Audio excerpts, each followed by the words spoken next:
Let the house please be in order. Please stand this morning as we are led in prayer.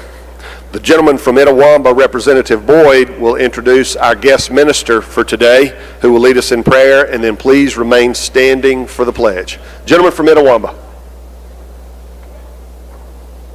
You know how lucky you are when you get to introduce someone who's been a good friend of yours for years and years, and I even worked for his daddy for a while when I was much younger at a sawmill.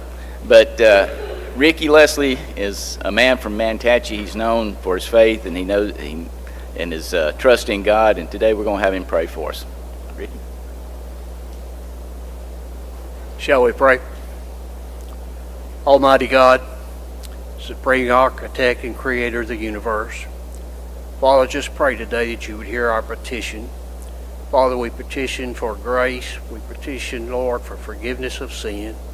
And Heavenly Father, I pray today that you would help us, that we would go about your business, that we would do the things that you've called us to do, that we would do them in an honorable way, that we might bring honor to you, and that you might bring honor to the cause. Father, I thank you for this great nation.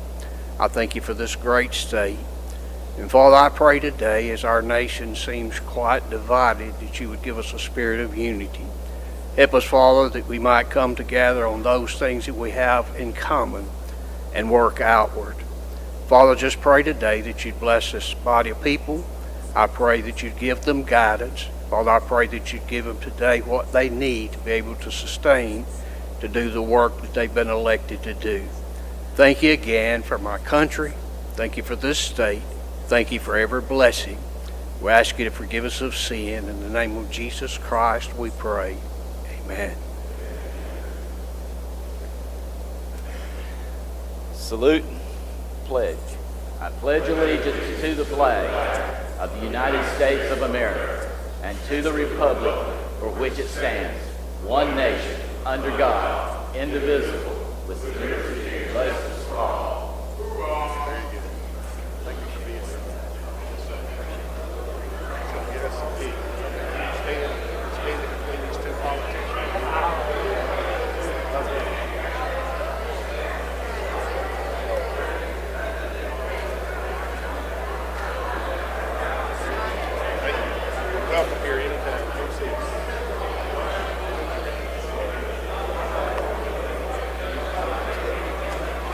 Open the machine, Madam Clerk.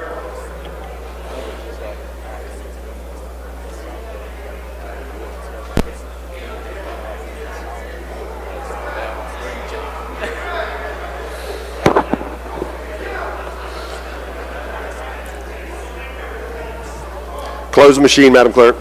There's a quorum present, Mr. Speaker. We will have the reading of the journal. Gentleman from Rankin, Representative Powell, moves we dispense with the reading of the journal. All in favor say aye.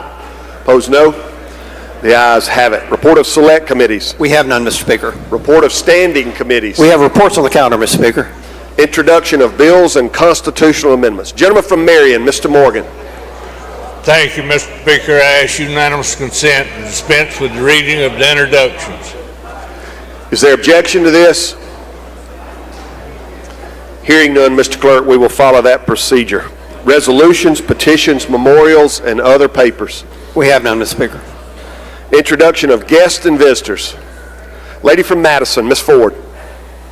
Thank you, Mr. Speaker. I'd like to introduce, first of all, the Alzheimer's Association is here with us today, and special introduction for my best friend, my ride or die, Amy Adams. Please wave and make everybody feel loved today, Amy. Yay! Welcome, lady. Gentleman from Rankin, Mr. Powell. Thank you, Mr. Speaker. Ladies and gentlemen, most of you were not in here yesterday at committee meetings, but on your desk you will find a study Bible with your engraved name and everything on it. This was brought to us by a ministry called Understanding the Word. There is a oil service company in Louisiana, CEO Mr. David Hoke, that put this on his mind years ago, and so far we're the 25th state that they've given a Bible to every legislator, and they're working for all of them and then headed up to D.C. So I hate most of y'all missed him, but we congratulated and thanked him yesterday. He also mentioned if your wife or your child would like one, please get with me and I can give your name to him. Thank you, gentlemen.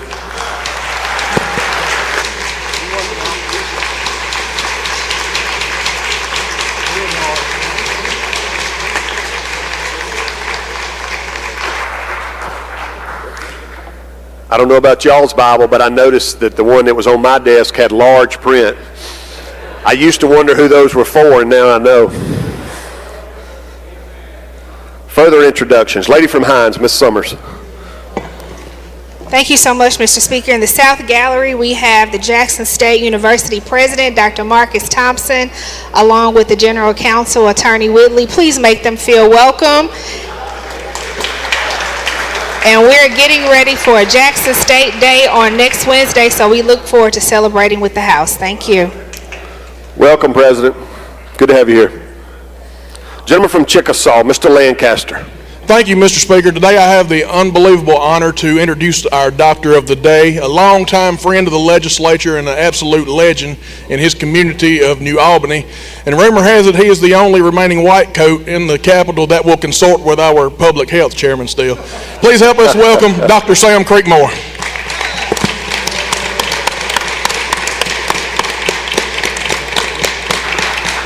Welcome, Doc. Good to have you here. Thank you for all you do. Gentleman from Jones, Mr. Scoggin. Thank you, Mr. Speaker. In the North Gallery, I'd like for the future leaders of Jones County to please stand. This is a group sponsored by the Jones County Economic Development Authority, and they're the future leaders of Jones County. And there's also a group down in the Senate, but we'd like to welcome them to their capital today. Welcome.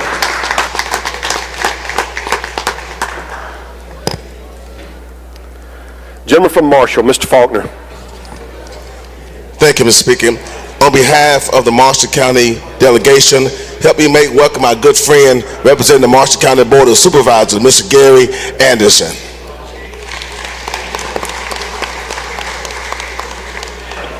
Welcome, gentlemen.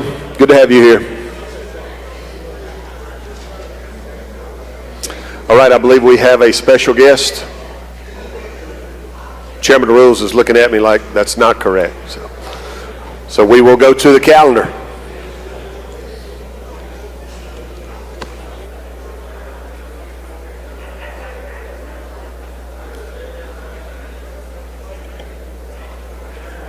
Rules. He passes. Appropriations, he passes. Ways and Means, he passes. Laid on table, subject to call. Hey, we got a taker.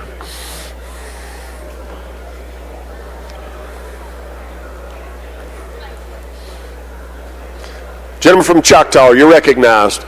Thank you, Mr. Speaker. Ladies and gentlemen of the House, laid on the table, subject to call, House Bill 1197. I move that we bring that off the counter. Gentleman's motion is to bring that bill off the table and back before the House. If you favor the gentleman's motion, indicate by saying aye.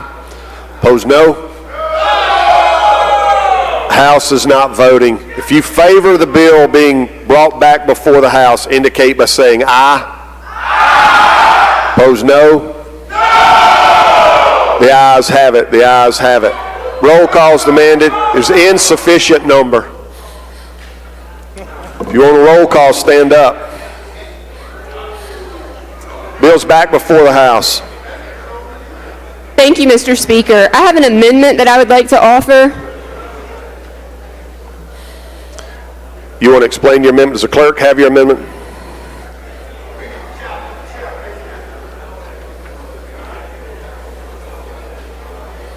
The amendment simply allows any county or municipality to opt out of this should they choose to do so. That is an explanation of the amendment. Questions on Amendment 1? Gentleman from Marshall, Mr. Faulkner. Thank you, Mr. Speaker. Lady, you yield? Sure. How long do a particular county or municipality have to opt out? 6 months after the effective date. So the bill would, assuming it passes and is signed into a law, would be effective July of this year. They would have 6 months from that to opt out if they'd like. So, and after that, they have no other option? That is correct. Normally, the opt-out provisions that we pass are 120 days. We've done 6 months for this. Thank you, lady. You're welcome. Gentleman from Pike, Mr. Porter. Thank you, Mr. Speaker. Lady, do you yield? Yes. Lady, I guess I asked this question already. I'll ask it again. I'm just not really clear. Why are we doing this? Why is the state Is this a question on the amendment? Yes, a question on the amendment. Well, you know what? Tell you what, I'll save it for the bill. Thank you. Any further questions on the amendment?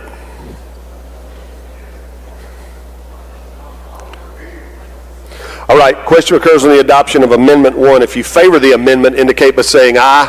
Aye. Opposed, no? No. The ayes have it. The ayes have it. Anything further on the bill, lady? Final passage. You yield the podium, lady? She yields the podium.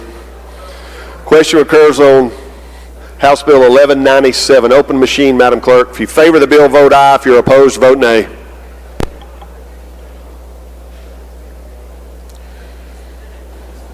Has everyone voted? Has everyone voted? Close the machine, Madam Clerk. By a vote of 81 yeas, 30 nays, the bill passes. We move on to the general calendar. Education. He passes. Judge B.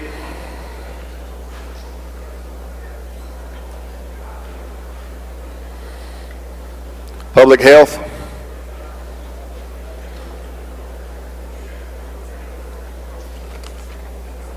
Elections.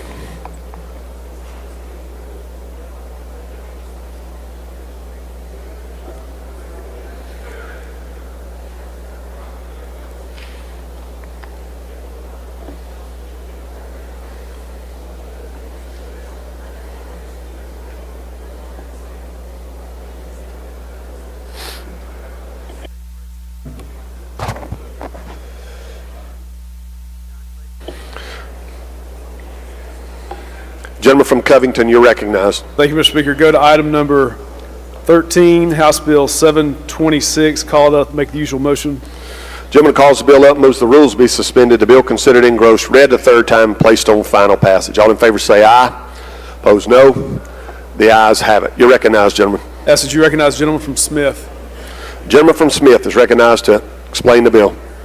Thank you, Mr. Chairman, Mr. Speaker. Ladies and gentlemen, House Bill 726 simply directs the Secretary of State to come up with a candidate qualifying form that is standard for municipalities, counties, as well as statewide elections, and that's basically an explanation of the bill.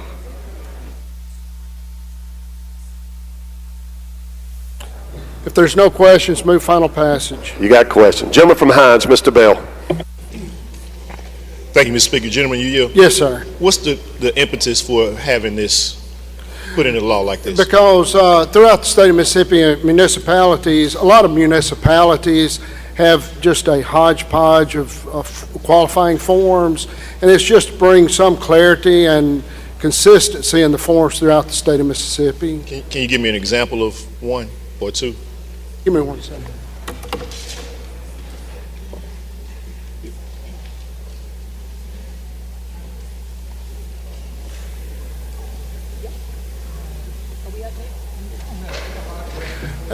Gentlemen, I can't give you an example. However, the Secretary of State is telling us that some of the qualifying forms don't have the necessary information. So some people that do fill out the candidate qualifying form and turn it in, that information that's necessary by statute is not on there. So some people are not properly qualifying within the statute. So this is to make sure that if somebody does fill out a qualifying form, that the information that's necessary to statutorily qualify is on there, so that they're not disqualified or for whatever, or to ensure that they properly qualify pursuant to statute. All right, thank you. Okay. Lady from Jones, Ms. Scott. I'll pass. Yes. Gentleman from Hines, Mr. Brown.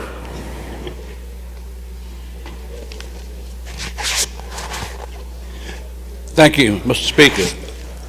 Gentlemen, I don't recall any problems with the qualifying paperwork that's being used now. Has it been a problem that surfaced require you to do this? Is it just haphazard that you're doing it? Is it haphazard that I'm doing it? I mean, the the bill, I haven't heard any problems with people qualifying. Matter of fact, we probably got 300 folk qualifying right now for the different municipal offices. Well, gentlemen, are we having problems with this? Well, the Secretary of State is saying that we do have a problem, and not statewide. However, there are certain municipalities, and I can't point to any, but the Secretary of State is telling us that there is. Sorry, but I can't hear you. Let's have order. The gentleman's indicating he can't hear in the debate. Let's have order. Please proceed, gentlemen. Gentlemen, to answer your question, I cannot point to you a municipality. I can't give you an example, but the Secretary of State, who oversees the elections and qualifying forms, they're telling us that there are certain municipalities that are having problems with their forms, that they don't meet the statute as far as having the proper information on the actual form so a person can statutorily qualify. And this would assist the municipalities and the counties, as well as statewide elections, on their qualifying forms to ensure there's uniformity throughout the state, to ensure that if a person does fill out their qualifying forms, that they are properly statutorily qualified. In other words, more paperwork. I didn't hear you, gentlemen, but I think you said more paperwork. No, we're not. It's a qualifying form. We're just making sure there's uniformity. I don't see any further questions, gentlemen. Move final passage. He moves final passage. Open the machine, Madam Clerk. In favor of the bill, vote aye. If you're opposed, vote nay.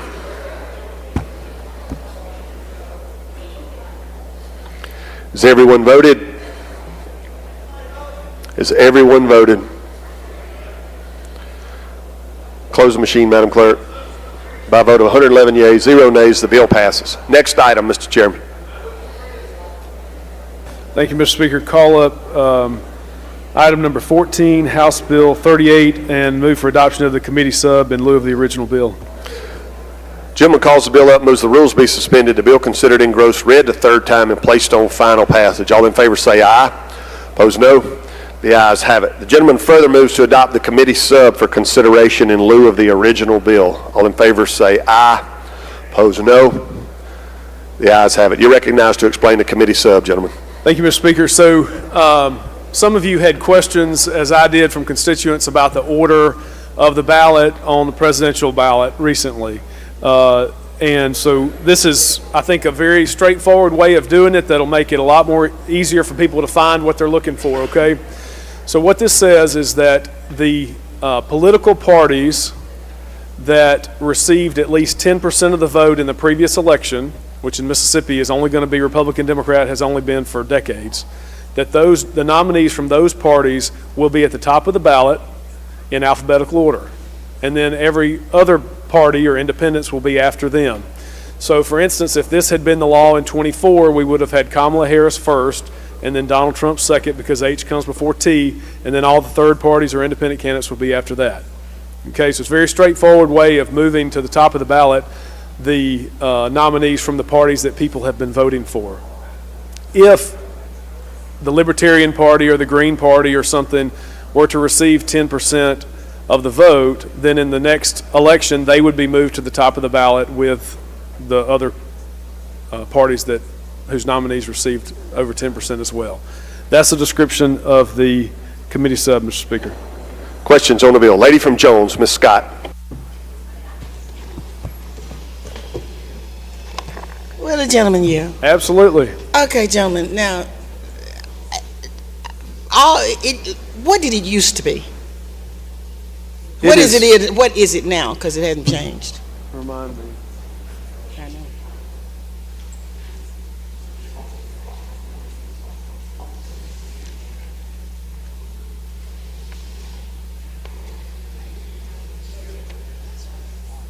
This is algebra mathematics.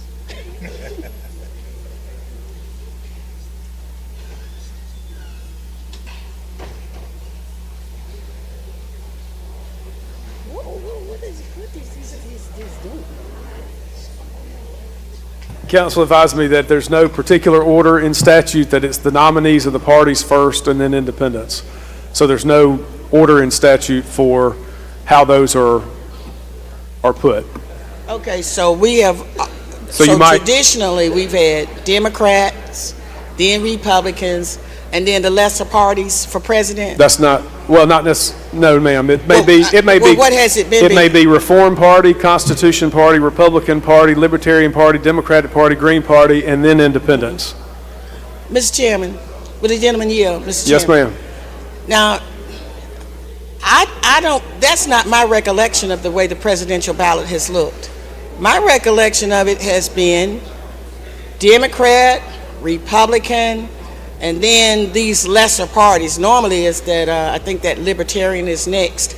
But can you explain again what this mathematical equation that y'all have put together is doing? So we just trying to figure it out over here. So, for instance, lady, on my ballot, and I think everybody had the same ballot, but on my ballot, I think it was Kamala Harris first, Democrat, and then it was some third parties, and then it was Donald Trump, and then it was independents. That was what it. I'm telling you, that's what it was. I promise, because I can't ask for a show of hands, but I bet if I asked for a show of hands of people who had complaints about it, it would be a lot of hands going up.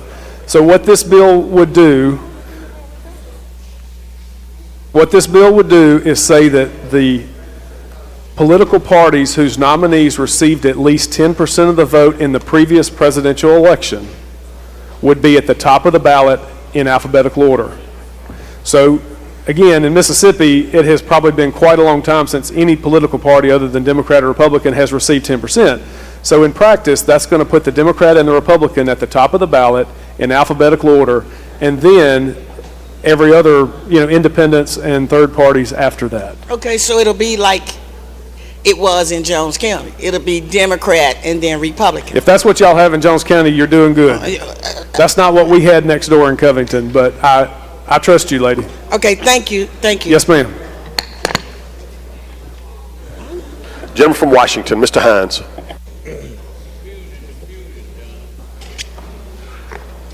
Thank you, Mr. Speaker. Gentleman, you. Absolutely. Gentlemen, has there been any problems that caused this change to come up? Well, I guess it depends on what you mean by problem, but people, sometimes you may have 10 candidates running for president. I mean, I think we had 7 or 8 this last election. Depends on how many third parties and independents you have who qualify in Mississippi.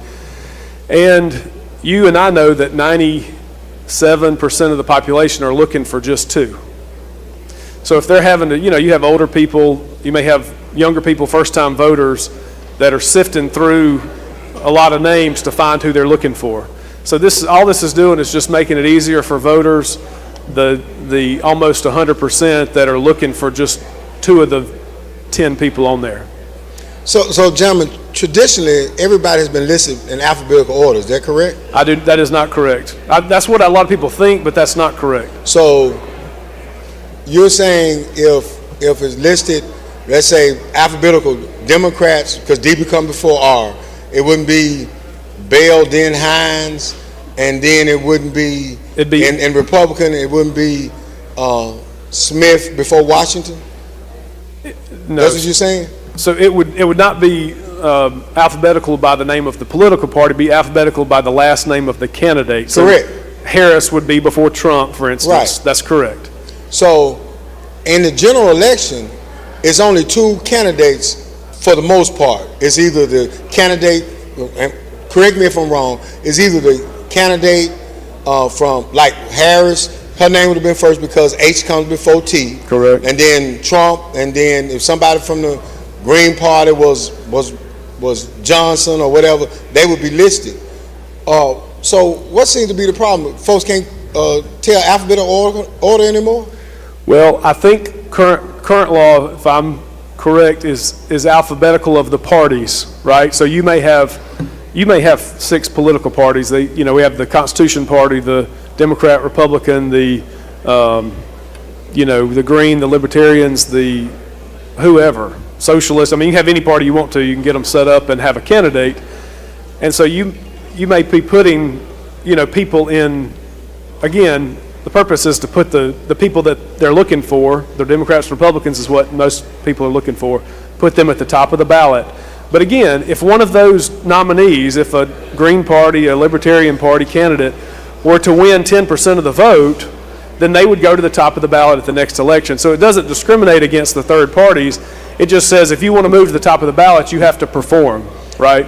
So, again, is there any data showing that this has been a problem?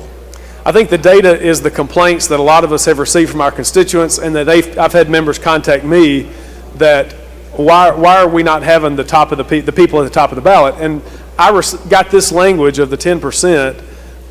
That's what some other states do. That's how they get the candidates that people are looking for. As you know, California, I think, makes it very easy for people to get ballot access for independent candidates, and they have dozens and dozens and dozens of people running for office. That's not conducive to running an election that, this makes it easier for voters. That's the purpose. So, can you give me some examples of states that have put this rule in place? I'll have to get that for you, but there's several of them that do this. I give you my word. I don't have the names of the states, but there's several that do this. So let me make sure I'm clear. We have no data saying this is a problem other than people talking to various different members.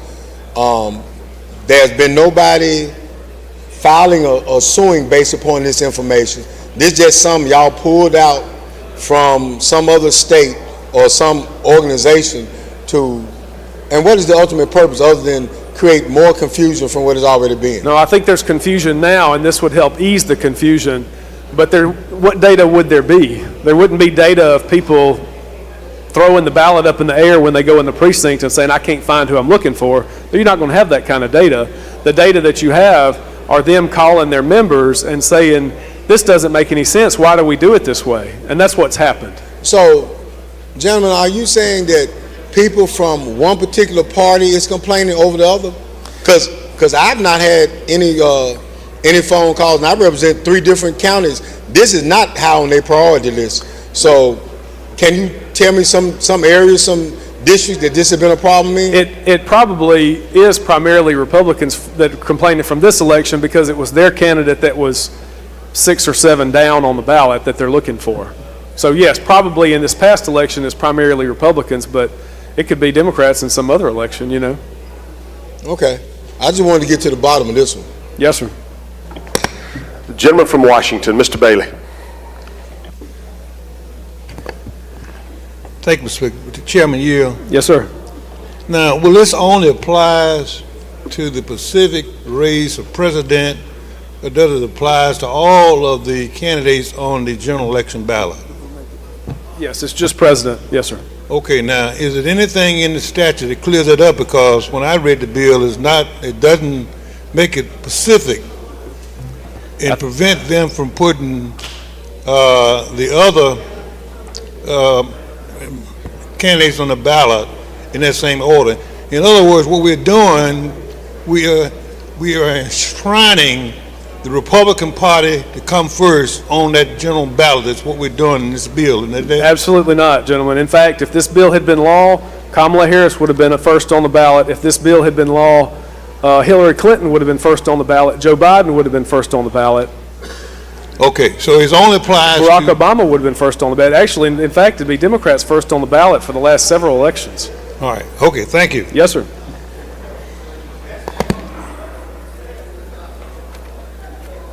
I don't see any further questions, gentlemen. Final passage, Mr. Speaker. Gentleman moves final passage. Open the machine, Madam Clerk. If you favor the bill, vote aye. If you're opposed, vote nay. Has everyone voted? Has everyone voted? Close the machine, Madam Clerk. By a vote of 93 yeas, 16 nays, the bill passes. Next item, Mr. Chairman. Mr. Speaker, go to item number 15, House Bill 163, called up. Make the usual motion. Gentleman calls the bill up, moves the rules be suspended, the bill considered engrossed, read a third time, and placed on final passage. All in favor say aye. Opposed, no. The ayes have it. Gentlemen, I see you have a committee amendment. You want to adopt the committee amendment now? Yes, Mr. Speaker. Any questions before we adopt the committee amendment? If not, question recurs on the adoption of the committee amendment, Amendment 1. If you favor the amendment, indicate by saying aye. Opposed, no. The ayes have it. You're recognized now to explain the committee amendment. Thank you, Mr. Speaker. This bill we passed almost unanimously last year. This is for people whose absentee ballots were were not counted, were rejected because of a signature mismatch. Now, we changed the law to make that where that doesn't happen for people voting in person in the circuit clerk's office, so this would only be people who are submitting their ballots by mail. If their votes have been rejected for a signature mismatch, this requires the registrar to contact them within 1 day after the election or after they are rejected in order to give them time to come in and fix that, to cure their issue with the ballot. We made a very tiny amendment that was requested by the committee members. Instead of saying that the clerk shall notify, because that may be difficult for the clerk to do, to actually make sure that they receive that notification, we changed the word to shall transmit notification to. So in other words, they can, if they wind up having to mail out the letter, they have to mail it on that day. That's transmitting notification.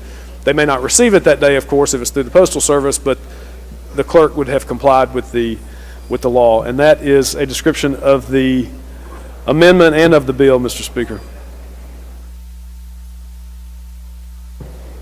Questions on the bill? I don't see any, gentlemen. I explained it. I think we adopted it. We need to adopt the amendment first.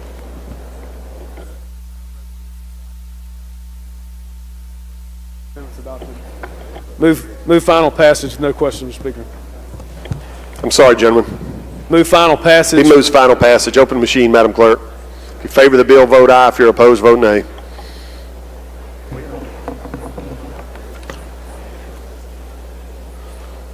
Has everyone voted? Close the machine, Madam Clerk. By a vote of 118 yeas, 0 nays, the bill passes. Next item, Mr. Chairman. Thank you, Mr. Speaker. Go to item number 16, House Bill 172. Call it up, make the usual motion. I'm sorry, gentlemen. Gentleman from Jones, Mr. Blackford. What purpose? Thank you, Mr. Speaker. Introduction out of order, please. You're recognized. Thank you. In the North Gallery, we have the adult leadership group from the Jones County Economic Development Authority. Let's welcome them. If y'all would stand, please. Welcome.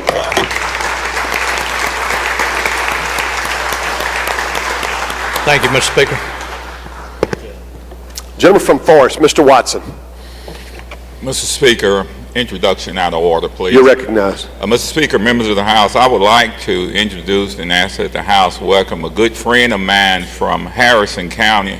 She used to reside in Forest County in the North Gallery, Jackie Dito.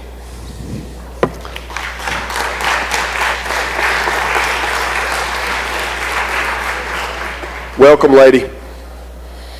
All right, I don't see anything further, gentlemen. You had made the usual motion, I believe, on item 16, House Bill 172. That's correct.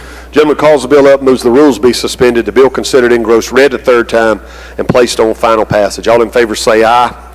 Opposed, no. The ayes have it. You're recognized, gentlemen. Thank you, Mr. Speaker. Ladies and gentlemen, this is a bill that was passed, I think, almost unanimously last year. As you know, in Mississippi, the political parties are in control of the primary elections. And in many cases, in my county and in many of your counties, the parties delegate that to the county election commissioners who are trained, who have the knowledge, all that, to do that job. What this bill says is that if the political party wishes to delegate that the election commissioners or the circuit clerk have to accept that, okay? And the purpose of that, the election commissioners want to do this job. They get paid to do it. They know how to do it. They have the poll workers that they use for the general election that they can use for the primaries.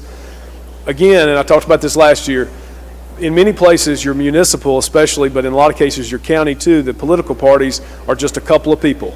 That's it. They don't have the ability, they don't have the manpower to do this. And it's only problem in a couple of counties or a couple of cities, from my understanding, where the election commissioners or the circuit clerks say, we're not doing it. And it's causing problems, and we want elections to be run as smoothly as is possible, and that's done, in my opinion, by the circuit clerks or by the county election commissioners. Those are the ones who are experts in that field. And that is a description of this bill.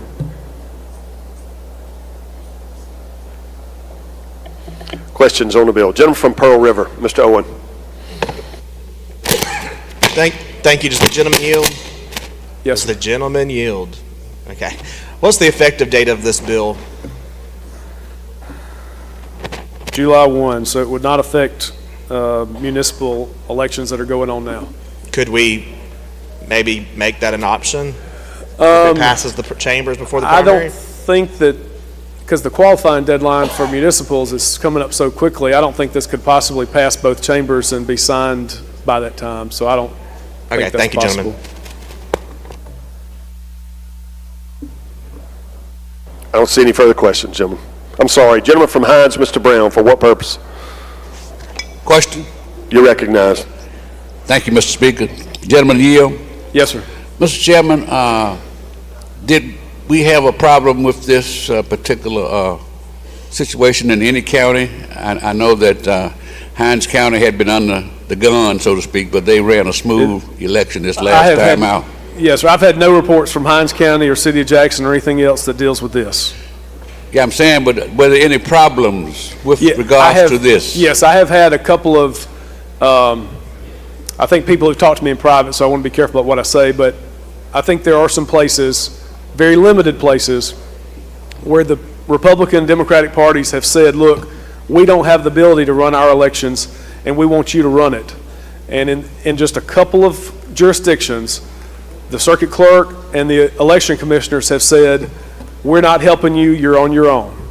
And that sets up really bad problems for running primary elections with thousands of people and finding dozens of poll workers. So the vast majority of your circuit clerks have no problem with this. The vast majority of your election commissioners want to do this. But you may have a few pockets here and there that people say, look, y'all are on your own political parties, we're not helping you. And that's not good. And, you know, that's going to, if people are not properly trained to run elections, you're going to wind up in court with lawsuits. And so this is just really a way to make elections cleaner, smoother, run by the people who know how to run them. Thank you. Yes, sir. Gentleman from Marshall, Mr. Faulkner. Thank you, Mr. Speaker. Gentlemen, you yield? Yes, sir. Give me an example, or I guess, what is the criteria that the municipal clerk will have to arrive at to determine if they can handle the election or not? So typically it's your election commissioners, and in most cases your county election commissioners, but it's your political parties now, be your municipal Republican committee and your municipal Democrat committee that are delegating. I think that you asked how they would arrive at that. I think they would arrive at that by saying, we have to find poll workers, we have to train them, right?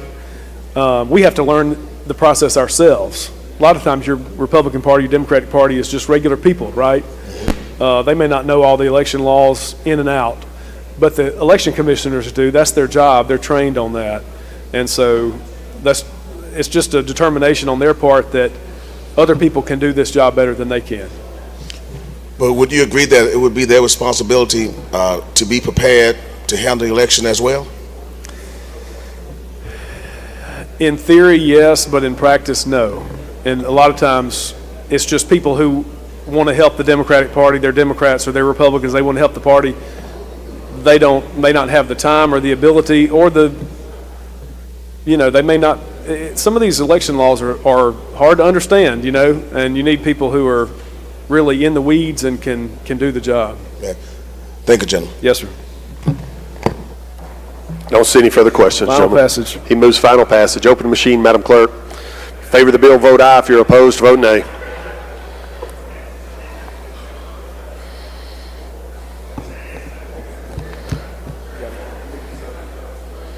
Has everyone voted? Close the machine, Madam Clerk. By a vote of 117 yeas, 0 nays, the bill passes. Next item, Mr. Chairman. Thank you, Mr. Speaker. Go to item number 18, House Bill item number 17, House Bill 207. Call it up, make the usual motion. Gentleman calls the bill up, moves the rules be suspended. The bill considered engrossed, read a third time, and placed on final passage. All in favor say aye. Opposed, no. The ayes have it. Mr. Speaker, we have a committee sub to adopt in lieu of the original bill. Gentleman moves to adopt the committee sub for consideration in lieu of the original bill. All in favor say aye. Opposed, no. The ayes have it. You're recognized to explain the committee sub. Ask that you recognize the gentleman from Simpson. Gentleman from Simpson is recognized to explain the bill. Thank you, Mr. Speaker, Mr. Chairman. What House Bill 207 is doing is changing the qualifying deadline. It's moving everybody back 30 days, so it'll be a 90-day qualifying period. That's the explanation of the bill, sir. Questions on the bill? Gentleman from Hines, Mr. Bell. Thank you, Mr. Speaker. Gentleman, you yield. Yes, sir. Why are we doing this? Well, at this last year, on the school board election, when the presidential election was had, the school board was 2 weeks before the election date. You couldn't get an absentee ballot printed in time. It's just trying to help the circuit clerks be able to have the ballots for the people when they get ready to come in and vote absentee. So, is this a consumer-friendly bill? You trying to tell me? I'm sorry, what? Is this a consumer-friendly bill? I still ain't heard you. Okay. How is this going to help the people? That's what I want to know. Well, it's going to help the clerk be able to have the ballots ready for when the people come in to vote. Okay. So is this just during a presidential election or off presidential election year?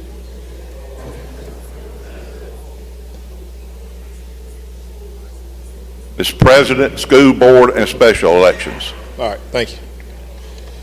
I don't have no school board. Yeah. Gentleman from Newton, Mr. Rushing. Yeah. Thank you, Mr. Speaker. Gentleman, you? Yes, sir. All right, I'm just clarifying what I think is what the bill does, but we're not messing with the deadline or the qualification period to run for office. Is that correct? Right. We're just making sure there's a minimum of 90 days from the end of the qualifying period to the election itself. Is that correct? Yes, sir. All right. Thank you, sir. That's what I needed. Lady from Jones, Ms. Scott. Yeah. Yes, ma'am, Ms. Gentlemen, Scott. would you explain the unexpired term? Because I think I saw in the short title where you're making a change to the unexpired term. Can you explain that? I think we understand the 90.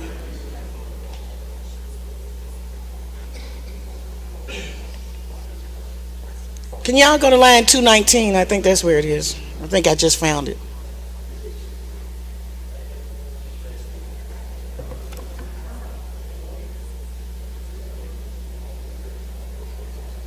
Are we shortening that period?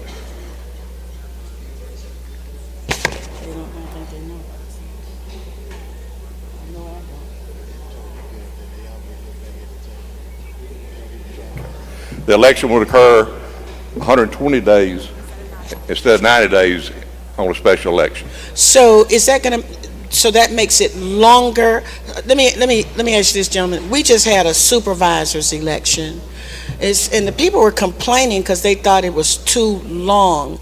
Is this making this longer before if we have like a? Because I think this is the county. If we have a supervisor's election, is this letting the placeholder serve longer, or is this shortening that placeholder's time?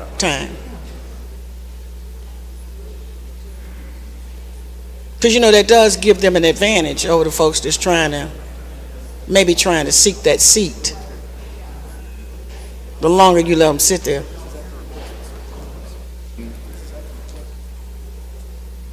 It's just giving the circuit clerks more time to prepare for the election, and this was asked by the circuit clerks.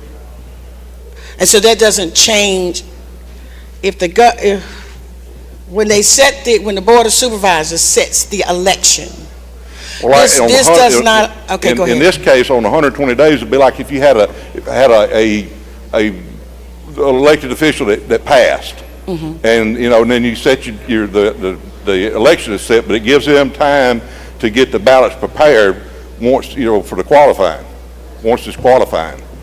And so, gentlemen, that's what we did with the 90 days in the other part of the bill, right? Right. My question to you is, why are we allowing 120 days as it relates to this particular election? That's my question.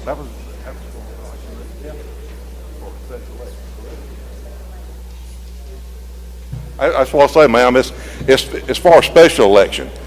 That's in that case, you need a few extra days. Okay. All right. So, just so we can be clear, if the Board of Supervisors were to appoint you to serve when that person expires, does this give that person, you, if you've been appointed, longer to serve before the actual election takes place?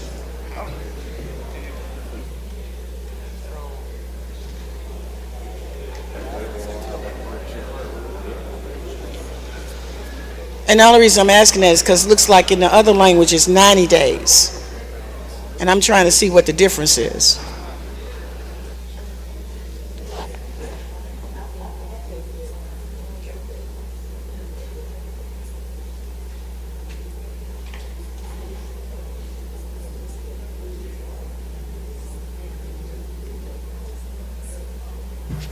Ma'am, you are correct. It allows them to serve a little bit longer, but there's no way around that. I mean, we're trying to help circuit clerks have the ballots available, so when the general public comes in and wants to cast their ballot, they can cast the ballot on the absentee ballot.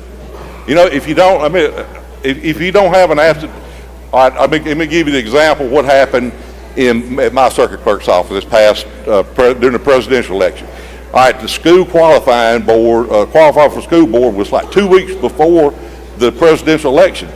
They didn't have a ballot to offer the people. And that's what we're trying to do is have the people vote. Now that he printed something out and it was voted, and then you had to have your resolution board transfer that over to the absentee ballot once he got them printed. And that's what we're trying to do for the circuit clerks, is give them ample time to get a legal and legitimate ballot available for when the public comes in to vote.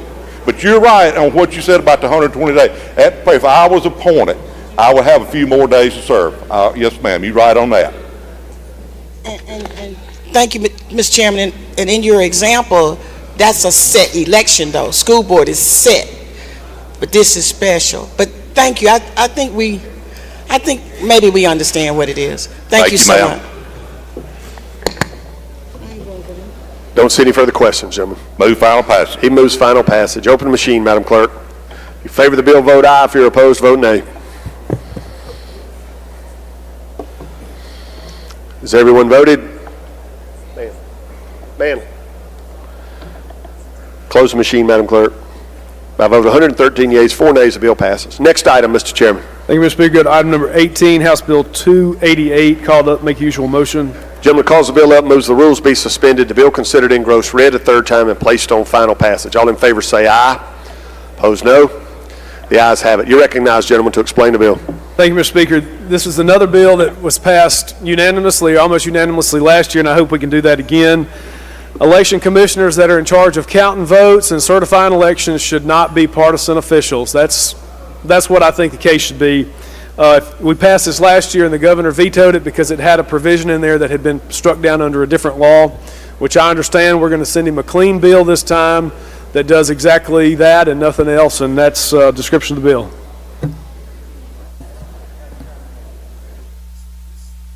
Questions on the bill? Gentleman from Harrison, Mr. Hullum. Thank you, Mr. Speaker. Gentlemen, do you yield? Yes, sir. Real quick, two things. I asked this question last year. Who wanted this bill? The first question. I wanted this bill. Okay, second thing, do you know in this past election, a lot of people were purged from the voting rolls erroneously. It was not able to vote due to the error of some of the election commissioners doing these purges. So what's in this bill that's going to prevent that from happening? And the reason I'm bringing that to you, because just like I can speak about Harrison County, we had some commissioners down there, when the people went and told them they was removed from the rolls unjustly, they were shunned. Also, we have election commissioners who get to pick who work the polling precincts, and they only allow certain individuals to work the polling precincts. So what are we going to do to safeguard that? Well, honestly, there's nothing in this bill that affects anything to do with purging, but as far as holding election commissioners accountable, which is the other thing you're talking about, I think you'll want to vote for this. If I'm just using an example, if I live in a very Republican county and I run as a Republican for election commissioner, whose vote do I not have to ask for? The Democrats, right? And vice versa.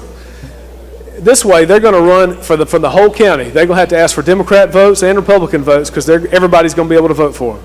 You see what I'm saying? But that's right in a perfect world.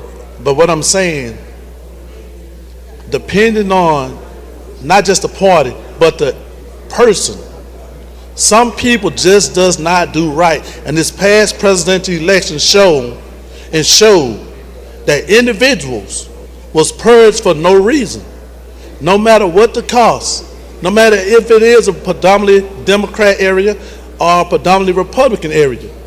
People was purged and did not have the opportunity to vote. And wasn't nothing done about that. If the election commissioners violated the law in purging voters, then they can be held accountable in court. I mean, there's nothing that we can do other than just say what they can and can't do, and if they violate that, a judge has to hold them accountable. But this at least makes them accountable to all voters, right? So. Thank you, gentlemen. Yes, sir. Don't see any further questions, gentlemen. Final passage, Mr. He moves final passage. Open machine, Madam Clerk. In favor of the bill, vote aye. If you're opposed, vote nay. Has everyone voted? Has everyone voted? Close the machine, Madam Clerk. By a vote of 110 yeas, 5 nays, the bill passes. Next item, Mr. Chair. Thank you, Mr. Speaker. Go to item number 19, House Bill 289, called up. Make the usual motion.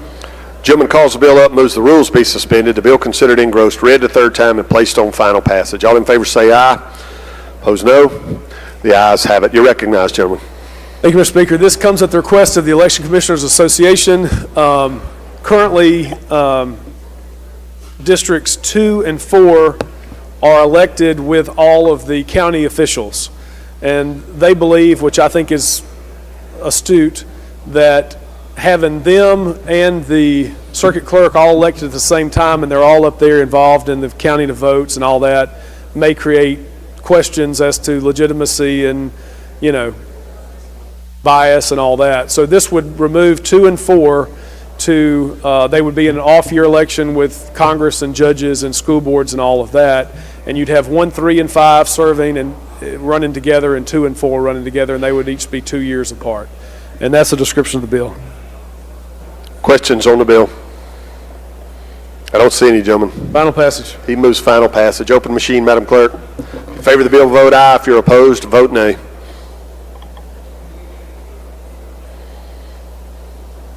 Has everyone voted? Thank you. Has everyone voted? Close the machine, Madam Clerk. By a vote of 118 yeas, 0 nays, the bill passes. Next item, Mr. Chairman. Thank you, Mr. Speaker. Go to item number 20, House Bill 293, called up. Make usual motion. Gentleman calls the bill up, moves the rules be suspended. The bill considered engrossed, read the third time, and placed on final passage. All in favor say aye. Opposed, no. The ayes have it. You're recognized to explain the bill. Thank you, Mr. Speaker. As you all know, I think the congressional primaries are the only primaries that are at different times on different years. So under current law, they are held in March with the presidential election during presidential election years. In non-presidential election years, they are held in June. This would bring uniformity to that, to where they would be running on the same time frame every year. My understanding is that the congressional delegation is in support of this, and I think it probably is not a good idea to be having elections in June, which is when people are traveling probably more than any other month of the year other than maybe December. And I have an amendment to adopt, Mr. Speaker.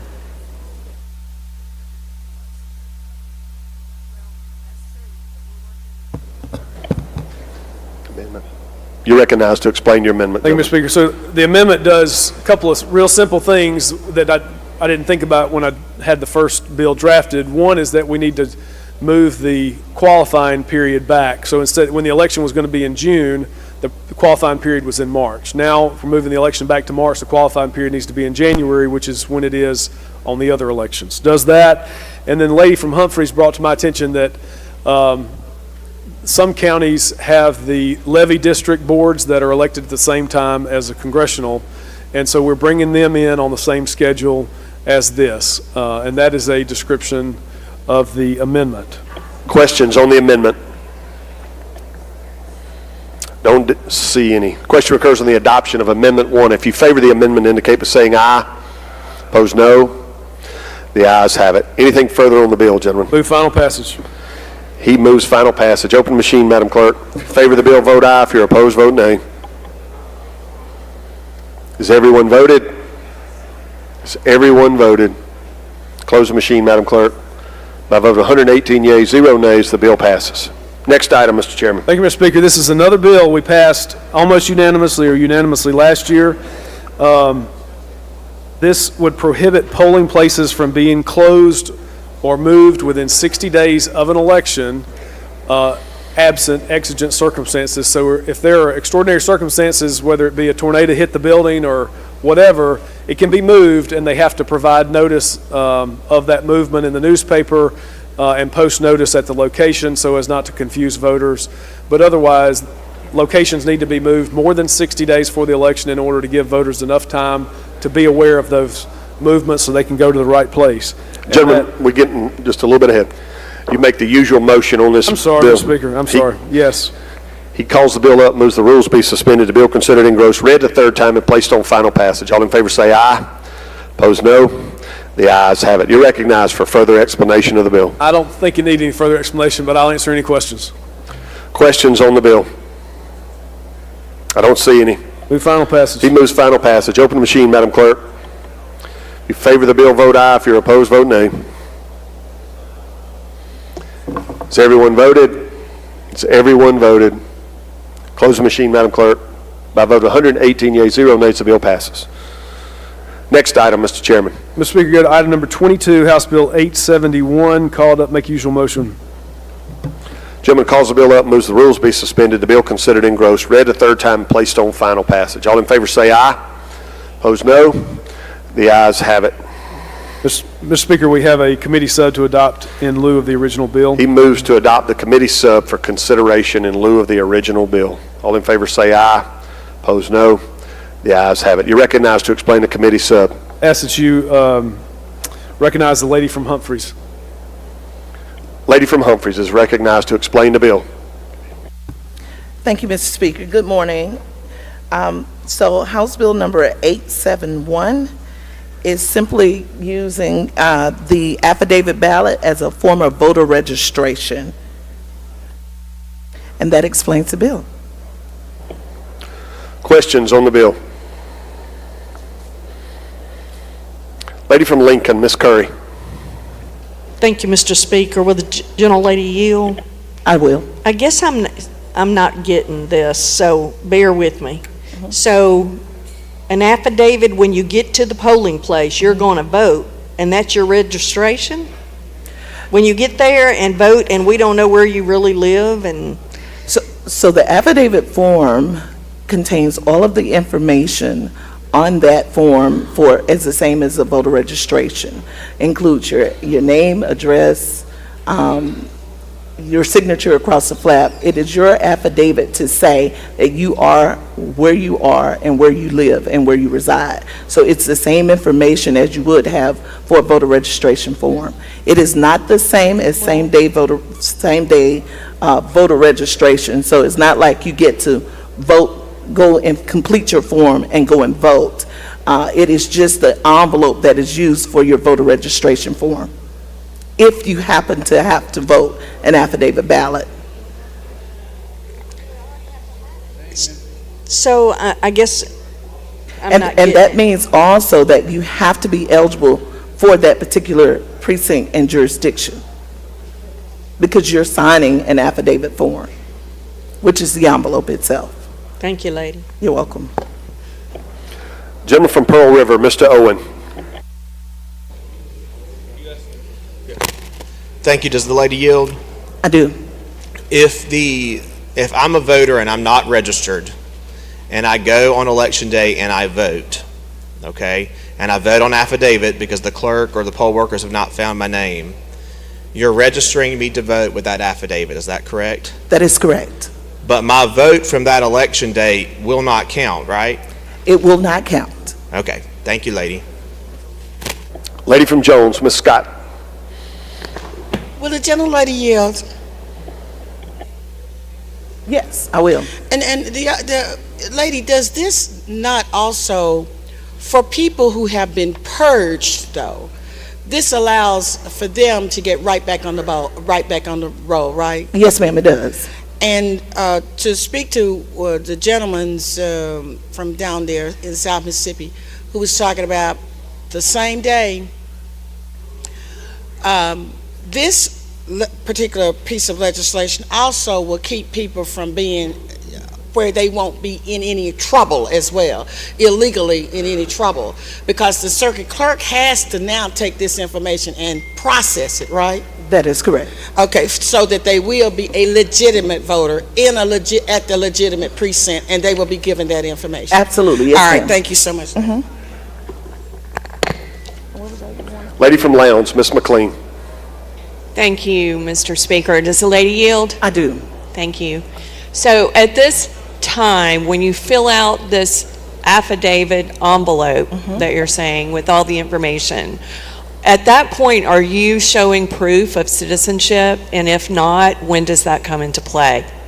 Thank you so much for asking. So individuals have to show ID during the normal voting process. So the individual would then show the ID as they would in the same process, voting process. But your ID doesn't necessarily say whether or not you are a citizen or not. Well, your driver's license can be an ID, and it doesn't necessarily say whether you're a permanent resident, whether you're here on some type of non-immigrant visa, or whether you're here as actually a citizen, showing your birth certificate and all of that. Right. So you do not have to show your birth certificate or even your ID to register to vote. It is during the voting process that you're required to show your ID, not to register to vote. Remember, we have mobile voter registration, so you do not have to show that in order to register to vote. I don't see any further questions, lady. You move final passage? Move final passage. She moves final passage. Open the machine, Madam Clerk. In favor of the bill, vote aye. If you're opposed, vote nay. Thank you. Has everyone voted? Has everyone voted? Close the machine, Madam Clerk. By a vote of 103 yeas, 6 nays, the bill passes. All right, I believe that's all of apportionment and elections. I will, at this time, recognize the Chairman of Rules to introduce our special guest.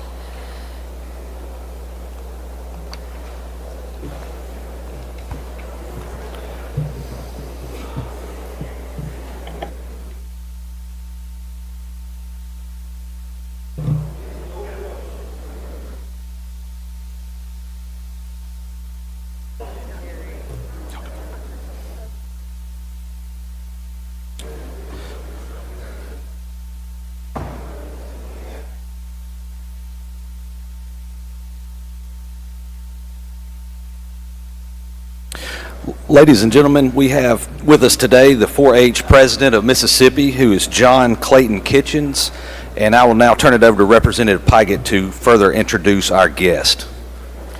Gentleman from Walthall. Thank you, Mr. Speaker. If I could have y'all's attention, if you look in the South Gallery, we got a group of green coat young ladies and gentlemen, the future leaders of Mississippi, the Mississippi 4-H Club. Make them feel welcome.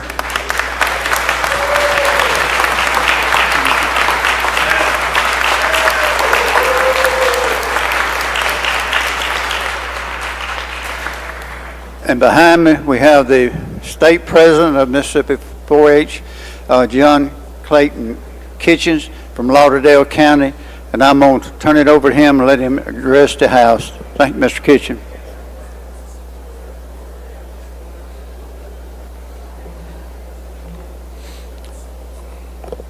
People can be divided into 3 groups.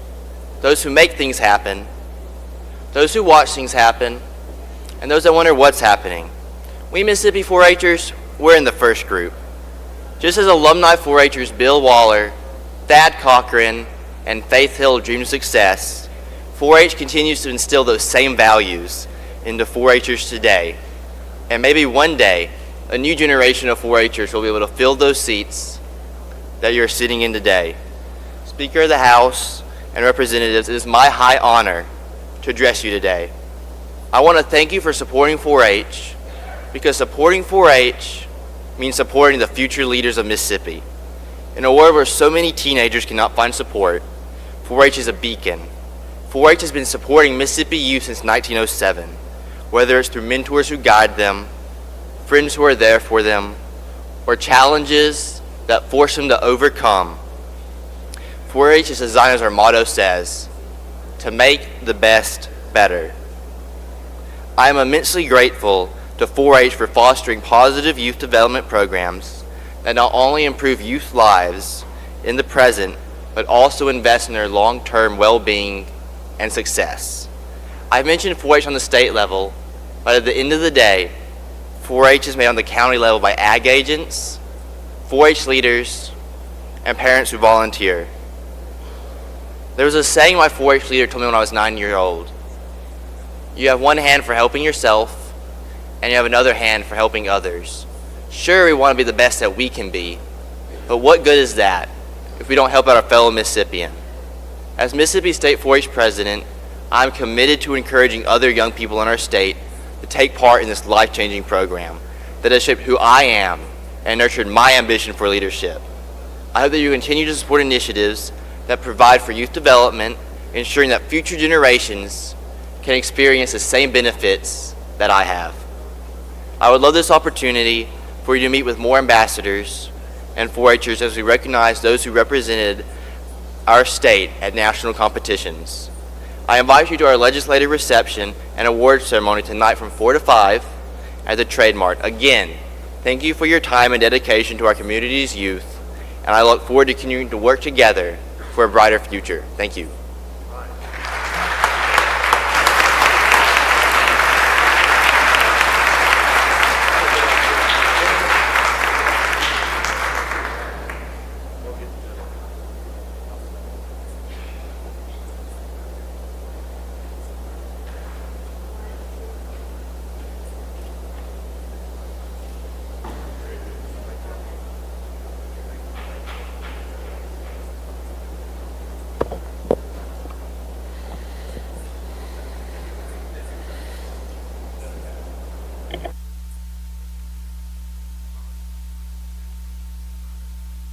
All right, I believe we're down to item 23.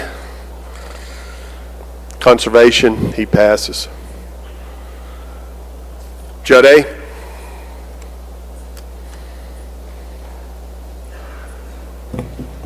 Thank you, Mr. Speaker. Ladies and gentlemen of the House, I want to call up item 24, House Bill 1203, and make the usual motions. Gentleman calls the bill up, moves the rules be suspended, the bill considered engrossed, read the third time, and placed on final passage. All in favor say aye. Opposed, no.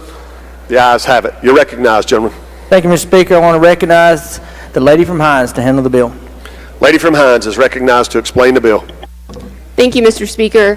House Bill 1203 would prohibit camping in any area that is not specifically designated as camping by a municipality or a county.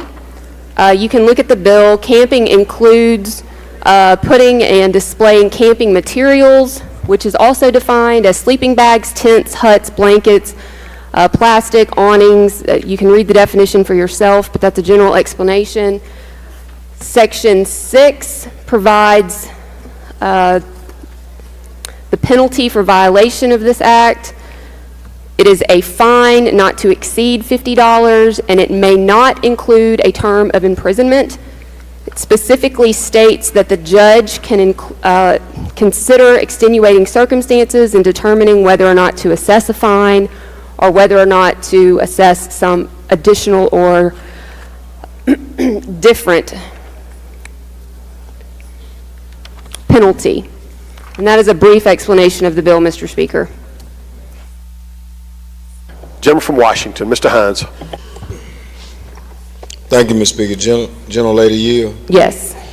Can you tell me how this bill will impact individuals who are experiencing homelessness? So no one would be able to set up camp or a tent in an area that is not specifically designated for camping. that didn't answer my question. How does it impact those people who are homeless? So if they are attempting to set up camp in a place that is not designated specifically for that, they would not be allowed to do so. So let's use right down the street, Smith Park, where there are some people who are living now who are homeless, who are at nighttime they're setting up a camp, and in the morning they're gone. How would this impact those people? Unless that area is specifically designated for camping by the municipality, they would not be allowed to set up camp there. So they would be displaced from that public area to move into some private neighborhood and set up camp? No, if they were in a private neighborhood, that would still be considered trespassing. They would be encouraged to utilize the shelters. So can you give me a list of shelters that in the city of Jackson or around the state? Is there a list of those shelters? I could certainly get that for you. I don't have it up here with me. So currently right now, does the city of Jackson or Hinds County have a homeless shelter? Do they have one? Does the city itself operate one? Yes. No. Does the county operate one? No. Does Madison County operate one? I'm not aware of any city or county that actually operates one. All of the ones that I'm aware of are operated by individual for-profit or non-profit entities. Okay, so how many nonprofits have homeless shelters? Again, I don't have the list with me, but I'd be more than happy to get that information for you. So what is the alternative plan for these people who are found to be homeless? Again, they would be encouraged to seek shelter in one of the shelters. Thank you. So what happens if the shelters are full? What is the alternative plan for that? They would be encouraged to set up camp somewhere that is specifically designated for camping, as opposed to setting up camp somewhere that is not designated for camping. So let's say LaFleur's Bluff is a campground. That's a public campground ran by the state. Could they set up camp there? They could, so long as they're doing it in accordance with whatever guidelines that are in place for that particular campground. So these individuals who are homeless, where would they be? I mean, where do they go? Where would they go? So I've answered that question multiple times. Huh? I've answered that multiple times. They would be encouraged to utilize the homeless shelters. So now we're looking. So tell me about the public safety aspects of those people who are homeless, who will be shifted and moved somewhere else where it's not safe. Tell me about that. What's the plan for that? I'm not aware of any public safety issues. Are you implying that the shelters are unsafe? No, I'm not implying the shelters. I'm saying if a shelter is full and there's no other alternative place to go, where would these people go and how would they be safe? Are you aware that some of these people are homeless with children? They would be encouraged to go somewhere that is specifically designated for camping. So where are those places located at? Are they in the general vicinity of downtown, general vicinity of, where are they located at? You just mentioned, for instance, LaFleur's Bluff. That's obviously a campground. There are camping areas throughout the entire state. So are there fees for those individuals to pay at the campgrounds where they're going to be living at? There may be fees associated for some. I'm not familiar with every single campground in the entire state. So, according to your this bill here, a person can be fined $50 for violating this policy. If the judge looks at all the circumstances and determines that that's necessary, yes. So, if I'm living in Smith Park as a homeless individual, will I be arrested for living there or asked to leave? No. Did you listen to my explanation? I'm asking you the question. Answer my question. I'm trying to. Would you like me to? Yeah, answer the question. It specifically states in the bill on line 125 that there may not be included a term of imprisonment as part of this. Imprisonment means that you have been put in jail. Correct. And arrested means that you've been taken from this place and possibly charged. You can be let go once you get down to a police station. Is that not correct? You can be handcuffed, detained, taken down to the police station. They get down there. They don't have a place to put you in jail or whatever. They can let you go. Is that not correct? Yeah, there is a situation in where people could be arrested and field released, but the intent of this is not that. So let me ask you this question here. The $50 fine, if I'm homeless, do you think I got $50 to pay for a fine? I don't know what people do or do not have. I'm not here to speculate on that. Let's say I get arrested Monday for sleeping in the park. That's a $50 fine. Let's say I can't find anywhere else to stay. I go back to the place where I feel safe at, I get arrested again, that's $100. I'm removed from there again, I'm sent somewhere else, I can't find a place to stay where I feel comfortable and safe. I go back to the area I feel comfortable, I'm arrested again, that's $150. What happens after I get 4 or 5 fines? What happened then? It would be up to the judge to look at the totality of the circumstances and make a decision. So what happens if I don't pay the fine at all? What are the penalties to me if I'm homeless, I don't have any money, I got 4 or 5 fines, what happens to me then? Will I be incarcerated or will my fine be thrown away? May not include a term of imprisonment. So isn't it true that a lot of cities already have people who are backlogged with fines? I don't know the answer to that. Okay. Gentleman from Hines, Mr. Brown.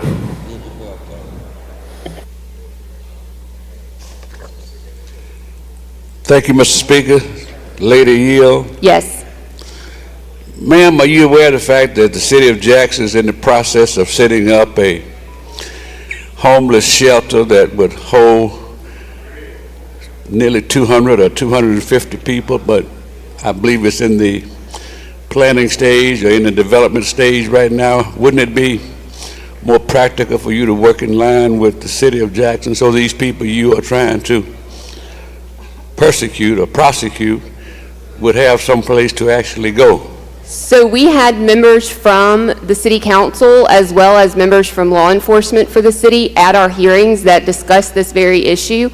And so I'm not aware of something that's specifically run by the city that's being set up. Are you referring to the Jackson Resource Center? The city of Jackson is in the process of developing a homeless shelter that will hold several dozens of people, hundreds of people. I believe 200 at least. The only thing that I'm... Your timing should be in concert with that, because from what I'm hearing, this is a dead-end situation. So our timing is in concert with what was discussed with those representatives from the city at the hearings that we had in the summer and the fall, as well as other organizations from across the state. Very mean-spirited bill, and it makes a black eye on Jackson, Mississippi, when all the cities around us got homeless people homesteading anywhere. I disagree with you, but thank you for your comments. Gentleman from Harrison, Mr. Hullum. Thank you, Mr. Speaker. Does the gentlelady yield? Yes. Ma'am, just real quick. Are you aware that there's no homeless shelters in the city of Gulfport, the second largest city in the state? I am not. Okay, also, ma'am, was anybody from the homeless community at any of these meetings throughout the summer? We had videos presented to us from several members who live at one of the homeless shelters. They did not come in person, but they were aware of the hearings and they did provide video testimony for us, yes. Okay, last but definitely not least, whatever happens with this bill going forward, would y'all look at considering some type of budget, some type of financials to help the municipalities or the counties who do not have money to build a homeless shelter going forward? Because this is going to affect a great deal of people, humanity. Now, I'm all for economic improvement. I'm all for cleaning blight areas. I'm all for not having people that's scattered, because we're America. No matter how we feel, think, or believe, should no one be homeless in America. We got a lot of homeless veterans, 181,000 veterans in the state of Mississippi, over 70% on the Gulf Coast. So half of our homeless population are veterans. Yes, the VA has a 1-800 number they can call, and they will get emergency housing. But some of them who are affected or plagued by PTSD feel safer outside. So only thing I'm asking, if y'all can consider or look down the road to provide some type of monetary values, because also we don't have campgrounds on the Gulf Coast, well, in the city of Gulfport or Biloxi. What we do have is RV parks that you got to have RV, and we got state parks, but we know they would not allow them to. So just please consider that. Thank you, gentlemen. Thank you. Lady from Hines, Ms. Summers. Thank you so much, Mr. Speaker. Would the gentlelady yield? Yes. I had an opportunity to attend several of your hearings, and of course, as a Jacksonian, I understand the issue and the complexities of it because many of these services are in my district. And as a result of that, there are so many jurisdictions that bring in these people from outside the city and outside the state, and that's why we have the consequences of this. So I appreciate the spirit of the bill. My question is, what are the, as a learned attorney, I'm not sure what they are, what are the rules of criminal procedure as it relates to criminalizing folks for not being able to pay off their fines or pay their fine? So again, it's specific in this bill that there cannot be a term of imprisonment. There are other statutes on the books that do not provide that same level of, I would say, protection. And there is also language in this statute in Section 6 that begins on line 109 that gives the judge very wide discretion with respect to looking at the totality of the circumstances with respect to each individual person and determining whether or not and how that person should be fined. Okay, and I do believe that our judges would take all of that information into consideration, but in the later section, section 10, where it says that they shall be punished by a fine of not more than $400. All of that is existing law. That section is just brought forward. There's nothing new there. But it applies for someone that would be arrested for violation of this? So that specifically deals with someone who's intentionally obstructing or interfering with a normal, ordinary, free use of passage of vehicles on a public street or highway. It was brought forward out of an abundance of caution, but we have not amended that section in any way, shape, or form here. But as the language reads, if someone is camping and therefore obstructing a sidewalk, they could be punished by a fine of $400 or up to 4 months in jail? Under existing law, yes. Okay. And so is there any concern for this having some adverse impacts on our municipalities in terms of them housing these individuals that possibly could be dealing with mental health challenges, other issues that would cause them to be unhoused? I don't understand your question. How impacting municipalities in what way? For housing individuals that would be criminalized as a result of this bill. So no municipality is going to be required to house anyone, and no municipality is going to be required to find jail space even, because no one can be imprisoned because of this. So I don't see an impact in answer to your question. Well, if that's the case, what was I guess I don't understand the purpose of bringing forward the code if the options of consequences will not be included or considered if they are in violation of this. Sure. As you know, drafting brings forward code sections regularly that aren't actually amended out of an abundance of caution, just to make sure that we aren't amending something by reference, by accident. And that's one of those situations. But we have not changed that existing code section. That is existing law. Was there any consideration in the committee that discussed having other state agencies or organizations at the table to come up with some strategies and solutions that could help our unhoused population? So we did have other agencies that talked about providing long-term housing and things along those lines, and some of that I believe the gentleman from Hines referenced a moment ago. The Jackson Resource Center is working with the City of Jackson to come up with some of those within the City of Jackson. I think there are other groups that are working outside of the City of Jackson to come up with solutions. Long-term housing was something that was specifically discussed in more than one of our hearings. This bill does not specifically address that, though. But this bill does provide a state solution to a hyper-local problem. So was there any consideration for the state to come forward with some comprehensive solutions with our locales that would provide the resources that these folks need? Sure. As I said, we had multiple hearings that discussed multiple things. We can't fix everything in one session. This particular bill does not address housing.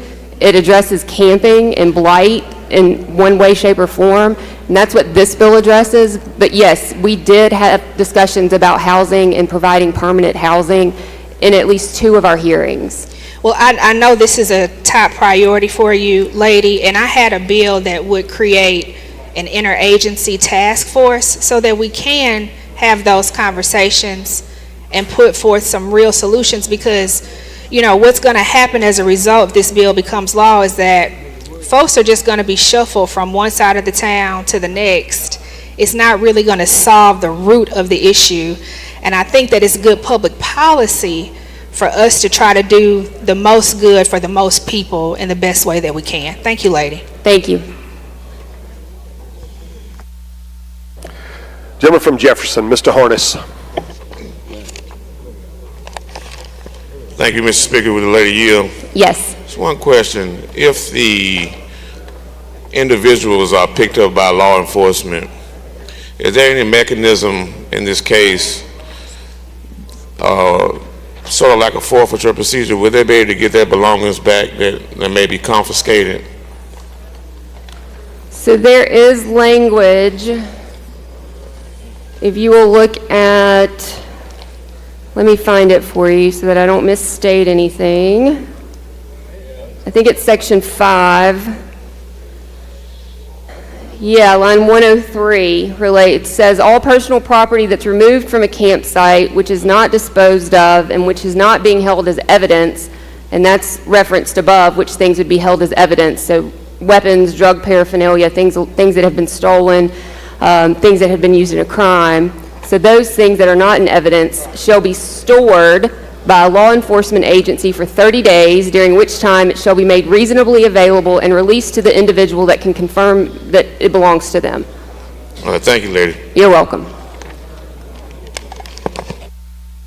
Gentleman from Oktibbeha, Mr. Taylor. Thank you, Mr. Speaker. Gentlelady, will you yield? Yes. You know, I'm reading over the bill and trying to highlight some of this stuff, and I'm really appalled that we're bringing this bill up without any real solutions. It seems to me that if we're going to make this work, that we need to have a solution of where to move them that is reasonable, does not make them more vulnerable, but also too, it seems to me that it's very apparent that this is a violation of their civil and human rights. There have been legal statutes that have been filed with the 8th Amendment prohibiting prohibition on cruel and unusual punishment. And there's actually many cases that have been cited, such as Martin versus the City of Boise. This can be challenged. The U.S. Supreme Court recently upheld a statute very similar to this in June of last year from a statute that came out of Oregon, and we modeled ours after theirs, actually, stating that an Oregon statute that stated that camping was not allowed unless an area was specifically designated for camping was constitutional, and the U.S. Supreme Court upheld that. Gentlelady, would you agree that this puts additional burdens on folks who are already vulnerable, that this bill does that? Not necessarily. I think what it does is makes it important for people who maybe are vulnerable to seek out help in the right channels, as opposed to sleeping in areas that are not safe or sleeping in areas that make it unsafe for other people. We have situations, for instance, where we have individuals that are camping and sleeping in dugouts of Little League fields, and we have children that are showing up for practice the next day and finding drug paraphernalia in the dugouts where they're supposed to be doing Little League practice. So it is a bill that is meant to help everyone. Those who are on the streets get off the streets, and those who are not on the streets not come into contact with things like syringes and Little League dugouts. And I do understand that drugs are an issue. I do understand that there are a lot of circumstances that make individuals such as these even more vulnerable.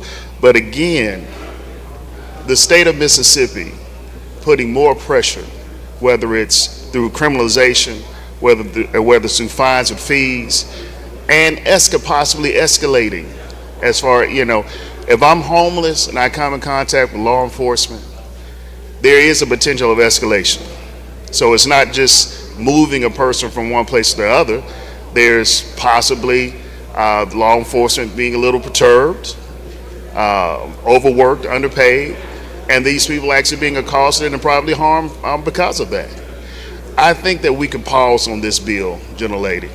I disagree, but thank you for your comments. In fact, Mr. Speaker, at the proper time, I have a motion.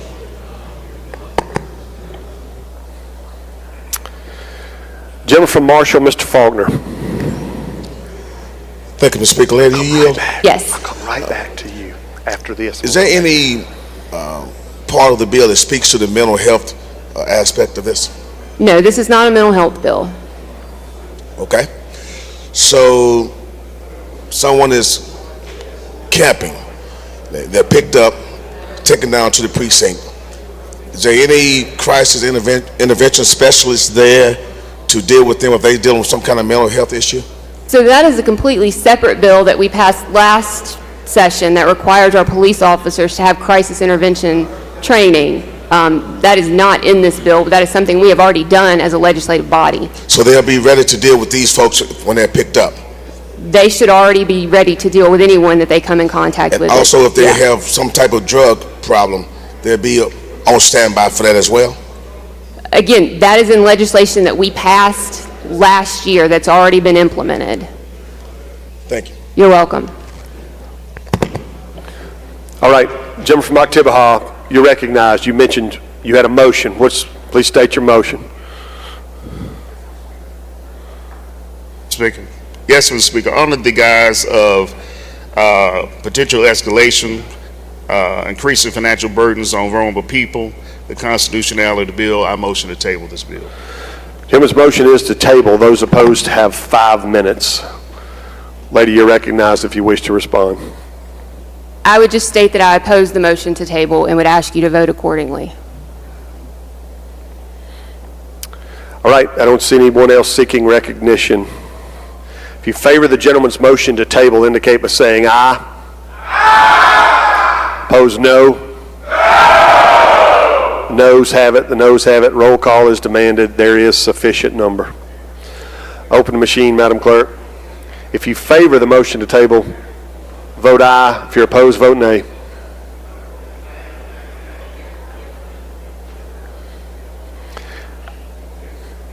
Has everyone voted? Has everyone voted? Close the machine, Madam Clerk. By a vote of 34 yeas, 79 nays, the motion fails. Anything further on the bill, lady? Final passage, Mr. Speaker.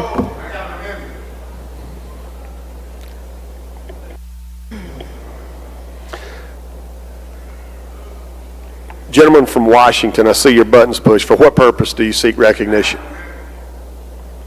You're recognized for your amendment.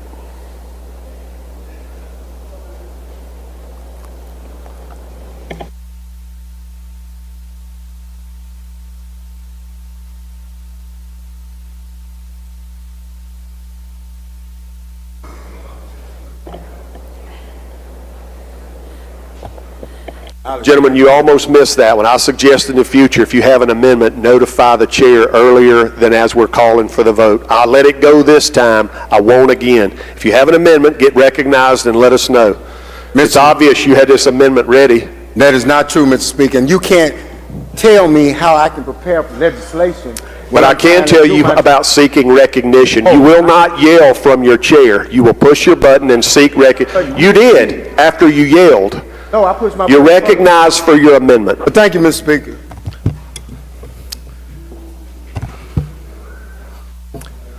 Ladies and gentlemen, I know that we have a problem here with this particular issue. And the problem is not necessarily arresting or fining people. The problem that we have with this particular issue is having a plan. We don't have a plan to deal with this particular issue. So my amendment says that a plan has to be developed to deal with the homeless situation in this state, along with funding, priority, and housing. They have to devise a plan to deal with this particular issue. not just come up and pull something out your back pocket to deal with this particular issue of homelessness. We have a large number of people in this state that are mentally ill who are homeless.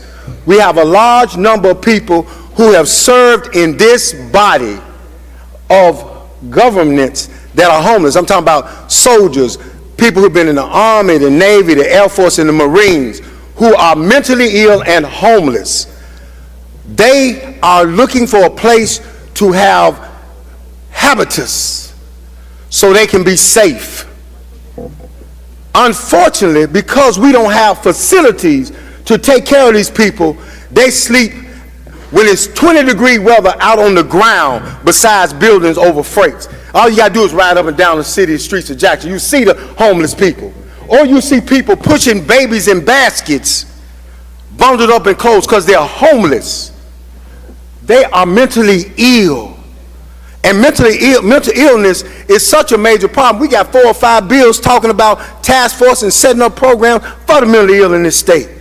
But yet, we are talking about finding and incarcerating people who are homeless. Every day we come in here and we pray.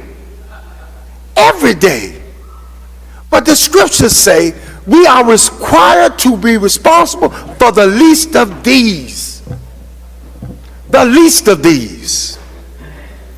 We got Bibles today. Got them today. A gracious gift from somebody who believes that we are a Christian group of people.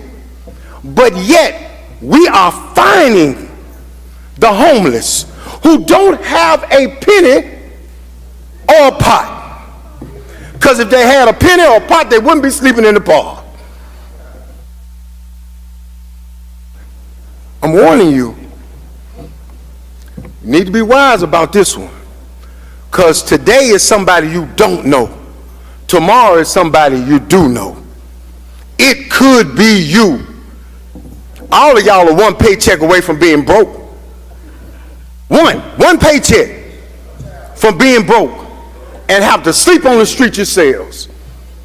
You lose your house, you lose your car, you lose it all. You'll be surprised at the number of people who work for the state of Mississippi that sleep in their cars in this state. This will allow us to have a plan to deal with homelessness. We're not big as New York City. We don't have the resources that New York City has, that they can put homeless shelters in various different communities and provide security and safety nets for them. That ain't what we are in Mississippi. We super rural, super poor. But we can have compassion. We can care enough to make sure that we have a plan to solve this problem. This is a problem. It's a problem. We see it. You can't go to an intersection without somebody asking for something. And they're grateful for every penny they get. But when you ain't got nowhere else to go, you ain't even got a water bottle to wash your tail, but you sleeping in a sack on the ground, trying to keep the little morsel of dignity that you have. And we finna pile on. We need to have a plan. When can we ever do something and have a plan to say, this is the plan to fix this? This is the plan to fix this, or start to fix it. But just don't throw people away. I'd ask you to support this amendment. They have to come up with a plan. Recognize the lady to respond if she wishes. Thank you, Mr. Speaker. I would just ask that you vote against the amendment. If the gentleman had been at any of the hearings that we had over the summer or the fall, he would know that we specifically stated that homelessness is a very large problem. It's multifaceted. And we specifically stated that we're not going to have one bill that addresses homelessness, that can fix homelessness in a single bill. His amendment would not fix homelessness. This bill addresses a very specific issue, and I would ask that you vote on this bill as written to address the issue that it is written to address. Thank you. Gentleman from Montgomery, for what purpose? Mr. Speaker. State your motion. Motion is to table the amendment. Motion is to table the amendment. Those opposed have 5 minutes.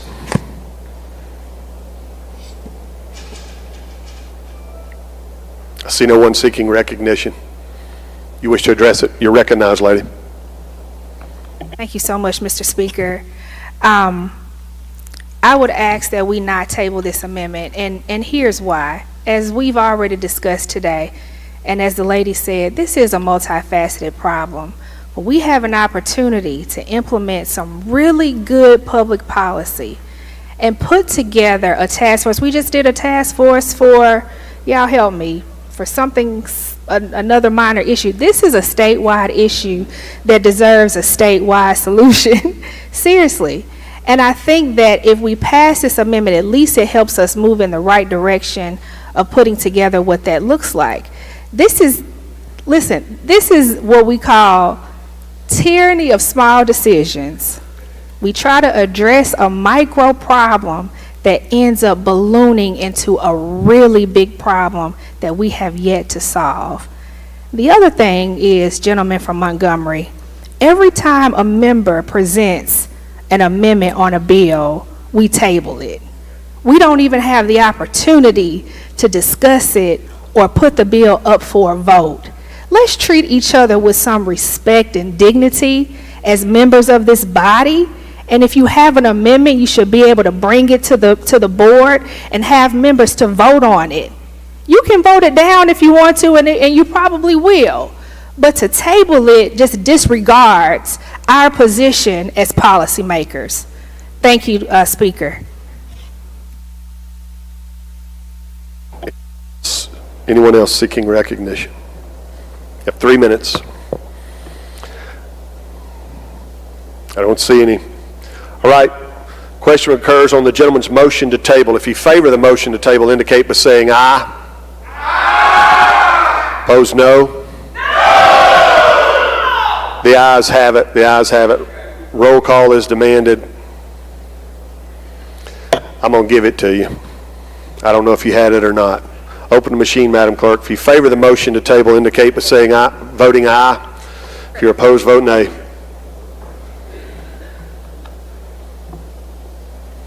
Has everyone voted? Has everyone voted? Close the machine, Madam Clerk. By a vote of 68 yeas, 40 nays, the motion to table prevails.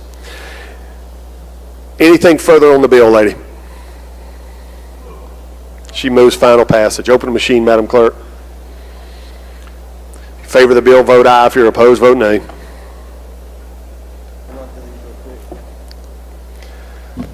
Has everyone voted? Has everyone voted? Close the machine, Madam Clerk. By a vote of 72 yeas, 32 nays, the bill passes.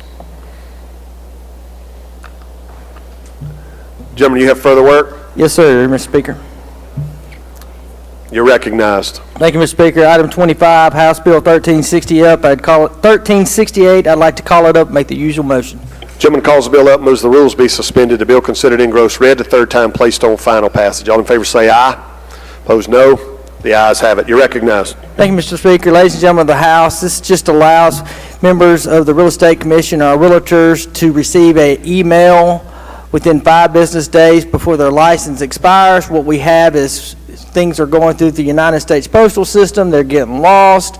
Their license is being suspended. They're having to file fees to get it reinstated. So what we're doing right here is just saying, hey, you provide the commission with an email address. They will email you before your license is going to expire, and that's one of the changes. The other, if there's a complaint that is filed against a realtor, we're changing it from a preponderance of evidence to a clear and convincing evidence standard. That's the same standard that is used by attorneys at the bar.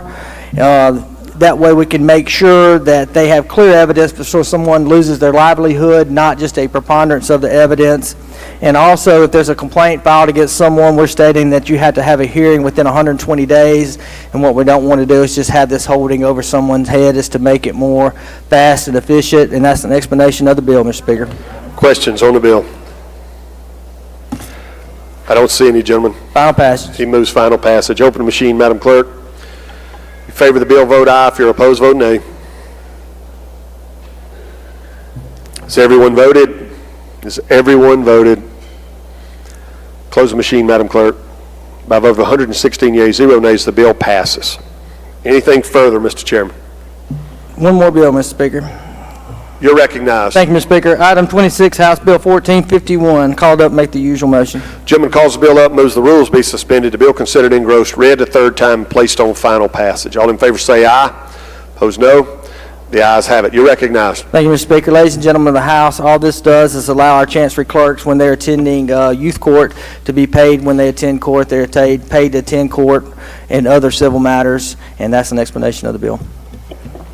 Questions on the bill? I don't see any, gentlemen. Final passage, Mr. Speaker. He moves final passage. Open the machine, Madam Clerk. If you favor the bill, vote aye. If you're opposed, vote nay. Has everyone voted? Has everyone voted? Close the machine, Madam Clerk. By a vote of 113 yeas, 0 nays, the bill passes. Yield the floor, Mr. Speaker. Judge A yields the floor. Announcements before we recess for lunch. Lady from Madison, Ms. Ford. Thank you, Mr. Speaker. Chairman Kincaid asked me to remind everyone that we have a Wildlife Committee meeting at 1 o'clock in room 113 with the Senate. It's a joint hearing, so let's try to eat our lunch fast. Wildlife Committee joint meeting hearing with the Senate at 1 o'clock in room 113. Any further announcements? All right, I recognize the gentleman from Rankin for the motion. Motion to recess until 1:30. Gentleman's motion is to recess until 1:30. If you favor that motion, indicate by saying aye. Opposed, no. The ayes have it. The House will stand in recess until 1:30 p.m.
Let the House come back to order.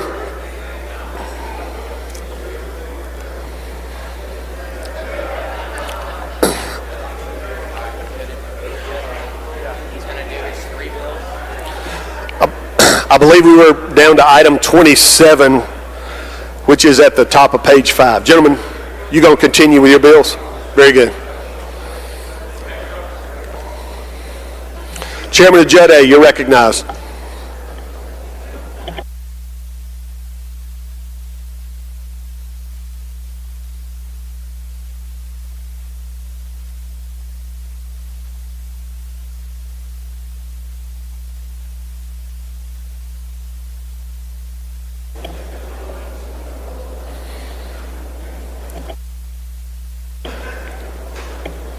Gentlemen, you're recognized. It's not working. Try it again, Joe.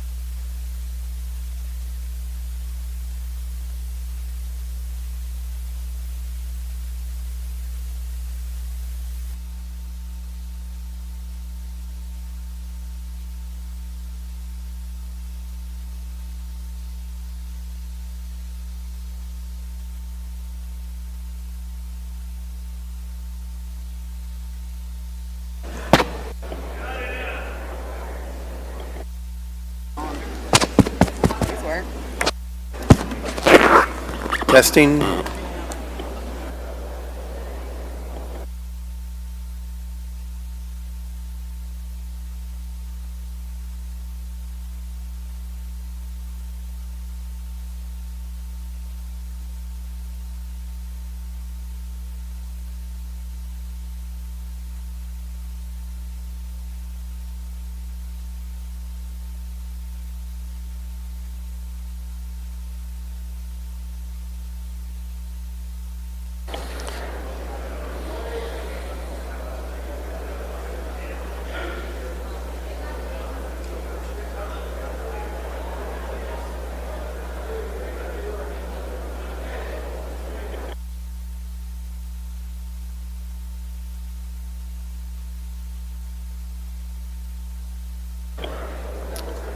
We'll suspend business momentarily.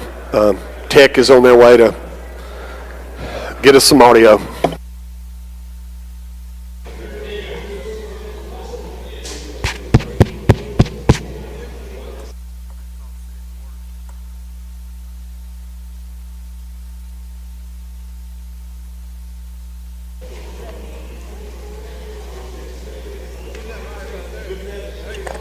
Hello, testing. Can you use that one? Give a politician a mic to get the handle up here at the wheel? Absolutely, Mr. Speaker. Ladies and gentlemen of the House, I'd like to turn your attention to item number 27, House Bill 1304. Call it up and make the usual motion. Gentleman calls the bill up and moves the rules be suspended. The bill considered engrossed read the third time, placed on final passage. All in favor say aye. Opposed no. The ayes have it. I believe you've got an amendment, gentlemen. You have a committee amendment? Yes, sir, Mr. Speaker. You want to adopt that committee amendment now? Yes, sir, Mr. Speaker. Before you begin your explanation? Yes, sir, Mr. Speaker.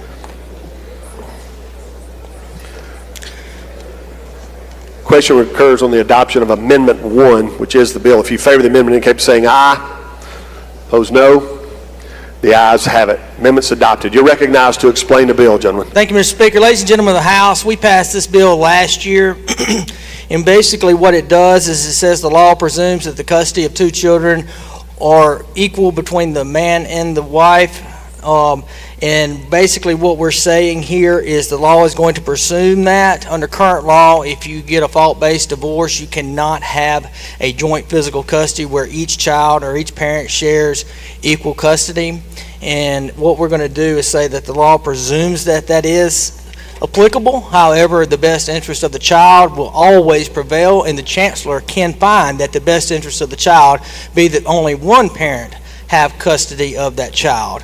And so what we're just going to do is allow, if they have a working agreement that we can split custody between the two parents equally, they will do that. If the judge finds that that is not in the best interest of the child, he will award primary physical custody with visitation to the other. And that's an explanation of the bill. Questions on the bill? Gentleman from Sunflower, Mr. Anthony. Thank you, Mr. Speaker. Introduction out of order at the proper time. I'll get to you momentarily. Gentleman from Washington, Mr. Hines, for what purpose? I'll wait till you finish with the bill. It's a clerical situation. Questions on the bill? I don't see any, gentlemen. Move final passage. He moves final passage. Open the machine, Madam Clerk. If you favor the bill, vote aye. If you're opposed, vote nay. Has everyone voted? Has everyone voted?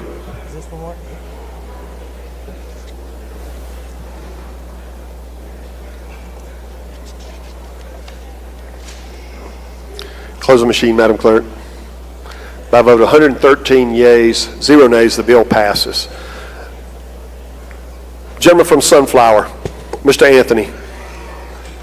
Thank you, Mr. Speaker. Ladies and gentlemen of the House, in our South Gallery, we have some members of the National Council of Negro Women.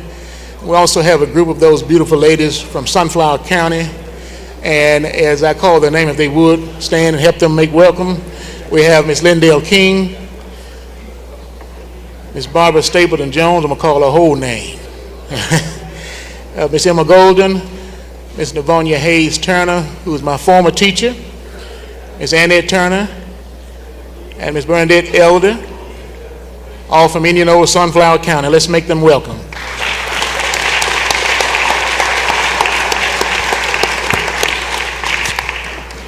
Welcome, ladies. Gentleman from Jones, Mr. Blackwell. Thank you, Mr. Speaker. I'd like an introduction too, if that's all right. You're recognized. In the North Gallery, we have some folks from Dixie Electric Power Association from the great state of Jones. The general manager, Mr. Randy Smith, stand up, Randy, with whom I've played a lot of ball in the past. He's the general manager. The finance manager, Mr. Aaron Zumwalt, whom I coached in high school, and Miss Amanda Mills, the communications director, and I don't know anything about her athletic abilities. Thank y'all for being here. Welcome. Gentleman from Harrison, Mr. Hullum.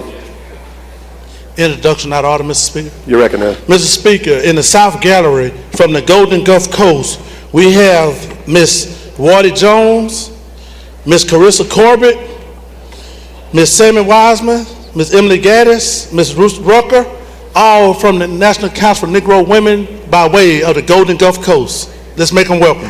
Welcome, ladies. Gentleman from Rankin, Mr. Shanks. Mr. Speaker. You're recognized. In the North Gallery, I would like to introduce the greatest county prosecutor in the state of Mississippi and my county prosecutor, Trey Spillman, and he is also married to Taylor Spillman in the House. All right, welcome, Trey.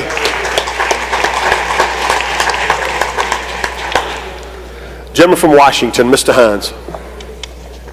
Thank you, Mr. Speaker. I would like to request unanimous consent to change my vote on House Bill 1203 from yea to nay, and I would like to have exception to put more than 120 words inside the journal.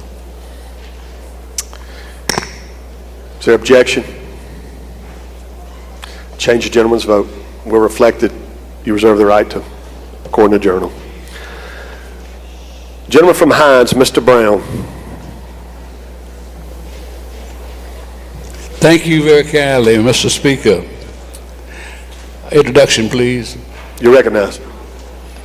It takes great pleasure for me to piggyback off of these two colleagues of mine who's already introduced those wonderful ladies that belong to the National Negro organization. But there's one unique situation that I'd like to bring to the attention of my colleagues as well as to the attention of the members of the group, and that is that Miss Emily Young Geddes she and I were the superlatives of our Brinkley High School graduating class as the first runner-up, Mr. and Mrs. Brinkley High School in 1963, right here in Jackson.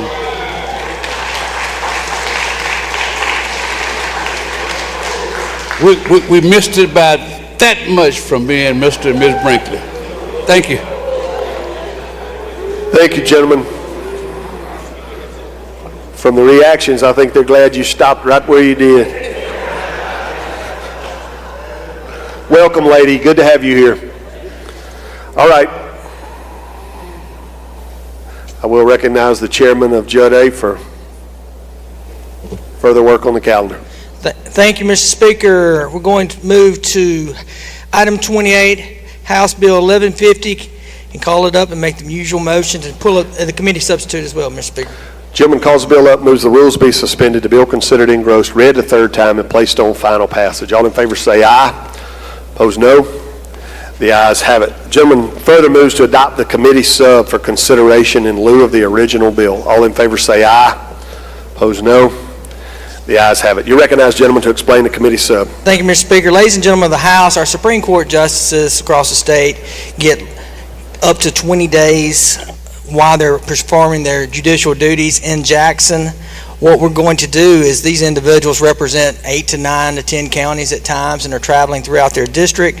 And so what we're going to do is allow them to take at least 12 of those days throughout their district somewhere, because they're out talking, giving speeches, and giving things of that nature, and that allows them to go visit their constituents throughout that judicial district. And that's just an explanation of the bill.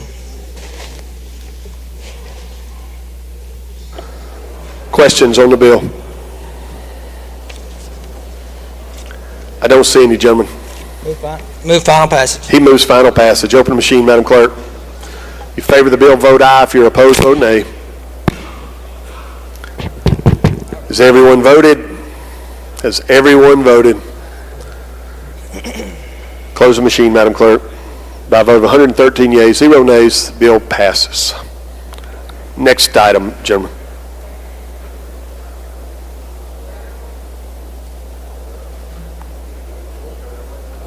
We're up for second.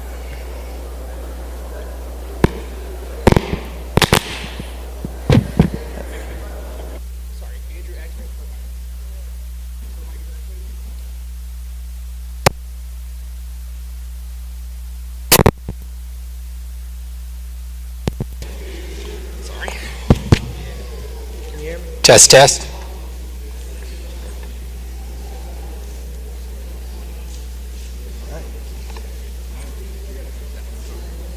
This is the one we got to use the rest of the day.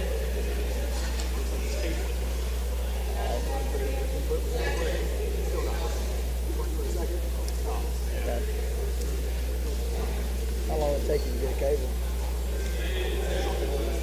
Oh, so we're going to work this. We're going to do this rest of the day. We're going to use this the rest of the day. All right, Mr. Speaker, I want to move to item 29, House Bill 1398. Call it up, make the usual motion. Gentleman calls the bill up, moves the rules be suspended, the bill considered engrossed, read the third time, and placed on final passage. All in favor say aye. Opposed, no. The ayes have it. You're recognized to explain the bill, gentlemen. Thank you, Mr. Speaker. Ladies and gentlemen of the House, what this does allow, when a municipal judge is appointed, that he is to allow to keep his term of office. For the same with the Board of Aldermen, is to allow our judiciary to be free from any type of influence. They can still be disqualified if they resign, but what we're trying to do is say, hey, we want them to be able to be fair and impartial and not answering to anyone during that time, but once they've been appointed, of course, they don't have to be reappointed at the end of that term, and that's an explanation of the bill. Basically, once a municipal judge is appointed, that person serves the rest of that municipal term, that 4-year term, unless he's disqualified from office for some other reason. And that's an explanation of the bill. Questions on the bill? Gentleman from Hines, Mr. Brown. Thank you, Mr. Speaker. Gentlemen, yield. Certainly, gentlemen. I thought the municipal judges exclusively controlled, appointed, or advised by the city that it represents. What are we getting this business for? Basically, the Board of Aldermen will continue to appoint that judge, but once he's appointed, he is appointed to 4 years until the next Board of Aldermen come in. And basically, we're trying to, that way he can do his or her job without any type of influence or worrying about losing his job. That's not the way it is now, though, is it? No, right now they serve at the will of the pleasure of the body. Of the body? Right, that's right. And you want to change that? Yes, we just want to make sure our judges can make decisions and not worry about having to face consequences. We want them to be fair and impartial for a full 4-year term. Thank you. Thank you. Gentleman from Newton, Mr. Rushing. Thank you, Mr. Speaker. The gentleman yield? Certainly. Just a clarification for me, gentlemen. You said they were, if they were appointed, they were in that position for that term of that mayor and board. Yes, once they're appointed. Unless they were disqualified otherwise. That's right. What if the judge, he or herself, need to resign for some reason? They would be able to, the board would be able to appoint another one. They would be able to yes. do that? Okay. And if this law were to go in effect, and they could make, July 1st, we're going to have new municipal people coming in as well. Okay, thank you, gentlemen. You're welcome. Gentleman from Pearl River, Mr. Owen. Thank you, gentlemen. Does the gentleman yield? Certainly. Is there a mechanism in this bill for some sort of removal in an incident where a judge may not be performing the duties that he was appointed to do, say not showing up, not answering calls from the local police department to sign warrants, not being on duty? Is there any provision in this bill for that? Yes, there is, and if you want to, as we work this bill through the process, if you want to put some other language in there, we certainly don't want to handicap any of our Board of Aldermen if we have a judge that he or she is not doing their job. Thank you, gentlemen. All right, you're welcome, gentlemen. I have. Lady from Jones, Ms. Scott. Thank you so much. Well, the gentleman yield. Certainly. Because this is my question, what he asked. Can you tell, because I can't, I'm trying to find my bill. Can you tell us in this bill how we can remove this person if it's for malfeasance? Because what you're doing here, you're saying that we're going to put this person in place, and if for some reason the mayor and board of aldermen want to get rid of them, they can't get rid of them if we pass this bill, right? No, lady, that's not. Okay, well, and I'm sorry, I should have did a little bit more explaining. Okay, explaining to you. However, that a municipal judge forfeits his office and shall be ineligible to serve if he becomes unqualified to serve for any reason, and then board of Now, aldermen this to is make only that. if the municipal judge resigns. No, there are mechanisms that he or she could be removed.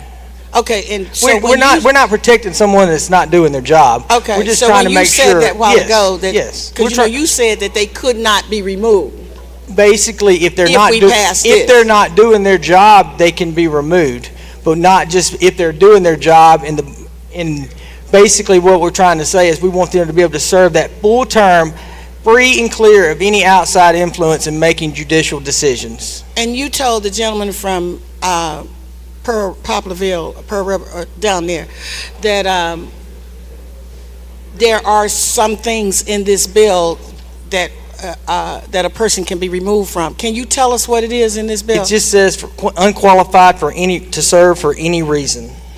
Okay, and so if they're not doing their job, they're not signing warrants, and they're not doing anything, then they can still be removed. Yes, okay. Lady. And I'm willing to, as we continue to work the bill, come up with any type of language, because it's not the intent of the bill to keep someone that is not doing their job. We just want to give them some freedom to be able to not worry about losing their appointment if they don't do what we think is fair in the right of the court. So. Gentleman from Forest, Mr. Watson. If the chairman will yield. Certainly, gentlemen. Where in the bill does it say that a judge can be removed if that judge does not do his or her job? On line 54, it says, however, that a municipal judge forfeits his office and shall be ineligible to serve if he becomes unqualified to serve for any reason. So basically, the Board of Aldermen would have to make a finding on the municipal minutes that he's become unqualified to serve, and then they could let him go. But, Mr. Chairman, that doesn't say that. It says, however, a municipal judge forfeits his office and shall become ineligible to serve if he becomes unqualified for any reason. Okay, that deals with qualifications. My question was, where does it say that the judge can be removed in the event that the judge fails to do his or her job? It says for unqualified to serve for any reason. I think you're looking for language on the removal. However, it says under line 51, it says appointed pursuant to a fixed term of office to run concurrently with the term of the appointing governing authorities. However, he forfeits office shall be ineligible to serve if he becomes unqualified. I'm willing to tidy up any type of language that you, as the former Judge A. Chair, would recommend to try to clean that language up. But you would agree with me as the bill is drafted right now, it does permit a judge to continue to serve if that judge is not performing the job. I believe that the language is sufficient. However, I am willing to sit, if this body were to pass this bill, to hold it on a motion and to have some language that you think would be qualified. I'm confident that the language is good like it is, but if you have some questions with it, I'll be glad to work with you through the process. All right. I'm not trying to protect a judge that's not doing his job. Yes, sir. Now, this bill doesn't have a reverse repealer in it, does it? It does not. All right, thank you, sir. Gentleman from Jefferson, Mr. Harness. Thank you, Mr. Speaker. With the gentleman yield. Certainly, gentlemen. And the gentleman, I see where you're going, and I think it's okay, but I just have a couple housekeeping questions. Could this bill have the opposite effect of your intentions by the judge by losing his or her independence? Because he may be going he or she may go to the will of the governing body at the time. I understand you're trying to keep them in office and not being able to be removed, but could it have the opposite effect? I don't think it could, gentlemen, but I do appreciate your question. Okay, you don't think it could. Okay, but you do think that there's a possibility that this may happen, but it could happen with any judge, couldn't it? Gentlemen, currently right now the law is that they could lose it for any reason at this moment. And one more question, gentlemen. How does this bill define unqualified? Basically, qualified or unqualified, there's not a definition because you don't want to narrow the unqualification to certain instances. What you want to do is give a definition that would, if a judge was not qualified or not acting in the best interest of his or her, that he would be able to be removed. Okay, thank you, gentlemen. Thank you, gentlemen. I don't see any further questions, gentlemen. Final passage, Mr. Speaker. He moves final passage. Open the machine, Madam Clerk. If you favor the bill, vote aye. If you're opposed, vote nay.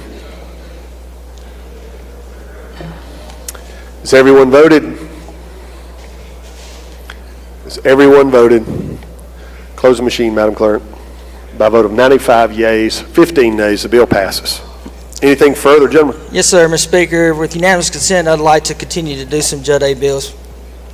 Move down the calendar.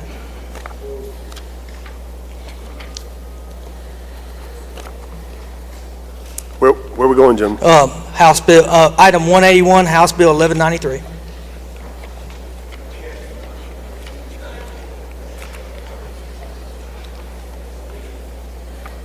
Gentleman from Adams, for what purpose? I would object to the move down the calendar. Okay. Gentleman's objected, Mr. Chairman. We will continue to work down the calendar. Youth and Family Affairs.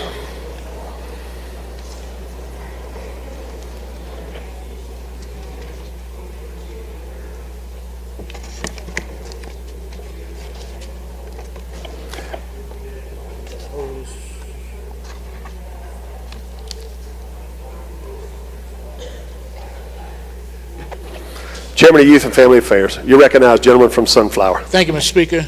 I'd like to call up House Bill number 1100, number 30 on our calendar. Make the usual motions.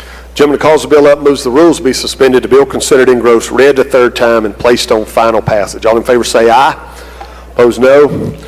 The ayes have it. You're recognized to explain the bill, gentlemen. Thank you, Mr. Speaker. Ladies and gentlemen of the House, House Bill 1100 establishes the Mississippi Child Care Teachers Shortage Study Committee. Their chief role is to analyze the child care workforce shortage that we have here in the state and to explore some solutions to increase the supply of affordable child care while supporting educators. This committee will also study, if you look at the bill, this committee will also study those wage incentives, some other practices that other states may use, those best practices, and additional issues impacting early childhood education. If you look at Section 2 of this bill, this committee must investigate and report on, beginning at line 53, the feasibility and impact of a wage incentive program for child care teachers. It will also study the wage incentive programs in other states and their outcomes, and provide some solutions to Mississippi child care teacher shortage. And that is a explanation of the bill, Mr. Speaker. Questions on the bill? I don't see any questions, gentlemen. Move for final passage. He moves final passage. Open machine, Madam Clerk. If you favor the bill, vote aye. If you're opposed, vote nay. Has everyone voted? Has everyone voted? Close the machine, Madam Clerk. By a vote of 118 yeas, 0 nays, the bill passes. Next item, Mr. Chairman. Thank you, Mr. Speaker. I'd like to call up House Bill 1387, number 31 on our calendar, and make the usual motion. Gentleman calls the bill up, moves the rules be suspended, the bill considered engrossed, read the third time, and placed on final passage. All in favor say aye. Opposed, no. The ayes have it. You're recognized, gentlemen. And I'd like to have lady from MIT to come and give you an explanation of the bill. Lady from MIT is recognized to explain the bill. Thank you, Mr. Speaker. House Bill 1387 revises which relatives may receive reimbursement for the care of foster children.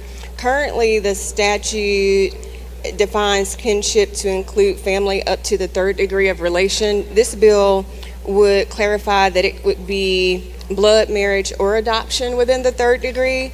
And then the bill also expands the current definition of kinship to include fictive kin, so that now it can be adults related beyond the third degree, which could include godparents, friends of the family, or other adults who have a strong familial bond with the child. And the purpose for this bill is to strengthen family-based care. It would allow, with the expansion of the definition for fictive kin, it would allow kinship placements to now be eligible for board payments and aftercare services and other benefits for the child. And that's an explanation of the bill, Mr. Speaker.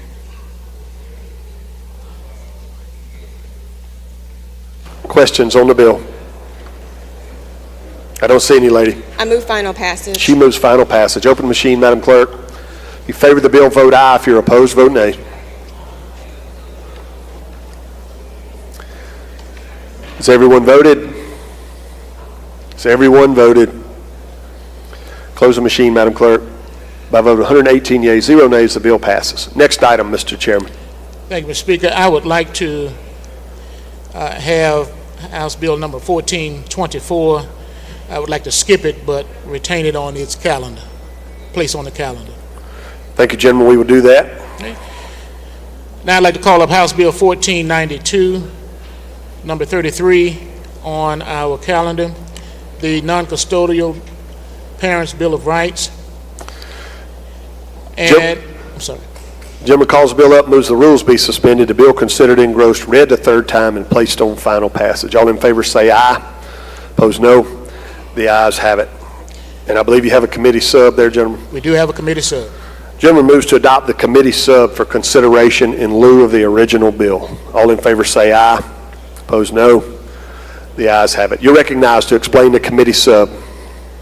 Thank you, Mr. Speaker. This committee sub amends the Mississippi Code to establish what we are dubbing it as a non-custodial Parents' Bill of Rights and Responsibility. It will strengthen paternity acknowledgement procedures and ensure that there is transparency and communication for those non-custodial parents regarding child care modifications, legal proceedings, and agency decisions. This bill will help promote the involvement of both parents, and it also supports the overall well-being of the children and both parents' involvement in the child's life. This bill strictly deals with making sure that the non-custodial parent is acknowledged as well as just like the custodial parent. And that is an explanation of the bill. Questions on the bill? I don't see any, gentlemen. Move for final passage. He moves final passage. Open machine, Madam Clerk. If you favor the bill, vote aye. If you're opposed, vote nay. Has everyone voted? Has everyone voted? Close the machine, Madam Clerk. By a vote of 117 yeas, 1 nay, the bill passes. Next item, Mr. Chairman. Thank you, Mr. Speaker. I'd like to call up House Bill 1513, number 34 on our calendar. It is the Board of Trustees of the Mississippi Adoption Licensure Authority. Gentleman calls the bill up, moves the rules be suspended, the bill considered engrossed, read the third time, and placed on final passage. All in favor say aye. Opposed, no. The ayes have it. I believe you have a committee sub on this one as well, gentlemen. We do have a committee sub, Mr. Speaker. Gentleman moves to adopt the committee sub for consideration in lieu of the original bill. All in favor say aye. Opposed, no. The ayes have it. You're recognized to explain the committee sub. Thank you, Mr. Speaker. This bill has come before us 2 sessions ago, and it made it to Senate conference, and it was maimed over in conference. And so we're bringing it back up. This bill will establish a Board of Trustees, and their responsibility will be for licensing and regulating adoption agencies in the state. House Bill 1513, the committee sub, is designed to prioritize the safety and well-being and the stability of children through the adoption process. And it will support those adoptive families with a fair and a transparent system. And that is an explanation of the bill. Questions on the bill? I don't see any, gentlemen. You move final passage? Move for final passage. He moves final passage. Open the machine, Madam Clerk. If you favor the bill, vote aye. If you're opposed, vote nay. Has everyone voted? Has everyone voted? Close the machine, Madam Clerk. By a vote of 118 yeas, 0 nays, the bill passes. Anything further, Mr. Chairman? Youth and Family yields. Public Health?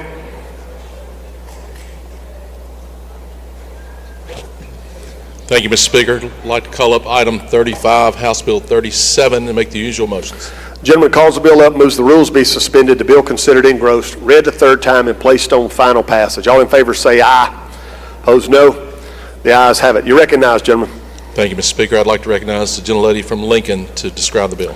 Lady from Lincoln is recognized to explain the bill. Thank you, Mr. Chairman, Mr. Speaker. House Bill 37 is a bill that a lot of things have changed in hospitals now, and a lot of times you'll have a nurse practitioner or a PA working as a hospitalist in the hospital, and a patient passes away and they can pronounce that patient dead at 1,500 hours, but they cannot sign the death certificate. And what's happening is the physician, their personal physician, is notified 3 days later that you have to come to the hospital to sign this death certificate. And you know, the families are trying to get death certificates and move on. And this just allows the nurse practitioner and the PA to, after they have declared the patient deceased, that they're able to sign the death certificate. And that's my explanation. Questions on the bill? Gentleman from DeSoto, Mr. Hall. In out of order. We'll get right to you. Any further questions? I don't see any, lady. Title sufficient, do pass. She moves final passage. Open machine, madam. If you favor the bill, vote aye. If you're opposed, vote nay. Has everyone voted? Has everyone voted? Close the machine, Madam Clerk. By a vote of 118 yeas, 0 nays, the bill passes. Gentleman from DeSoto, Mr. Hall. Thank you, Mr. Speaker. In the North Gallery, I have two of my good friends, John Stevenson from Hernando and Alderman Dave Young, over here visiting today at the Capitol. Please make them welcome.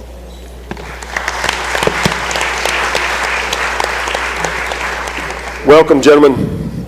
I notice when I look in the North Gallery, I see an old friend, constituent of mine from the friendly confines of God's country in Itala County, Mr. Denny Terrell, owner of Ivy Construction, who also serves on our Outdoor Stewardship Board. We're awful proud of him and him being from our neck of the woods. Welcome to your Capitol, gentlemen. Good to have you here. Y'all don't hold it against him, but he also knows Nathan Upchurch really well on the other end of the building. Gentleman from Harrison, you are recognized. Yes, sir, Mr. Speaker. Go to item 36, House Bill 403, and make the usual motions, please. Gentleman calls the bill up, moves the rules be suspended. The bill considered engrossed, read the third time, and placed on final passage. All in favor say aye. Opposed, no. The ayes have it. I believe you got a committee sub, gentlemen. Yes, sir. Gentleman moves to adopt the committee sub for consideration in lieu of the original bill. All in favor of that motion say aye. Opposed, no. The ayes have it. You're recognized to explain the committee sub. Thank you, Mr. Speaker. House Bill 403 will establish the No Patient Left Alone Act. This act provides that both minor and adult patients in healthcare facilities have the right to designate a visitor with visitation rights while the patient is physically present in the facility. The visitor has to abide by the healthcare facility rules, including safety protocols and wearing personal protective equipment. The healthcare facility may revoke visitation rights if the visitor is deemed in violation of the healthcare facility policies. The bill does not allow visitors to enter operating rooms or other restricted areas. This bill compels the Department of Health to develop and promulgate informational materials regarding this act and make it placed on their website. The penalties for violating the law are $1,000 for the first day, $5,000 for the second day, and $10,000 for every day, subsequent day after that. The fines collected will go into the general funds. Mr. Speaker, that concludes an explanation of the bill. Questions on the bill? Mr. Hale from DeSoto, question? Gentleman, yield. I do yield. Yes, sir. I appreciate this bill. I understand what you're doing, but does it go into like when you have a pandemic like COVID, for instance? Well, the gist of the matter is that the patient would sign for the individual they want. The individual will be advised of the risk that was visiting, and if they assume those risks, they could still visit. What we don't want is what happened in COVID, and that's for folks to die in a nursing home or a hospital without having seen their loved ones. If you would repeat that last part, I couldn't hear you. We don't want people to die in a nursing home or a hospital without having had the right to see their loved ones. Okay, thank you, sir. Good bill. Sir. Gentleman from Adams for a question. Yes, Mr. Speaker. Will the gentleman yield? Gladly. I'm reading through the bill the first time I've seen it. I can't identify anything that healthcare facilities can't do already. What are we trying to do here? This is not about, gentlemen, respectfully speaking, what they can do. It's about what they won't be able to do, which is deny you the right to see your relative. Okay. What if there is a relative in the first degree who says, I don't, says one of my children to say, I don't want. Gentlemen, you have to designate, if you read in the first part of the bill, you have to. I understand that. You have to designate who that one relative would be, you the patient. And and if that relative says, I don't want his brother coming in to see him, that authority would be with them. That does not extend you the right to tell others that they can come and visit. That is for you to go visit. Okay. Yes, sir. All right. Thank you. I don't see any further questions, gentlemen. Final passage. He moves final passage. Open the machine, Madam Clerk. In favor of the bill, vote aye. If you are opposed, vote nay.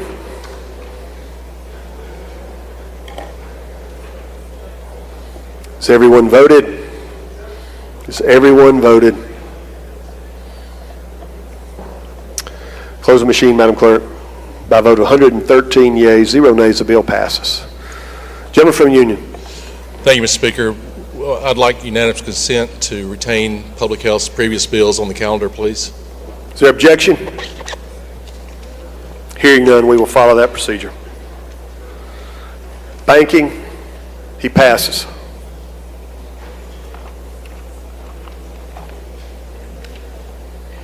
County Affairs, he passes. Military Affairs, he passes. Transportation, passes. Corrections, passes. Marine Resources, he passes as well.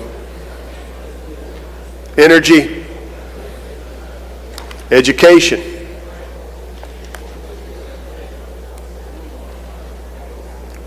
passes. Medicaid, passes. Constitution, he passes. Workforce,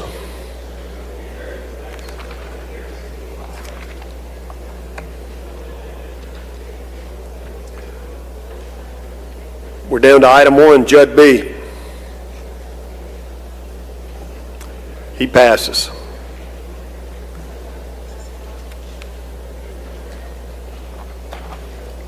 Education continues to pass. Judge A, he passes.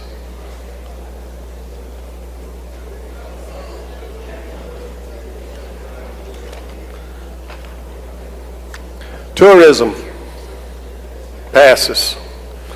Business and Commerce, gentleman from Rankin.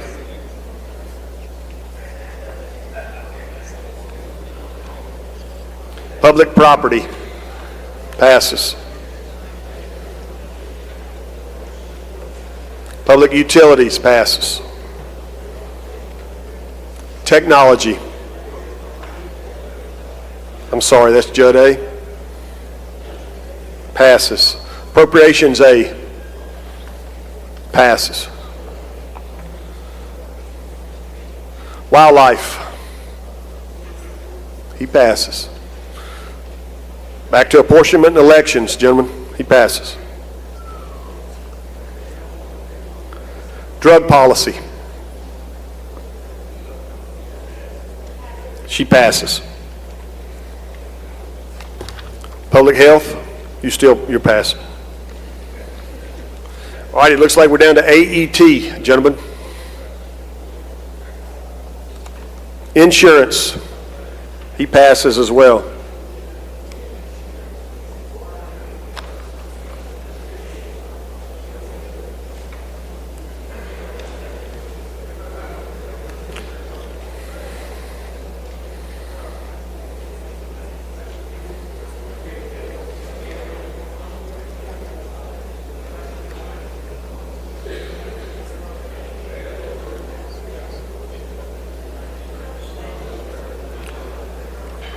Does that get us all the way back down to the gentleman from Judge A who wanted to take his bills up?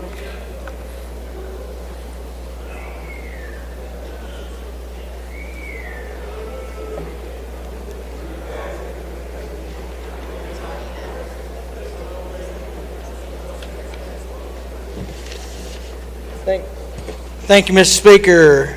I'd like to move to item 181, House Bill 1193, and call it up. Gentleman calls the bill up, moves the rules be suspended. The bill considered engrossed read to third. I'm sorry, gentlemen, let me stop. I skipped over. The gentleman from Jackson, Mr. Zuber's been seeking recognition for a while. Gentlemen, for what purpose? Introduction. You're recognized. Thank you, Mr. Speaker. Mr. Speaker, I'd like for you and my esteemed colleagues of the House to please help me make welcome a good friend of mine, a fellow resident of Ocean Springs, an entrepreneur, Mr. Joe Cloyd in the North Gallery.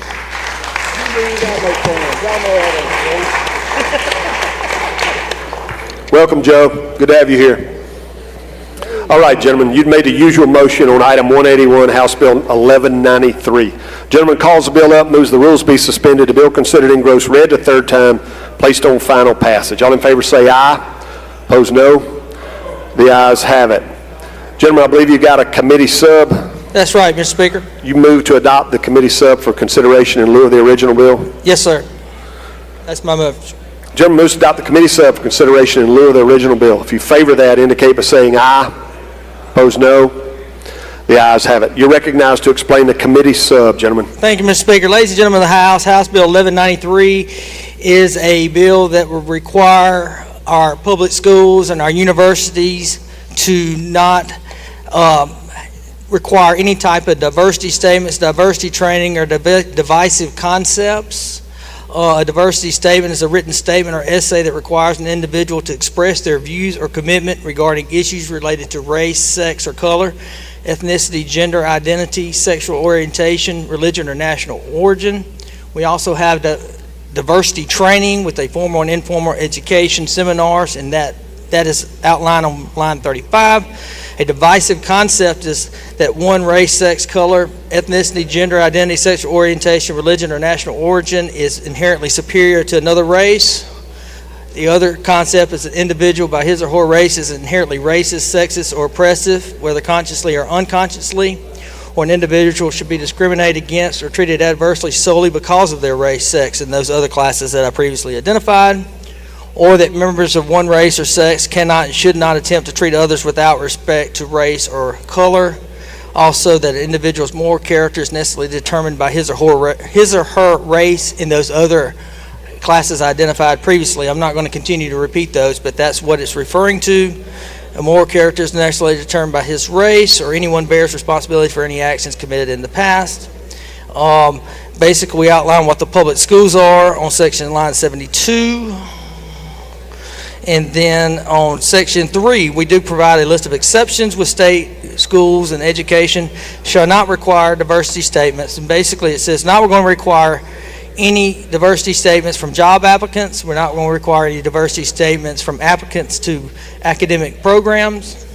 Not require student employees to do diversity training, or require or induce students to assign or publicly express a divisive concept. We're also going to provide some exceptions to this.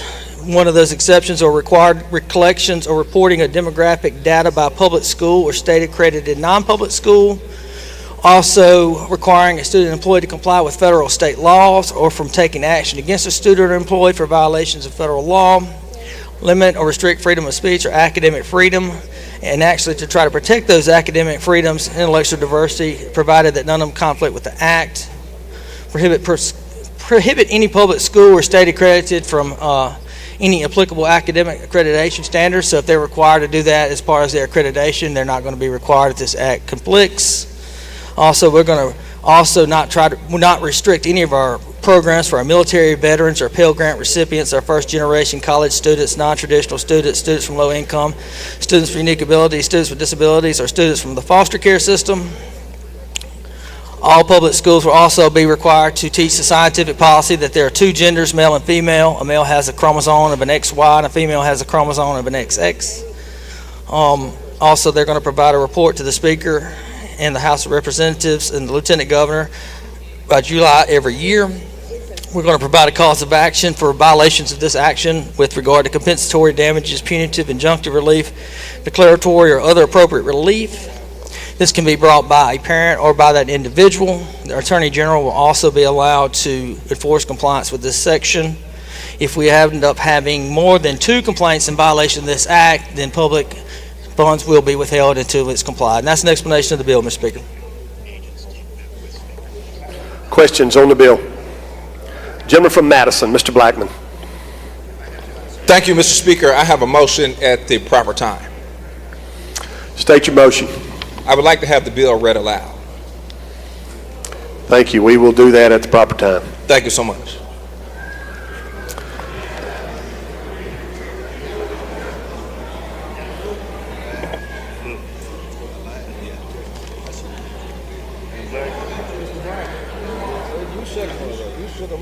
No, let's go.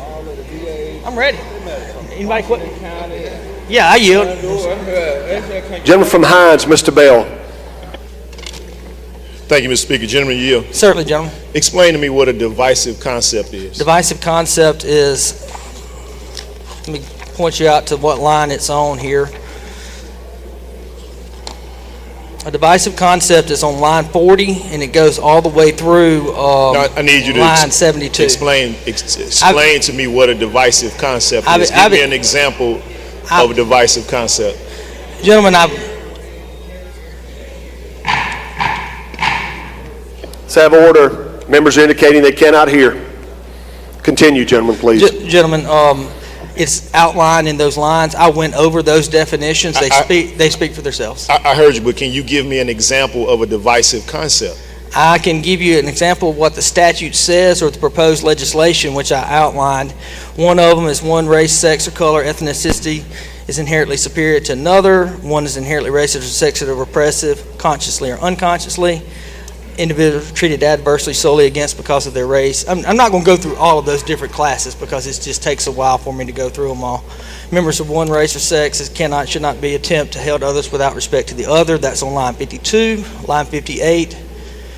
An individual's moral character is necessarily determined by his or her race, line 61, by his or her color, line 65, feel discomfort or anguish on account of his or her race or color, traits such as hard work or racist or sexist. Those are divisive concepts as we define in the legislation. Okay, so that was a great answer, and I appreciate you for that. And you said one shouldn't feel discomfort because of their race. Is that That's what we're saying should not be allowed as a divisive concept. And I guess you're trying to go down certain angles with this, but I'm going to say the definition of what a divisive concept is outlined plain and clear in this bill, and it goes from line 40 to 71.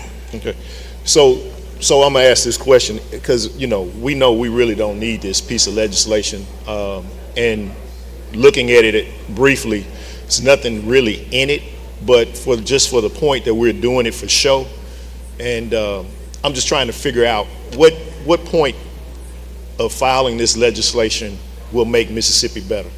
Well, gentlemen, what we're doing is we're trying to, the purpose of this act, and I'll read that to you. It says, the purpose of this act is to prohibit public schools, state-accredited non-public schools, of public post-secondary education from taking certain actions and engaging in discriminatory practices. This act seeks to ensure that employment, academic opportunities, and student management are based solely on individual merit, qualifications, and academic performance without consideration of an individual's views on diversity, equity, and inclusion. And that is the purpose of that. So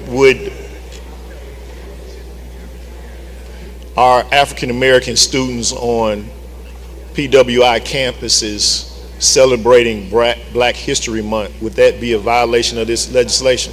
Gentlemen, all what we're saying is... It's just a yes or no. Gentlemen, let me explain, and then you can follow up if we can. It's not a court of law. He can answer any way he chooses or not at all. Continue, gentlemen. Thank you, Mr. Speaker. What we say, I want to turn your attention to line 99. Okay, and on line 99 it says require, request, or consider diversity statements from job applicants. So that wouldn't apply to your question right there. On line 103 it says require, request, or consider diversity statements from applicants for admission. That wouldn't apply to your question. Or require, induce, or compel students or employees to participate in diversity training. That would not apply to your question. And then we could go through the rest of them. Require, induce, or compel students or employees to endorse, assent, or publicly endorse it. That would not apply to your question. Penalize or discriminate against students for basis of his or her belief of divisive. That would not apply to your question. So basically, I think the introduction that I said outlines what this bill does.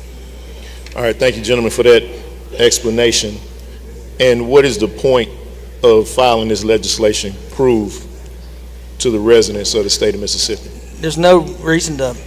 Everyone files a bill. That's the legislative process. That's how we do it. And a lot of individuals filed bills with regard to this on both the House and the Senate side. And I think the scope of the bill pretty much explains what the intent is behind it, gentlemen. We may agree to disagree on what that is, but that is outlined, and that is what the intent, if this bill is enacted by the legislature, of what we're going to do. Are there any other examples that you can think of that has occurred in our public schools or our colleges and universities that warrant this legislation? Gentlemen, I'm just going to point out to the fact that this is the legislation that we have moving forward. It's impossible to know everything that happens in every school district across the state. And what we're going to do is we're going to say, hey, if this legislation passes on July the 4th, this is how we're going to be moving forward from that date. So. All right, thank you, gentlemen. All right, thank you, gentlemen. Appreciate your question. Gentleman from Harrison, Mr. Hullum. Thanks, Mr. Speaker. Does gentleman yield? Certainly, gentlemen. I got a question. So we want to eliminate teaching DEI in schools, correct? Gentlemen, basically, I would point you back to what we're doing right here. And it does say, and let me go ahead and I will point out what it says specifically cannot be taught. Let me get right there. It says maintain any programs, including academic programs or courses that promote or endorse divisive concepts or concepts promoting transgender ideology, gender-neutral pronouns, heteronormativity, gender theory, sexual privilege, or any related formulation of these concepts. That would be the programs, gentlemen. Okay. So, just a quick question on that. Divisive. So when I go to my county courthouse and I look at the monument on my county courthouse and it says 1875, lest we forget, is that not a divisive teaching point, a monument in the state of Mississippi? Gentlemen, I'm not going to go into monuments and other things. What I will discuss with you is how this bill is going to be applicable as it's written in this legislation with regard to public schools, community colleges, and IHL and our four-year universities. So that's a completely different concept. What we're doing right here is the courses and what we're trying to do for job applicants, students that are going to be admitted in that nature. So I don't think that would be applicable. You do make good points, gentlemen, as always. I always enjoy your questions, and but I'm not. I don't think that's I just want to make sure, because we're going in the right direction in the state, and I don't see us going backwards. But I understand the nature and the concept and the scope in which we live in right now. But we got so much we fighting for, so many tractions and gains we done made in this state through changing the flag, through having a diverse, unified body. You know, we can agree to disagree, but I think we're better and got more pressing legislation than this right now, even that you put out to make our court system safe, make our people safe. That's all I'm saying. When we doing this stuff, let's not walk back the gains we have made as a collective body just to appease certain individuals or certain organizations. That's all I'm saying. Let's continue to work forward and not backwards. Thank you. Thank you, gentlemen.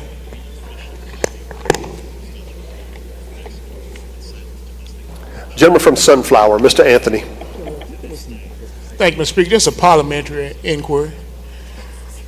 You're recognized. Thank you. Are we on the original bill, or are we looking at the committee sub? I believe we adopted the committee sub, gentleman, before he began his explanation. Sounds good. Just would like to see it on the board. Thank you. I believe once they adopt the committee sub, it becomes the bill. So it is the bill now after the voice vote on it. You recognize, gentlemen, for further interrogation. The gentleman from Marshall, Mr. Faulkner.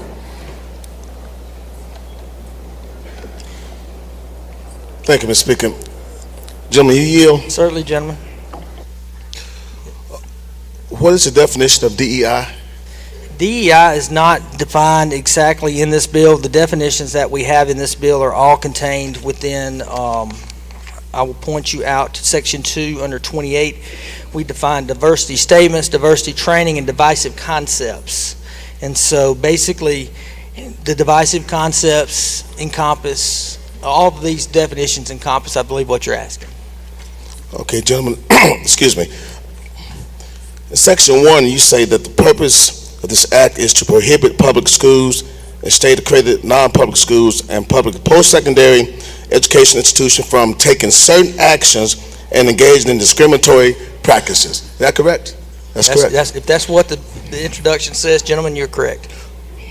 So what is, in your opinion, the historical perspective of DEI? Why was it even necessary? Gentlemen, I'm here to explain the legislation. But you're talking about DEI though, right? Gentlemen, I'm talking about, it does have the DEI in the introduction of that bill, but what I'm here to discuss is what's in the legislation, and we can go back through diversity statements and training and divisive concepts, but that's what we're here to address. I think, gentlemen, that there's some contradiction in the intent of this bill as it's stated in Section 1, as opposed to why DEI was necessary to start with.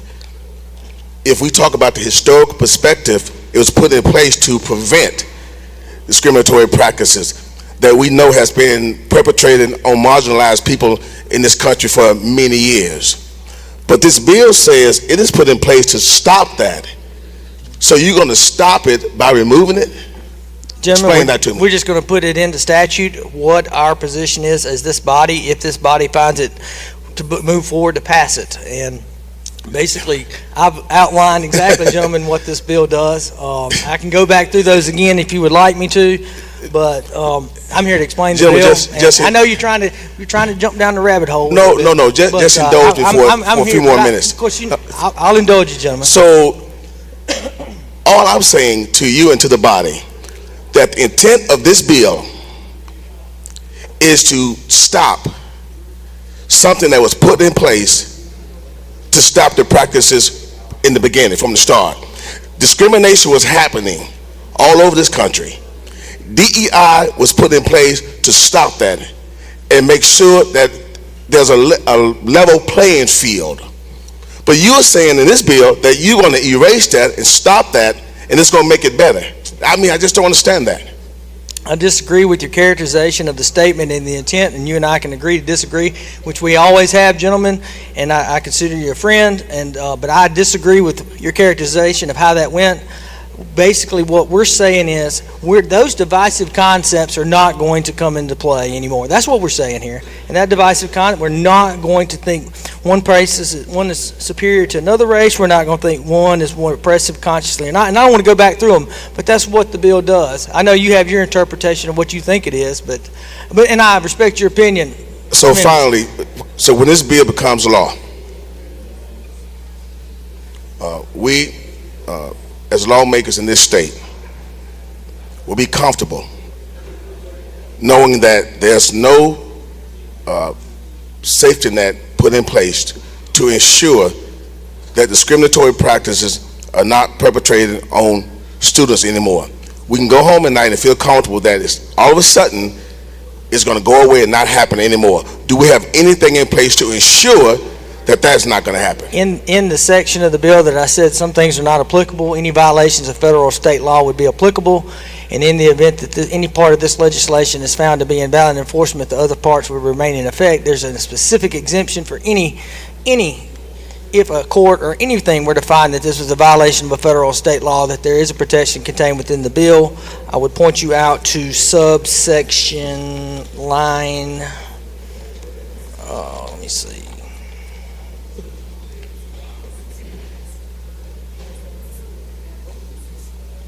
Section 123, it talks about prohibit any school institution requiring student employees to comply with federal or state laws or taking action. So we do have federal protections regarding that. So if this should happen again to someone, they will have a recourse. They'll be able to take some kind of action. That's what you're saying? There's exceptions for any violation of federal law contained within the bill. Thank you. Thank you. Gentleman from Tallahatchie, Mr. Rosebud. Thank you, Mr. Speaker. Gentlemen, Certainly, gentlemen. So I heard you give an explanation of the application process. So what you're stating is that this bill actually brings forth that you delete the race, you delete whether a person has had a prior conviction, and you also delete the sex portion of an application, because you did say that and disabilities, if they have the question on it, do you have a disability? So this bill erases all of those sections on an application for those institutions. Is that correct? I disagree with that, gentlemen. It just says it's not going to require, request, or consider any type of diversity statement required. It's not about deleting anything. So that diversity statement, that means you cannot ask if I'm a male or female. You cannot ask if I have a disability. You cannot ask on that application what my race or my ethnicity is. You can't ask that if you say that it is to delete or to erase it on the application process. Otherwise, then your bill is not proper. I think you need to look back at line 30 what the definition of a diversity statement is. It means a written statement or essay that requires an individual to express their view or commitment regarding issues related to race, sex, or color, ethnicity, gender identity, sexual orientation, religion, or national origin. It doesn't have anything about an application and what you sign and what you don't sign. But earlier in your explanation, you said it's to relieve it from the application process to make sure that it didn't happen within the application process. Let me get back to the point I told you about. if you look on line 99, it says require, request, or consider diverse statements or similar appearance from job applicants as part of the hiring process, contract renewal process, evaluation, or promotion process. That's it. Now, require, not require, if you are applying for the job, you got to read line 99 through 102, and you got to read it in conjunction with line 30 through 34. And I think when you look at those and you compare them, I think you misheard, or maybe I just didn't explain it right, gentlemen, but that's the way it's going to apply in real life. In that. So again, it states that you cannot ask those questions on an application. We're going to because that's basically what you're saying. So that means you can't ask if I have a previous conviction. You can't ask if I have a disability.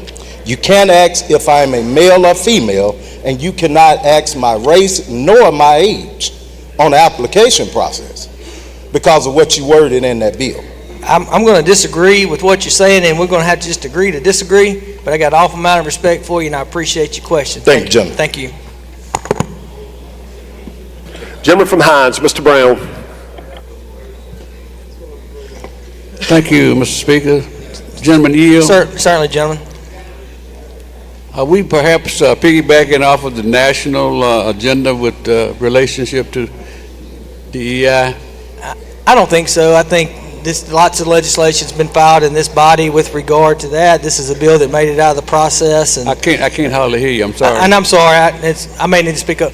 Gentlemen, we had a lot of bills that were filed on this issue. We got a lot of bills that was filed in the Senate on this issue. This is just the issue that we are moving forward. That could be your opinion, but I don't think it has any respect right now. I think there's a lot of members of this body that want to see this passed, and so I think their constituents have reached out to them, and I'm sure some of your constituents have reached out to you about it. That's what makes this state so great in this process as well. Well, we seem to have been making progress, but this is definitely going to be a setback. But what relationship, how does athletics fit into this scenario? I know there's some kind of inception to that. I'm sorry, repeat your question again. How does athletics fit into this scenario? There's exemptions. Is anything in here that will give athletics a waiver on any of this? Yeah, it's nothing that applies to athletics on this, gentleman. It's basically we went back on line 114. You'll talk about programs, academic programs, courses, and office that promote or endorse divisive concepts or concepts of promoting transgender ideology, gender-neutral pronouns, heteronormativity, gender theory. Anything about athletics in there? No, sir, gentlemen. Nothing? No, sir. Thank you. Thank you.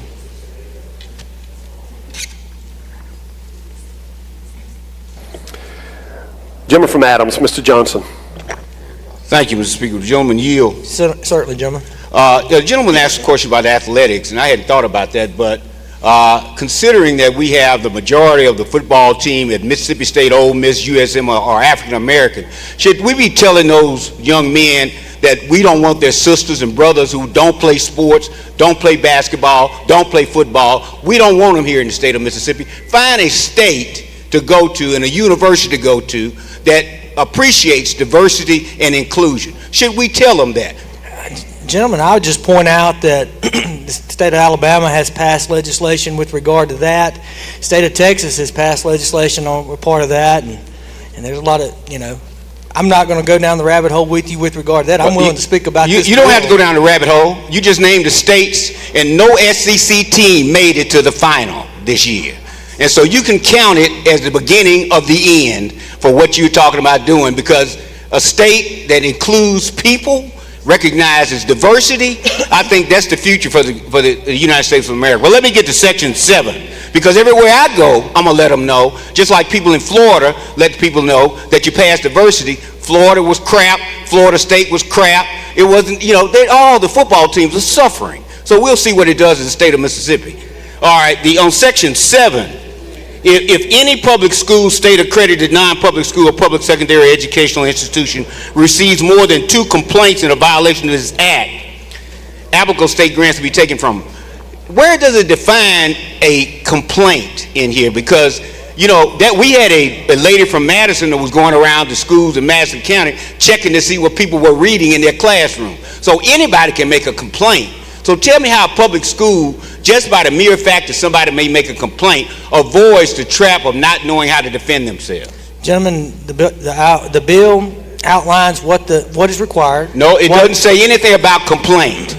You got to describe, you got to define. You're a lawyer, you understand that anything you're going to define in the law needs to be defined in detail and with understanding. There is not, and a complaint against a public school, we don't even know what the complaint consists of and whether or not a person has made a very valid complaint. A person just come and say, look, I don't like the makeup of the school. I don't like the fact that you're teaching a book or they're reading The Invisible Man. They could do anything. So what is the nature of a complaint that will cause a school, after 2, to lose their grants and appropriation? Tell me that.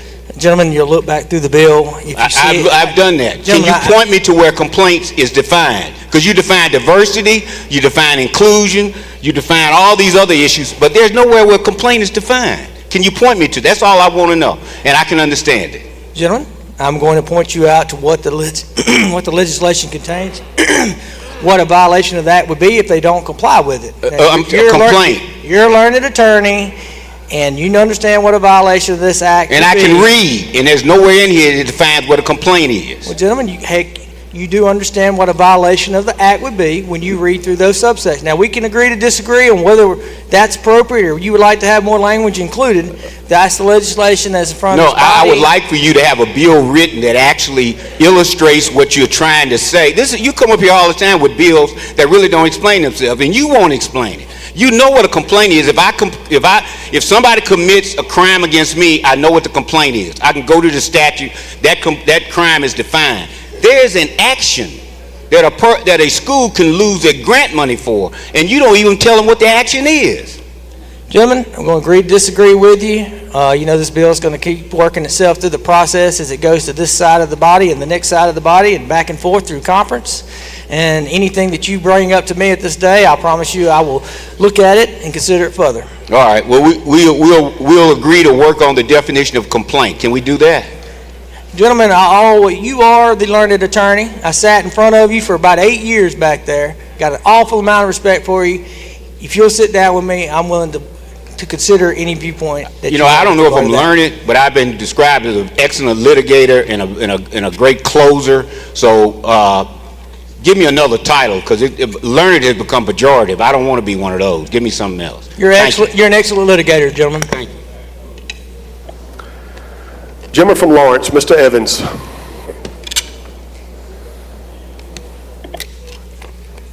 Thank you, Mr. Speaker. Gentleman yield. Certainly, gentlemen. Can you hear me? I've been told I'm been too soft-spoken. I can hear you. Thank you. A couple of not so much philosophical questions as substantive. Beginning with Section 3 of the bill. Section 3, subsections D, E, and F. The bill refers to contravention of, it's called a divisive concept. You're a lawyer, I'm a lawyer, that perks up our ears, okay? Is there any definition in here of what a divisive concept is? There is not, gentlemen.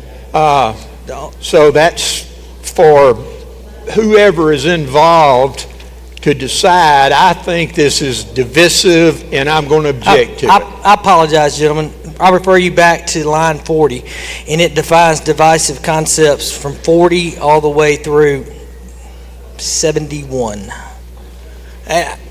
All those I came out, that's a divisive concept. Right. And basically it says it makes somebody feel bad, right? Or makes them, or tries to make them ashamed or something like that. They're all outlined, gentlemen, out in the bill. Okay, well, I didn't see it that way, but I won't argue with you about how lawyers read that stuff. Yes. Go from there to Section 7. Section 6, subsection 1. It refers to judicial or administrative proceedings. What administrative or judicial proceeding are we talking about? Specifically, I have to know where I'm going to litigate something before I can litigate it. Well, the judicial, if someone filed a cause of action for injunctive or compensatory relief, administrative would be if they filed something with the university, and there's an administrative procedure with regard to universities when there's complaints that are filed. Judicial. Judicial, like if they wanted to file litigation against the entity, it would be in a court. If you want to go through administrative, it would be judicial. Administratively would be if you file something with the school or with your school board or something like that. Okay. If you're going to file a judicial proceeding in Mississippi in state court, it has to be either in chancery or circuit court, right? Certainly not in justice court or whatever. Not in justice, yes. Okay. There's no specification in here as to which of those. We know generally circuit court is known to be criminal court, but it certainly has all kinds of civil aspects. And of course, we know the Chancery Court deals with varied aspects. So what's our proper venue for this judicial action? Gentlemen, there's all types. You can get injunctive relief in circuit. You can get it in Chancery as well. They can file their judicial action, and as the bill works itself through the process, that's where it'll end up at. Okay. But my simple question is, where do I file it? Which court? If I file something, the other side's going to say, well, they filed it improperly, it's got to be thrown out. I got to know what my venue is, or I've certainly got to know what my jurisdiction is first, and then I got to know my proper venue. For all of y'all that don't understand this, venue means simply location. Jurisdiction means whatever court has the authority to hear this action. That's right. And I have to know that. So where is that stated in this Some bill? actions can be filed in either court, as you're aware. That's something you'll work on? We'll work on it, gentlemen. Okay. And I want to segue a little bit on what the gentleman from Adams referred to earlier. Section 7 says that if any public school et al. Receives more than 2 complaints. Receives more than 2 complaints. What is the definition in this bill of a receipt of a complaint? Do I come to the school or go to the superintendent and say, my kid was asked to agree to something that I don't think we agree to? Or, you know, I know I'm being simplistic, but this is relatively simple to start with. Well, you know, you don't find in current statutes, we don't define every single thing of every single language. A lot of that is inferred. So any complaint would be a violation of the Act, which would be outlined if you start out of Section 2. If you had a violation, if some type of diversity statement, diversity training, or divisive concept, as outlined and defined in Section 2, were to be applied under, you go to 99, which require diversity statement or materials from job applicants or similar materials for admission, or require them to participate in the diversity training that was defined, or compel students for the divisive concept. So if any of those things would fit within the parameters of what that definition was, that would be a complaint. Okay, well that sets your basis for a complaint.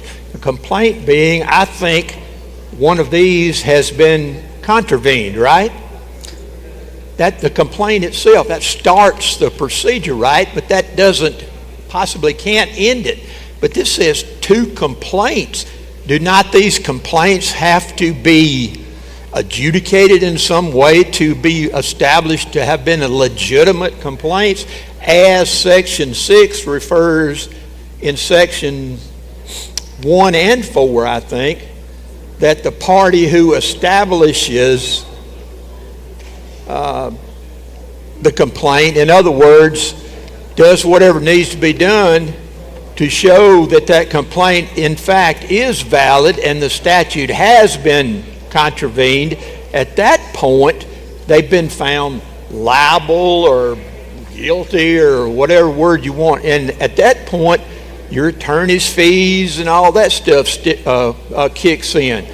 But those don't kick in on simply someone filing a complaint, right? So why should 2 complaints get your school to lose state funding? Can you repeat that question that you started 2 minutes ago, please? I'll try. Are you going to listen this time? Yes, sir. Okay. The statute says that if the claim has been established that this statute has been contravened, then the person who brought the initial complaint can ask for attorney's fees and all this kind of reward, if you want to call it that, right? Statute reads as it reads, gentlemen. Okay, so in other words, the proceeding has come to some conclusion establishing that in fact the complaint was legitimate, not that just the complaint was made. Do you see my difference there? I appreciate your question. Yes, gentlemen. Yet this other subsection in 7 says that any school or et al. On that particular one receives more than 2 complaints. You know, somebody can set this up immediately, go to the school on July the 1st and say, I'm complaining and I brought Joe Blow here with me and he complains. Y'all got 2 complaints. You fix to lose your state money because I don't have to prove anything. It just says receives 2 complaints, you're subject to losing your state funding. A violation of the act, gentlemen. I appreciate your question. I won't agree to disagree on what you say, but I do appreciate it. Okay, one other and then I'll shut up. Of course, that's the lawyer saying that. When you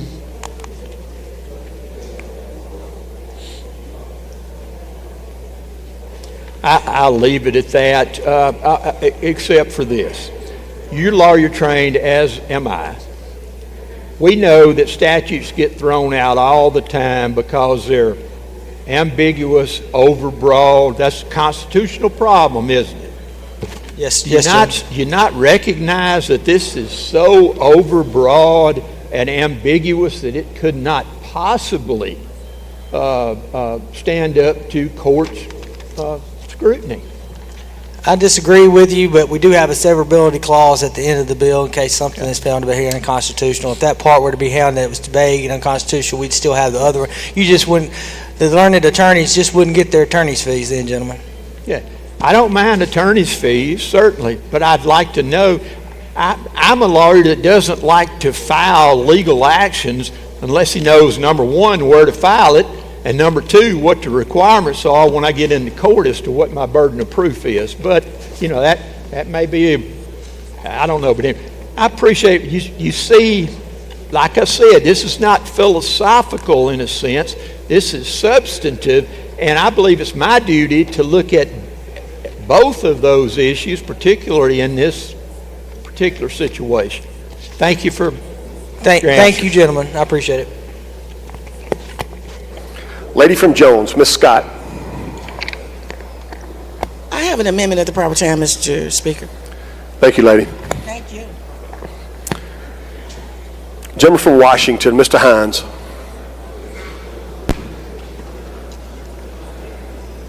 Thank you, Mr. Speaker. Gentleman Yield. Certainly, gentlemen.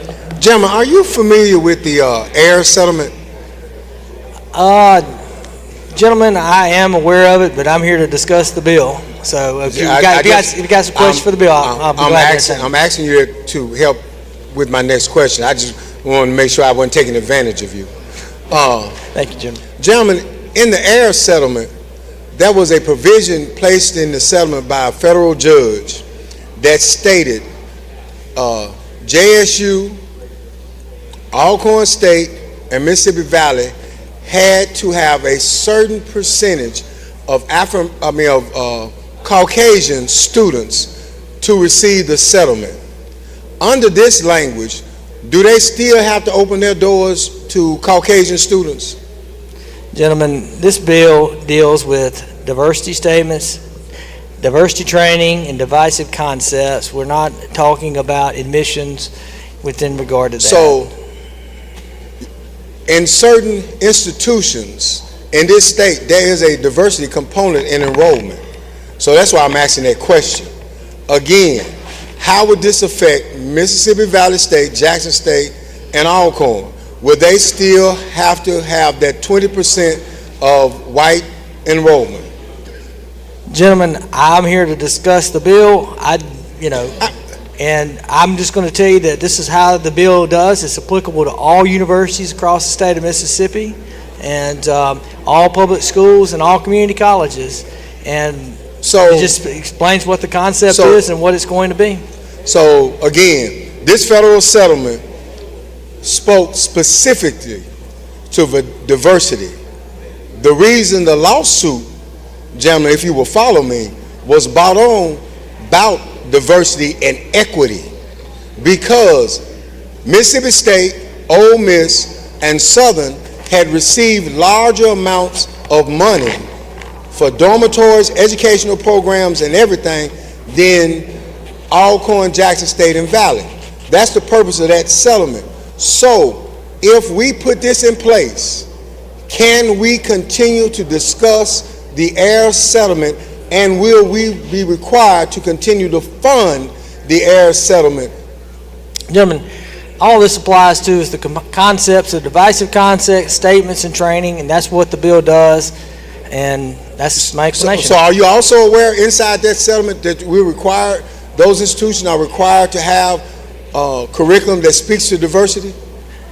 Are you aware of that? Gentlemen, I'm here to discuss the bill that we've got right here before the body, and I'm willing to discuss that with you as we move it through the process. So we're moving through the process. Again, so will Ole Miss, Mississippi State, and Southern be able to teach Afro-American history?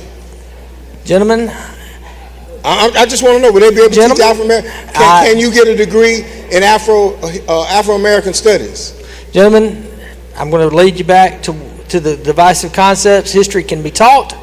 I'm going to agree to disagree with you on whether you think that's going to preclude that from being taught.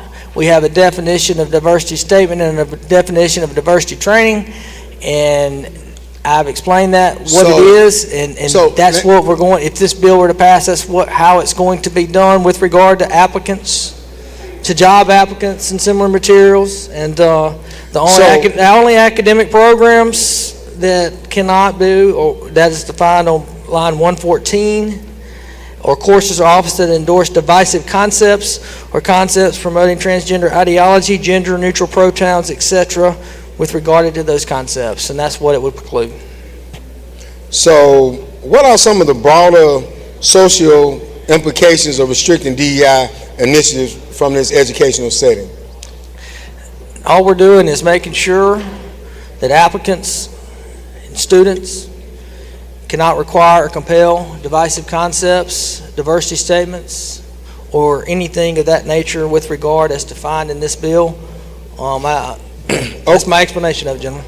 Okay, so what feedback have you had from the higher ed institutions regarding House Bill 1193? Have any of those institutions come to you and say, this is a good piece of legislation, this is a bad piece of legislation? Have you heard from anybody? Gentlemen, as all legislation, you want to hear from both sides of everything that you do, but at the ultimate, it's the will of this body that to draft and finalize what that legislation is. We are elected by about 25,000 people from each one of our districts. We each vote what we think that our districts would want, and then we make that final decision. But we always receive input, or at least I always like to consider input from every side. So, in them 7 sentences, I still didn't get my answer. So I just want to. And you claim to be a learned attorney.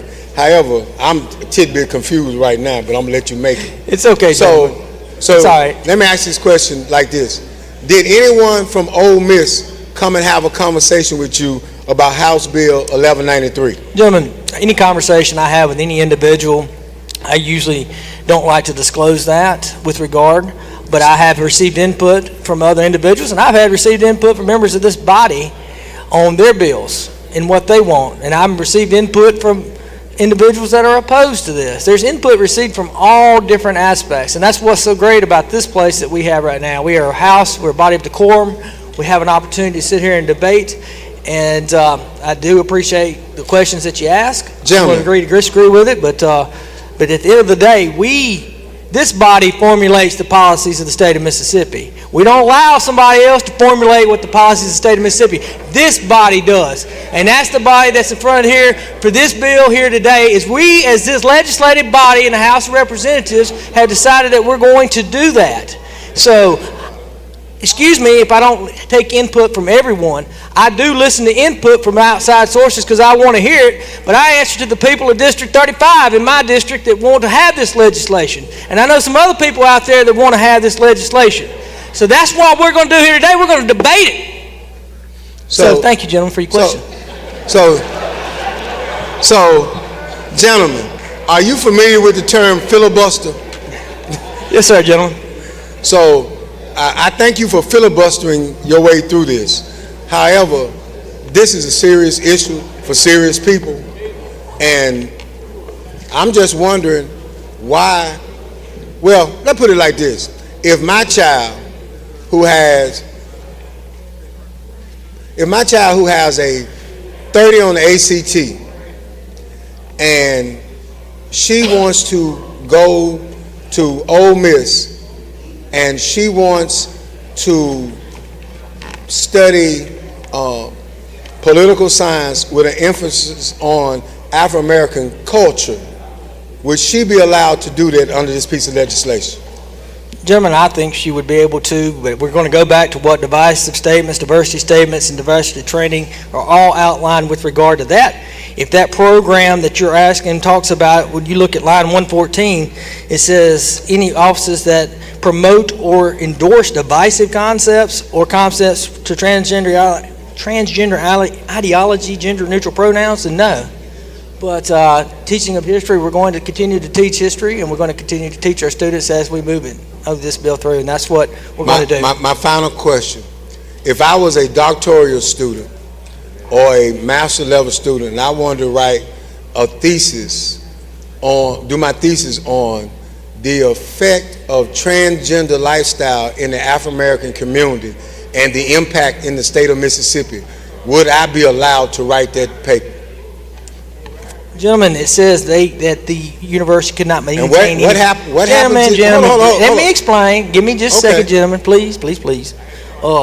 Like I said, you can't maintain a program that would promote that. You can't do anything, courses, or promote or endorse those divisive concepts. Now, there is a part in the exceptions that I had over here that we talk about. Limiting and restricting freedom of speech or academic freedoms from the duty of these schools to protect academic freedom, intellectual diversity, and true expression, provided that none of them conflict with the act. So, all right, gentlemen. I just wanted to see how bad we were doing it. Thank you. Gentleman from Jefferson, Mr. Harness. Thank you, Mr. Speaker. Will the gentleman yield? Certainly. Question, gentlemen, does threatening to withhold funding in this bill suppress free speech in any way? Gentlemen, what we're doing is we want to make sure we have a bill that has an enforcement provision.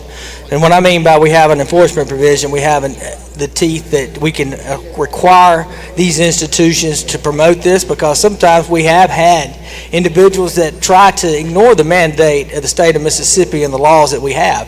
And so what I do know is if there is something in the law that allows them to withhold funds, it lends me to believe that they're going to comply with this section. And so I disagree sort of with what you're saying, but that's why it's in there. Well, gentlemen, I understand the purpose of the bill, but I asked the question: do you think that about free speech? The fact that this bill may withhold money from an institution, do you think that suppresses free speech? I don't think we're going to be suppressing free speech. You got to read it in the context of the bill. I think you're talking about it from the student's perspective of being able to express his or her opinion with regard to any of those subjects. Anybody can express their opinion with regard to those subjects. We're just saying that these state institutions that are provided with public monies of the state of Mississippi are not going to require certain things of job applicants and students and the types of courses. We're not going to restrict anyone's freedom of speech, because that's guaranteed by the Constitution of the United States of America. There's also an exception with this bill with regard to any violations of free speech. That's not what it's about. What it's about is these institutions that are requiring these types of divisive concepts as part of an admission process or being part of that school. We just wanted that. Basically, we're outlining what the divisive concepts are. We're not going to mistreat anybody on basis of race, sex, color, gender, any of those things that I outlined. So students are free to do what students want to do. Okay, according to DEI, do you know what classification of individuals in this country have been protected mostly by these so-called DEI programs? I do not, gentlemen. I'm just here to try to, you'd be glad to tell me if you'd like, but I'm just here to discuss, and I don't mean to take that, not trying to answer your question with regard, I'm just here on the bill. Okay, do you think the application of this bill will roll back women's progress in education and leadership? That is the class that has been mostly protected by this bill, white women, as a matter of fact. Do you think that's going to roll back? Do you think that will roll back all the progress that women have made? Gentlemen, this bill, red, yellow, black, or white, all that. This bill applies equally to everyone across the board because we're not trying to single out any single type of person in this bill. And so I don't think it's going to roll back anything for anyone. It's just going to require that we have that these types of programs can't do that, or they can't have those types of academic courses, or they can't require them when they apply or have an application or a contract with one of these institutions. It's not going to be rolling back nothing, and as I always stated to you gentlemen, there's always exceptions contained with this legislation with regard to any violations of federal or state law. If a court were to find that it were to be in violation, it wouldn't be in full force and effect, and it would continue to go forward. Gentlemen, I didn't hear the last thing you said, but anyway,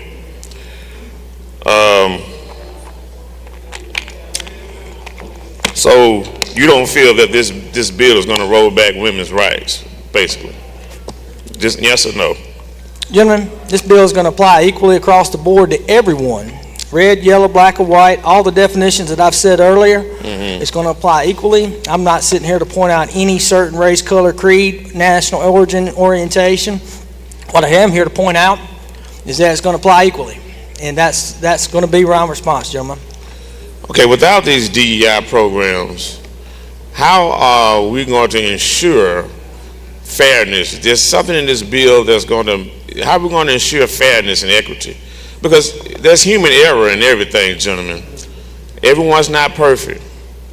So how are we going to ensure equity and fairness without these programs? Gentlemen, divisive concepts are outlined. I haven't heard one person that stood up here and told me they agree with the divisive concept that I pointed out as defined. If you have a divisive concept that you don't agree with, you can let me know. But I don't know of any individuals that are going to be sitting here that are going to say one race, sex, or color is inherently superior to another. I don't know of anybody in this body that's going to sit there and affirm to that. Also, we got in here an individual inherently racist, whether consciously. Those are the divisive concepts that are outlined that are applied equally across all spectrums of our society. And so I don't think I've heard anybody tell me that they're the divisive concept they don't like. I think they don't like the bill in general. I get that. I understand that. I understand that you're doing the job that you were sent here to do by your constituents that you believe you want them to do. But I haven't heard anybody stand up here and tell me that one of these divisive concepts are wrong. I mean, I haven't heard anybody tell me that says a person by his race is inherently racist. I haven't had anybody say that. And so I don't think it's unfair. I think these statements are equally across all individual, red, yellow, black, or white, everybody. I think these apply equally, and that's what I'm trying to say here with these divisive concepts. These apply equally to everyone. And so that's the position that I'm taking. I think that's the position, the way the legislation is drafted. Of course, you may agree to disagree on it, gentlemen, but I don't, that's what we're just saying. That's it. Gentlemen, I yield the floor. I yield the question. Thank you, gentlemen. Gentleman from Harrison, Mr. Felsher, for what purpose? Introduction out of order. You're recognized. Thank you, Mr. Speaker. In the South Gallery, we have the City Manager from D'Iberville, Mr. Bobby Weaver, City Councilman Burdine and Diaz, Ms. Wendy Fayard, and 10 members of the D'Iberville Youth Leadership Council. Let's give them a big, warm welcome. Welcome.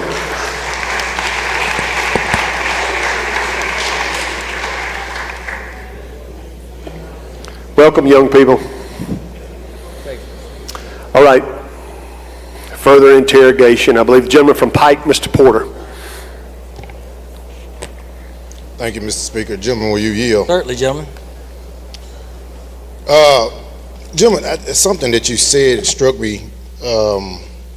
Didn't you allude to the state of Alabama and its DEI? Gentlemen, I just got to say, I like that suit you got on, gentlemen, that green suit. I appreciate you that. You cover that suit good. I like But it. that's because I knew I was going to have to come wear you out today, so I wanted to dress for the occasion. I know. So did you allude to the DEI legislation in Alabama? Alabama, yes. Okay. I thought you did, because when you were so impassioned earlier, you said we don't get policy from anybody else. We do policy here in this body, in this state. But I thought that was weird because you alluded to Alabama's DEI policy.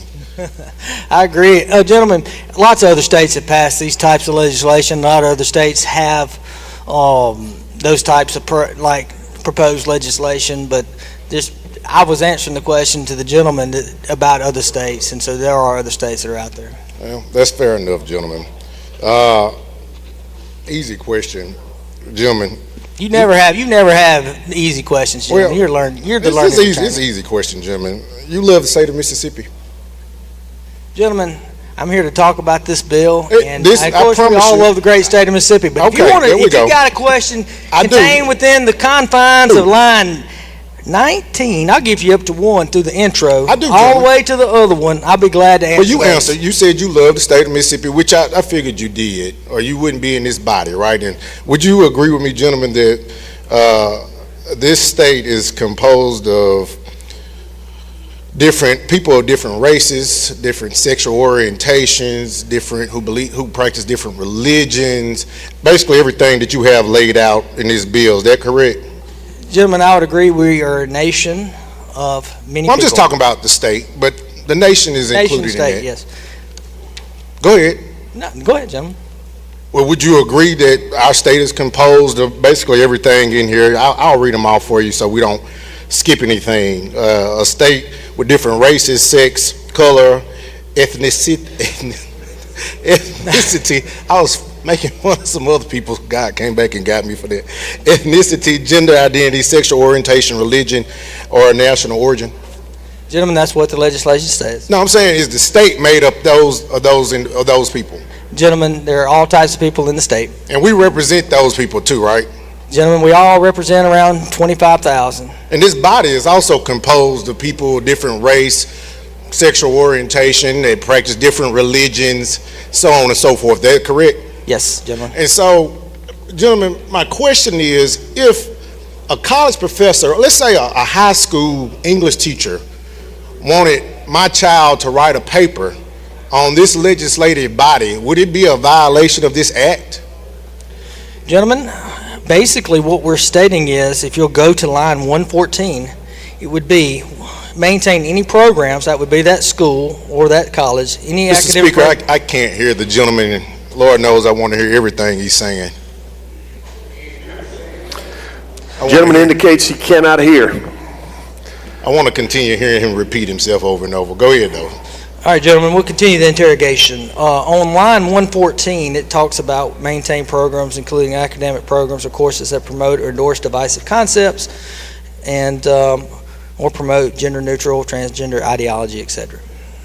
And so is that a yes? If an English teacher asks my child to write a paper on this diverse body that you were so passionate about, that you were about to beat the podium over, it would be a violation of this act? I disagree with that, gentlemen. Okay. What if a college professor asked somebody to write a paper about this diverse state? Gentlemen, would that be a violation of the act? I'm not going to go down for 10 minutes on what ifs with you. All I'm going to sit here and tell you is we got a statute in front of us. We got the lines. I've explained what it does. I know you want to go down the what ifs and the what ifs and the what ifs and the what ifs and the what ifs, but I've explained how the bill is going to take effect and what it applies to, and so I'm willing to answer any questions with regard to that as it contained within the language of that bill. And well, gentlemen, I know you don't want to do the what ifs, but the fact of the matter is, if this becomes law, then the what ifs turn into reality, correct? Basically, what's going to come into reality is what's going to be stated on line 114, which is maintain any programs through 118, and then we're going to go back through the definitions, and which are stated on lines from 30 all the way to 71. Which would mean, again, if this becomes law, the what ifs become reality, and this, in fact, those scenarios the what ifs that I gave you, in fact, become a violation of this act. I disagree with that, gentleman, but I appreciate the question. Well, I know you do. Gentlemen, who's this law protected? Gentlemen, this law applies equally to all individuals across the state of Mississippi. It does not make any difference to what, as I told you earlier, it's all outlined with regard to race, sex, color, ethnicity, gender, etc. Gentlemen, if this legislation passed, do you think you'll sleep better at night? Gentlemen, all I'm here to do is explain what's happening on this legislation. What I think or what anybody else thinks is irrelevant. What we're here to do is discuss the legislation as presented to this body. And this body allowed them to make a decision. They've had an opportunity to read it, and everybody's going to get a chance to vote on it, hopefully, shortly. You said you think what everybody else thinks about it is irrelevant. Your people in your district wanted this piece of legislation. Now you're actually mischaracterizing the statement, gentlemen. You said it. Gentlemen. You said it. Gentlemen, give me just a second. I just repeated. Give me just a second. You're mischaracterizing the statement. I'm here to explain exactly what's happened with regard. I know you have some issues with this legislation, gentlemen. That we can agree to disagree on. No, we can agree that I got issues with it. That is why I'm presenting it to this body right now. So if you got another question with regard to 1 through all these lines, I'll be glad to address them. I don't know if you ever told me who this bill protects. Gentlemen, this bill is going to apply equally across the state of Mississippi to all individuals. Okay, gentlemen. Thank you. Thank you, gentlemen. Gentleman from Oktibbeha, Mr. Taylor.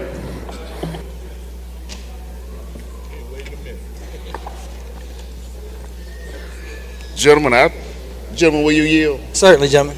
And I must admit, I've been having to go to the bathroom for the last 20 minutes waiting on this doggone question to come up. So, first of all, a round of applause for that award-winning speech you gave when you raised your voice and you pointed your finger. I think that was some really good acting. I don't believe, and let me get to the question first. This is the type of legislation that rolls back the hands of time. My question to you is simply this. You said that you had input on this bill. Is this a bipartisan bill? This is the bill that was drafted, input was taken, and it came out of committee and is in front of this body. Now, whether it's bipartisan or not remains to be seen until we hit the vote on the board. You mentioned input, and I'm assuming when you said input, you meant that there was diverse groups of individuals, even members in this body, who may not be Republican or Democrat, that you had a diversity of individuals with input on this bill. Is that correct? Gentlemen, I've had all types of individuals that have come up and asked. I have not had someone that has come up to ask me about, you have not come up and asked me about this body or about this bill, but this is the bill we got in front of the body, and that's what we got today. And we've worked it through the process all the way through the committee from its filing. We've had a committee sub, and we brought it up here, and we got it in front of you right now. So if there was a number of Democrats or African Americans in this body who approached you about this bill for input, what would that number be? Because I know you... Gentlemen, I'm here to discuss the bill. I'll discuss anything about the bill. Well, you mentioned that. You mentioned that, sir. Doing your that was something you mentioned. Not me. I think it got. Actually, I think that input was brought up from the gentleman from Washington. a friend of mine, by the way, even though we do have our debates on this body, from this podium at times. So I do consider him a friend. So it seems like we can't get to the bottom of the number or the names of individuals who supported in a diverse way this bill. I'll just assume that there was little to none. Moving on, we talked about the job application process, that no reference to sex or race can be included in that application. Is that correct, gentlemen? Let me get you back to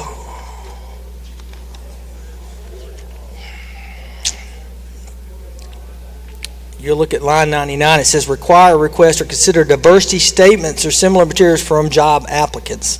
Then you have to go back and look at what the diversity statement is.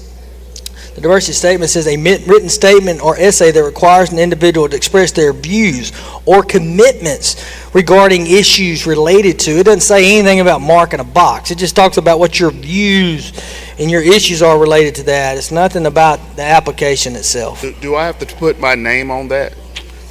Most people put their names on all applications, but I think you're misapplying, like you're trying to take an application and move it. You remember, you got to look at it from the perspective of what the bill requires. And the bill requires that we're not going to have that as part of a job applicant to make you have some type of statement or some type of material that deals with those divisive concepts. Okay? It's nothing about what, and also, there's an exception in the bill with regards to statistical data. So, I mean, you got to know, we want our universities and our colleges and our public schools to be successful. We're not here to try to shut them down. We just want to make sure they have equal applications of these types of programs. Equal. And that's my stick. And I am standing on the legislation. I'm not trying to get outside the legislation. My question was, do I have to put my name on it? And you said yes.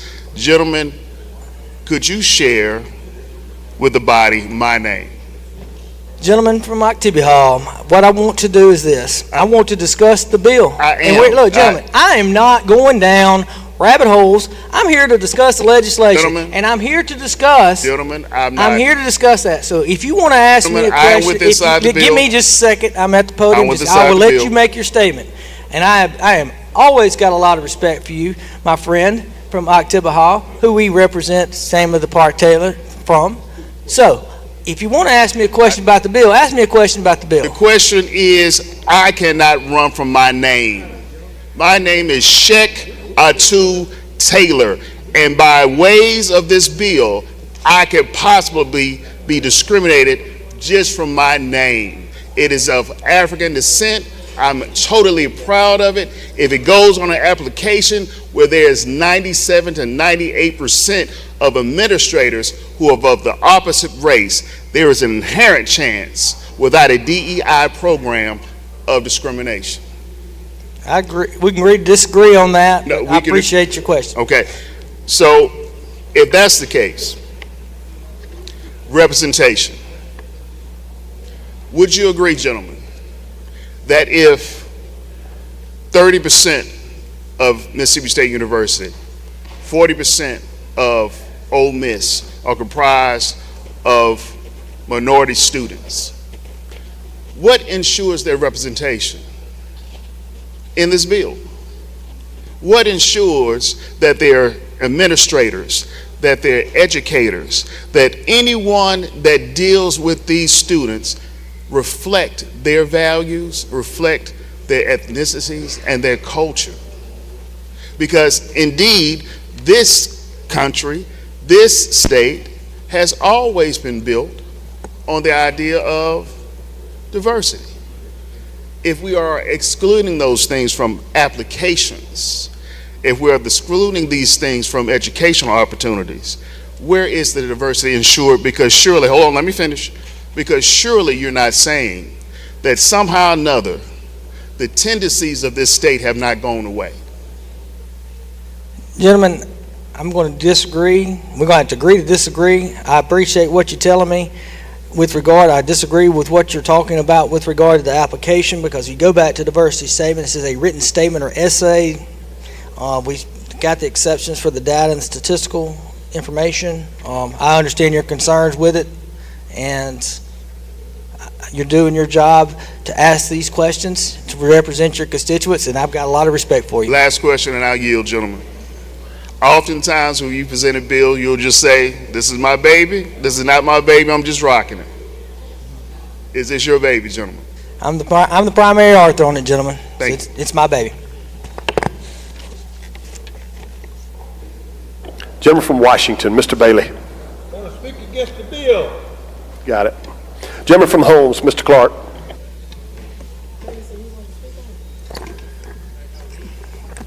Thank you, Mr. Speaker. With the chairman yield. Gentlemen, just going to go ahead and state it right now. We're not taking any amendments from the gentleman from Holmes. He's just such a good parliamentarian. He's already got me nervous.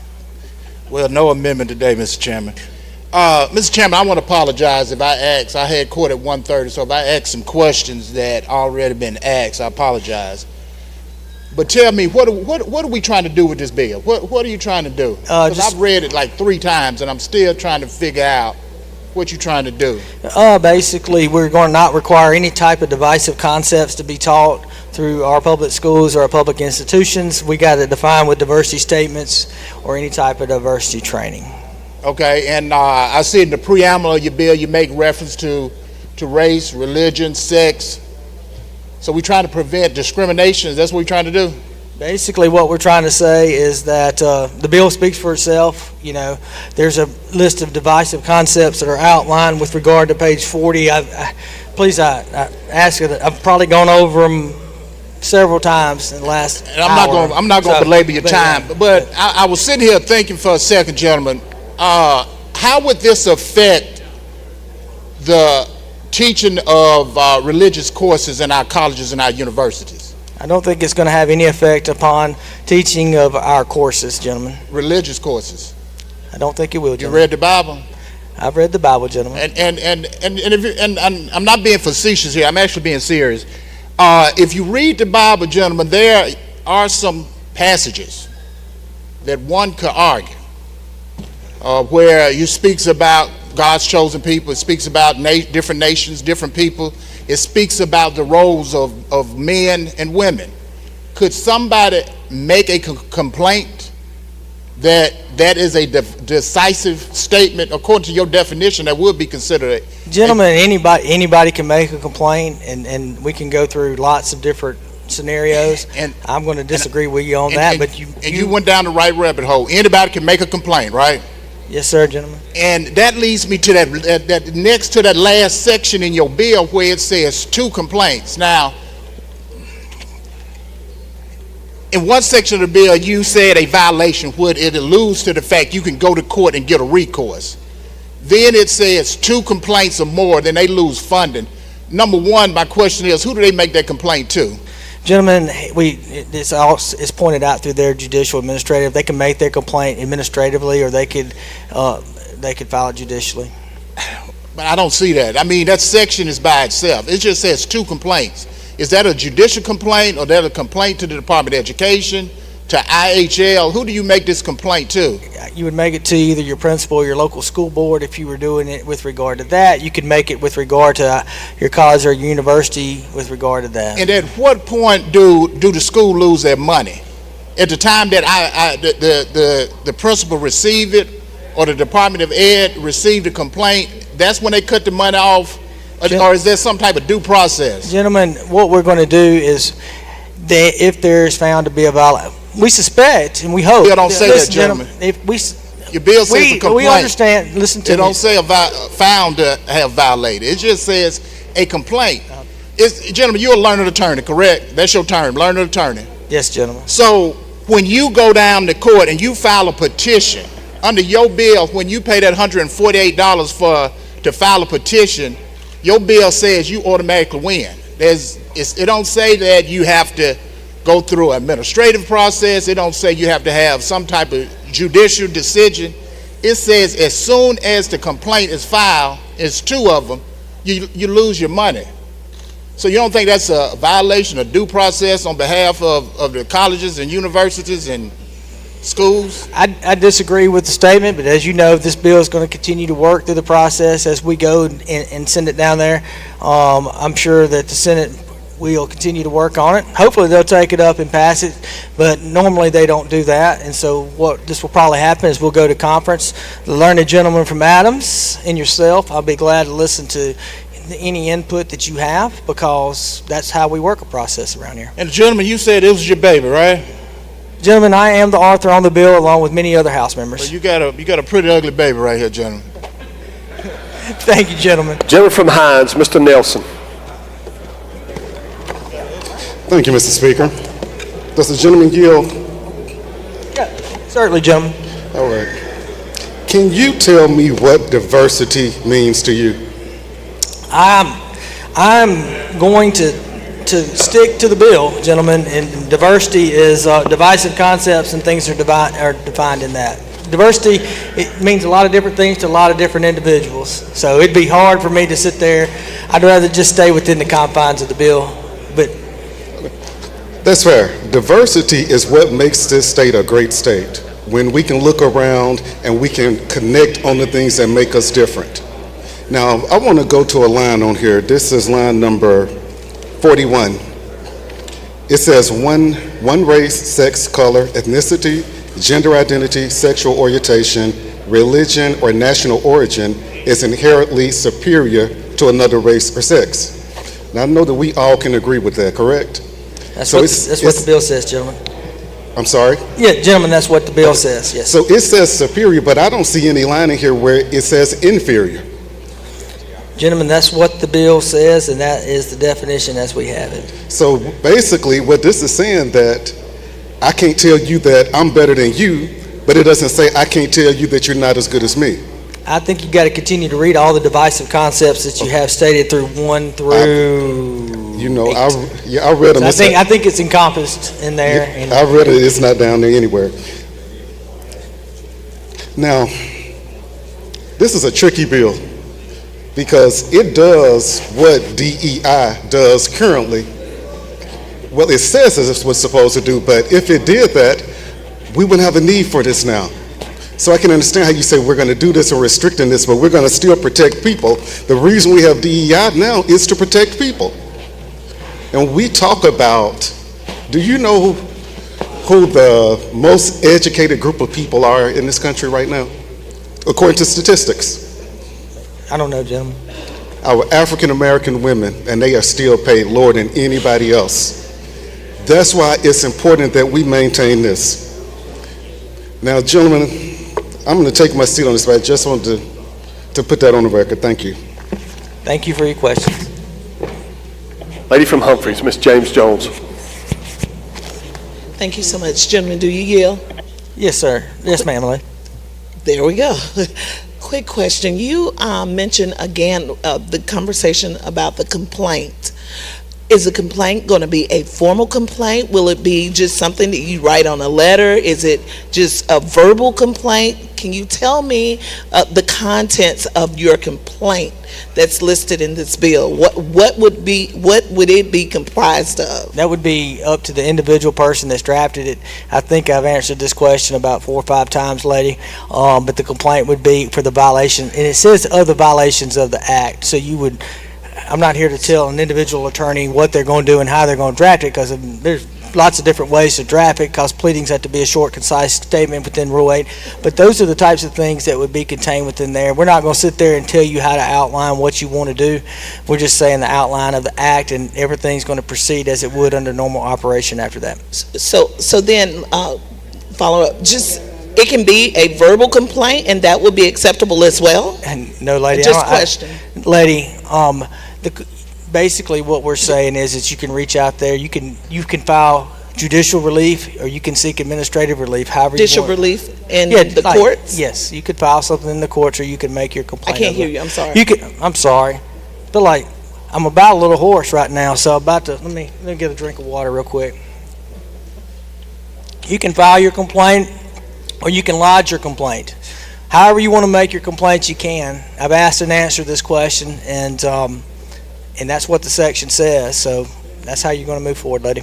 Thank you. Thank you. Lady from Hines, Ms. Butler, Washington. Thank you, Mr. Speaker. Does the gentleman yield? Absolutely.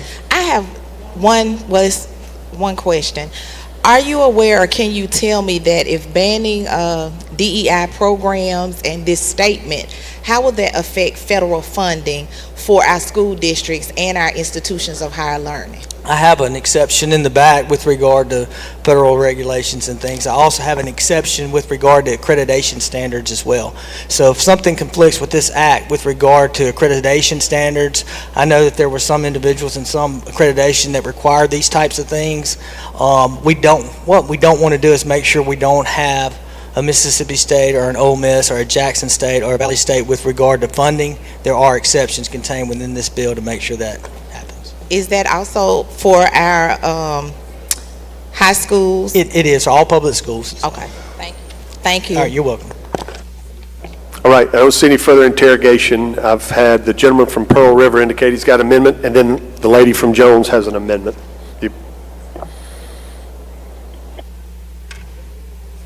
And then gentleman from Washington is requested to speak on the bill. You want to speak on final passage, gentlemen? Gentleman from Pearl River, you are recognized for your amendments. Clerk, have a copy. You want to explain it? Thank you, Mr. Okay. Thank you, Mr. Speaker. This amendment would strike throughout the bill reference to state-accredited non-public schools. These non-public schools are traditionally religious throughout the state. To avoid any of these requirements conflicting with the religious faith of these private schools, which would be unconstitutional under the Hobby Lobby decision from a few years ago, we will strike that language from this bill. And that's an explanation of the amendment, and I'll yield for any questions. Questions on the amendment? Gentleman from Holmes, Mr. Clark. Would the gentleman yield? Yes, sir. So, gentlemen, your understanding and reading of this legislation, that if a person have a particular religious belief, Christian, Baptist, Methodist, that the wording in this could cause problems? So my understanding of the bill is says that the state traditionally cannot allow or cannot teach that one faith takes precedent over another. Correct. Or that one faith is superior or inferior to another. Well, if you're if you're a certain religion, whether it be Catholic or Baptist, part of your faith is, we take preference. This is our faith. We believe that our faith is superior to any other faith. So this language would potentially apply to those religious schools, and we want to take that out. Okay. So General, I'm going to ask you the same question, because I think the chairman, he acted like he couldn't smell what I was stepping in, but I think you and I are on the same page, and I'm going to ask you the question.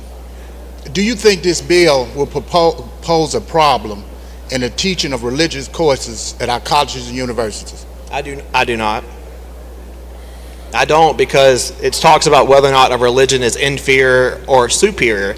Teaching a religion or the tenets of specific religion, that's not saying that a religion is inferior or superior. That's teaching the facts and the history of those religious faiths. It's not saying you're worse or better because of the faith that I practice.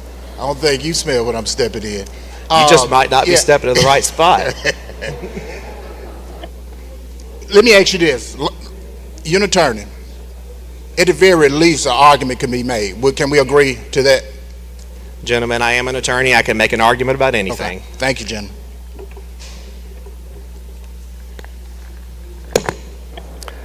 Gentleman from Harrison, Mr. Hullum. Thanks, Mr. Speaker. Does the gentleman yield? No. I'm kidding you. Go ahead. So you say non-public schools, right? Private schools. It's a bill out there to give public funds to private schools. So shouldn't they be held to the same standard? Gentlemen, we'll talk about that when that No, Slick. I apologize. So I'm just saying, if we going to use public dollars to non-public schools doing a possible transfer, shouldn't they be held to this non-public accredited schools should be held to the same standard? Gentlemen, we send a lot of public money to a lot of private entities, and not every time do we hold them to any standards. But they're not getting public money. But all right. I think they do get public money. I'll write you down a list. Okay, we'll hold it. Hey, and FYI, most of the schools that I'm talking about are in Biloxi and Gulfport. Hey. Speaker, that's discrimination. All right, I don't see any further questions on the gentleman's amendment. Question occurs on the adoption of Amendment 1. If you favor the amendment, indicate by saying aye. Aye. Opposed, no. No. The ayes have it. The ayes have it. Lady from Jones, Ms. Scott, you're recognized for your amendment.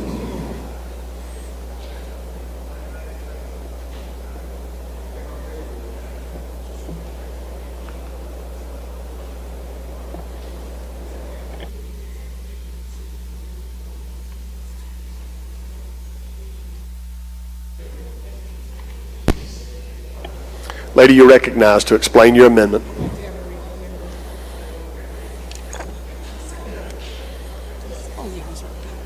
I'd like to ask the clerk to read the amendment, Mr. Speaker. I'd like to have the amendment read, please. Madam Clerk will read the amendment. Amendment number 2 to House Bill number 1193 by Scott, Section 9 and renumber. The purpose of this act is to prohibit public schools, state-accredited non-public schools, and public educational institutions from taking certain actions and engaging in discriminatory practices. No student shall be admitted as a college admissions practice that gives special consideration to applicants who are children of alumni, grandparents, or sibling of alumni. You're recognized, lady, for further explanation. Thank you so much, Mr. Speaker. And I think that the bill, and I took that from Section 1. In the bill in Section 1, the gentleman that represents District 35, this bill and others found that the purpose of this act was to prohibit public schools, state-accredited non-public schools, public post-educational educational institutions from taking certain actions and engaging in certain discriminatory practices. Then it goes on to outline some. And one of them is talking about merit and qualifications. And I was sitting at my desk and I thought about, well, if we're going to do this on merit and qualifications, then legacy admissions will have to go away. Because if legacy admissions remain, then under this definition, this is giving them a set-aside, giving them a certain advantage. And the gentleman who's handling this bill said to us about 25 times that he wanted this to apply, and I quote him, equally across the board, and I quote him, to treat everyone the same, and I quote him, because we're not trying to single anyone out. So, legacy admissions, also known as legacy preferences or alumni connections, refers to a boost in a prospective student's odds of admission to a college just because that applicant is related to an alumnus. Now, what would you call that if we were looking at this bill? So since we don't want to do that, we want to apply everything equally across the board. We don't want to single anybody out. I'm quoting the chair again. We want to treat everybody the same. When children apply, it doesn't matter whether the speaker has gone to Ole Miss or State, I don't know where he went, but it doesn't matter to give his son or his daughter an advantage because he's an alumnus. And of course, you know we have that going on here in this state. Amen, benches. We know we have that, do we not? All right, since we all agree on that. So for decades, some colleges have given students who are related to alumni preferential treatment in admissions. We know that's done. at the medical school. The gentleman sitting over there by me, his daddy was the pro tem, and he still couldn't get it, but his daddy wasn't an alumni. That's known as legacy admissions. I could name some other folks, I'm not going to call their names, gentlemen. But we know they got a legacy admission. This has long been controversial. It has come under heightened scrutiny in the wake of the recent United States Supreme Court ruling against college admissions policies that consider an applicant's race. So, in this bill, it discusses merit and qualifications. And the gentleman said that he wants all of this to be equally applied. And so I would ask the House to adopt this language, because what this does, it says that we're going to treat everybody the same. It doesn't matter whether your mama, I ran out of time. Time's expired on ladies' amendment. Does the chairman wish to respond?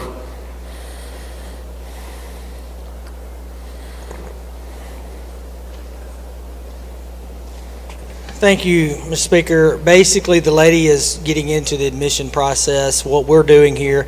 And I point you back. I think I've gone through this bill a long time. It says require diversity statements for a job applicant.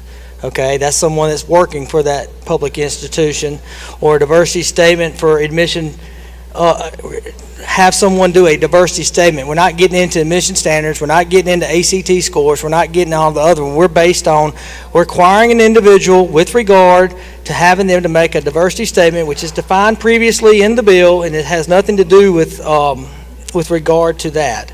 So diversity statements means written statements or essays expressing views. That's what we're at. This is not into an admissions process, because you start messing with the admissions process, you start messing with accreditation standards of a school. So I appreciate the lady, but I'd ask you to oppose the amendment.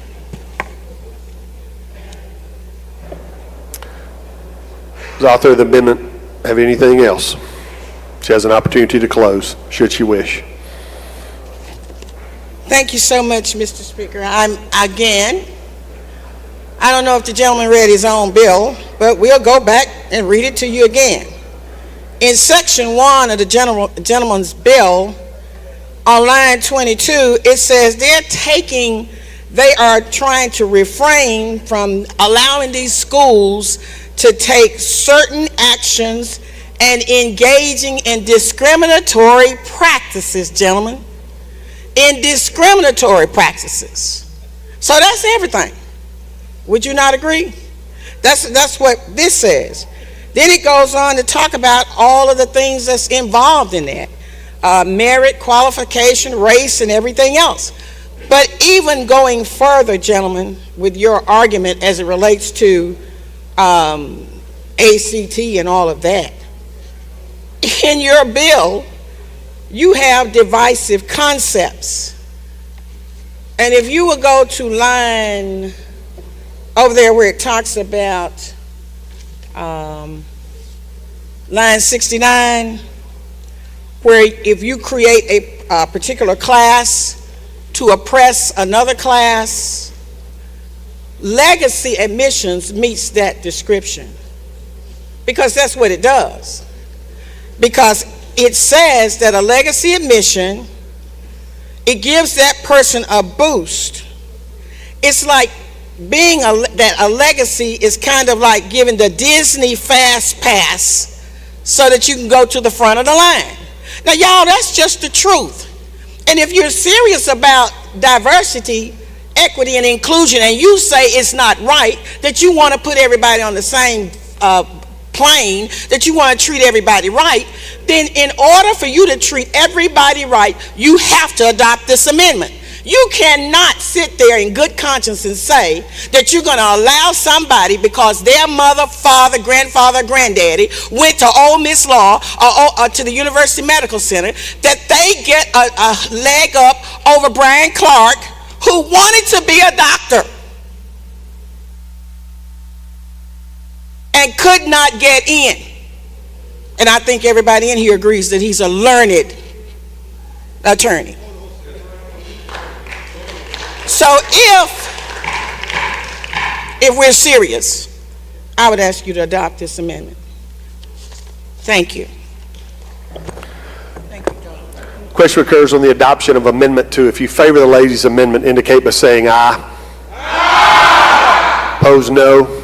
No. Noes have it. Noes have it. Roll call is demanded. There's sufficient number. Open the machine, Madam Clerk. If you favor the amendment, vote aye. If you're opposed, vote nay.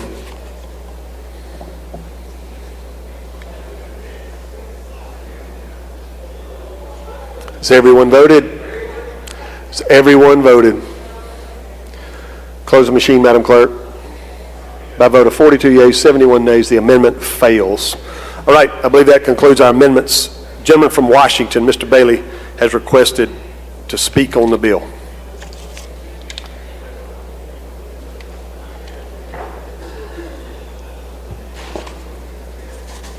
Thank you, Mr. Speaker. It's a shame and a disgrace if I'm the only one who is appalled about this bill. This is a stupid bill.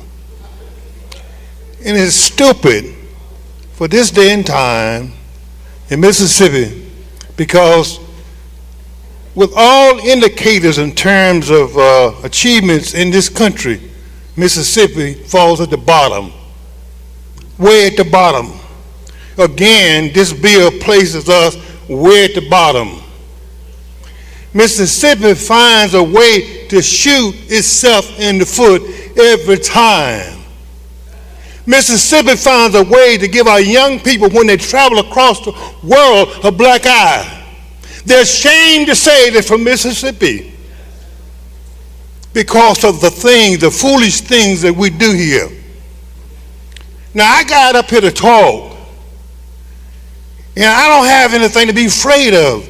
Most of you are afraid of everything, and I feel sorry for you. And I'm talking to the young people here.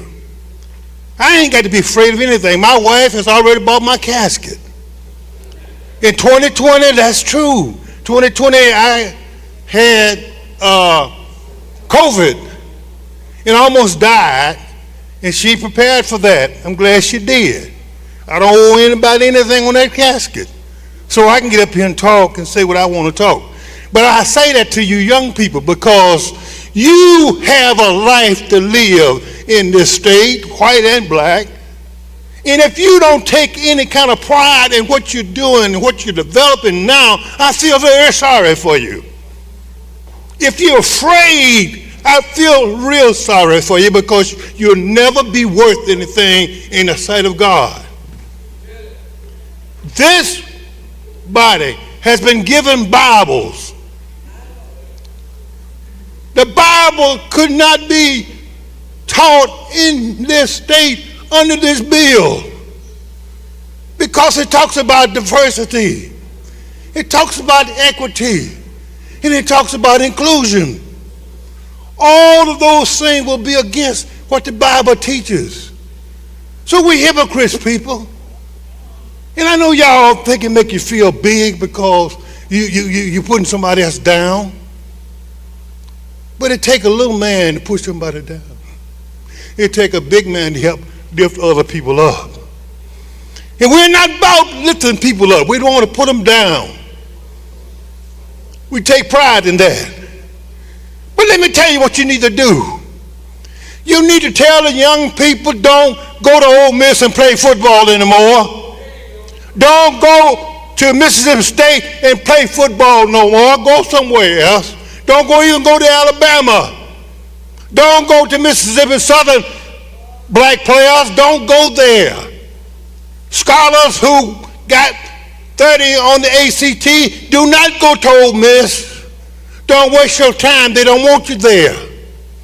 They don't want black people at Ole Miss, at Mississippi State, in Mississippi Southern. They don't want you.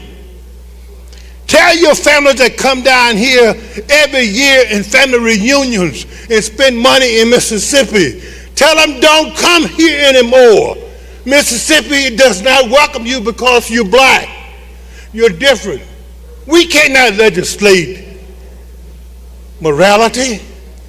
We cannot legislate intelligence. We cannot legislate sexual orientations.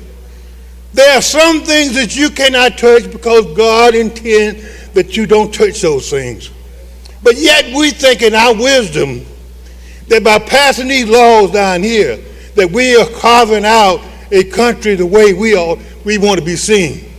This country was not made for you to see your way. It was made to see God's way. And all of you, if you're afraid right now, you need to get up and go back home and stay there. This is not the place for you. The place for this body is for people who have intelligence, who want to move the state forward, who want to see some pride, have some pride in the things that we're doing. It is time out. It is time out from the mentality they had when they killed Emmett Till. It is time out for that group to be running this state and dictating what's going on here. We all have our pride of a family who worked hard and was beat to death, but she still worked hard for a better Mississippi. Our job now is to have a better Mississippi, and it's not through this bill here. This bill is not going to change anything, but I do think that we ought to tell our people that they shouldn't come back here, that those ball players running their butts off at Ole Miss, don't go to Ole Miss anymore to run that ball. Don't go to Mississippi State again. Don't go. Tell the SEC don't come here anymore with any kind of sports activities. And young man, you from Hinds County, don't bring your convention here in Mississippi to spend money in a state that don't appreciate you because they're scared to teach about black people. Don't bring it here. Have enough courage to say no to certain things. You'll feel like I feel, because I have no fear of death anymore. I have no fear that somebody going to do anything to me anymore. I want to say what's truth and what's on my heart. If you ain't got your soul, and your soul been sold and given to somebody else, you just an empty body that has no value to it. It never will have any value, and you never will stand for anything. I ask you, and I know that I'm asking in vain, because I saw all of the maneuvering of all the chairmen passing by, not wanting to take up bills. Those games that we play with people. But see, some of you have been very fortunate. The Lord has blessed you and given you abundance in a lot of things. Now you think that you can walk on to other people, that you can discriminate against other people, that you can beat down other people. But I'm telling you that the moment you raise your hand against somebody else, you're raising another hand against you. You cannot hurt. You cannot depress everything. And I'm going to tell you today, and I'm going to sit down. Stop being afraid of who you are and what you are. Be proud that you are a Mississippian, white or black. But you young blacks, I'm telling you, don't let nobody pat you on the back on the head and talk about how good they think you are when they don't think you're good enough to be talked about in the schools and colleges and universities around here. You're fooling yourself. I ask you to vote against the bill, and I know what you're going to do, but I had to say it anyway. Thank you.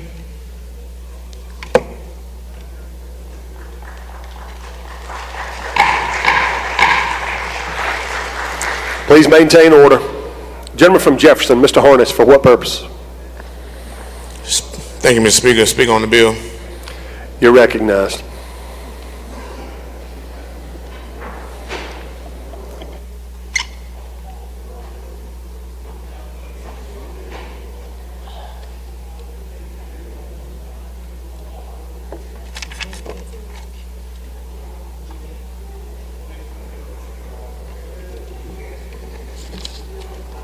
May I proceed, Mr. Speaker? Oh, may I proceed, Mr. Speaker? Yes, sir, you're recognized. I want to thank the gentleman from Washington, Mr. Bailey. I had already prepared me something, but I want to tell you how much I appreciate your message just then. I prepared a few words. Now I rise today not in anger, but in disappointment, with a heavy heart, knowing that once again, in 2025, we find ourselves debating whether Mississippi would stand on the side of progress or fall back into the same patterns of systematic racism and exclusion that have plagued the state for generations. House Bill 1193 is not just another piece of legislation. It is a direct attack on the hard-fought battles that African Americans, other minorities, women, and marginalized communities have waged for centuries. It is a cowardly attempt to sanitize history, to pretend that racism no longer exists, and to maintain the status quo of privilege of those who have always held power in this country. Let's be honest, this bill is whitewashing reality. This bill is a modern-day version of literacy tests, poll tax, black codes, all designed to keep power in the hands of those who have used policy as a weapon against progress. It is a reincarnation of Jim Crow in a suit and tie. It is a desperate grasp to hold on to an America that was built on the backs of black people, that thrived on the subjugation of women, and that still, to this day, refuses to fully acknowledge the depth of its sins.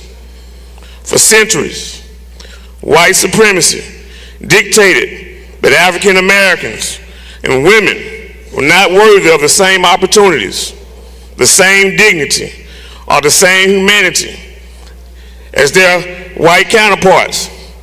Mississippi has been at the epicenter of that oppression.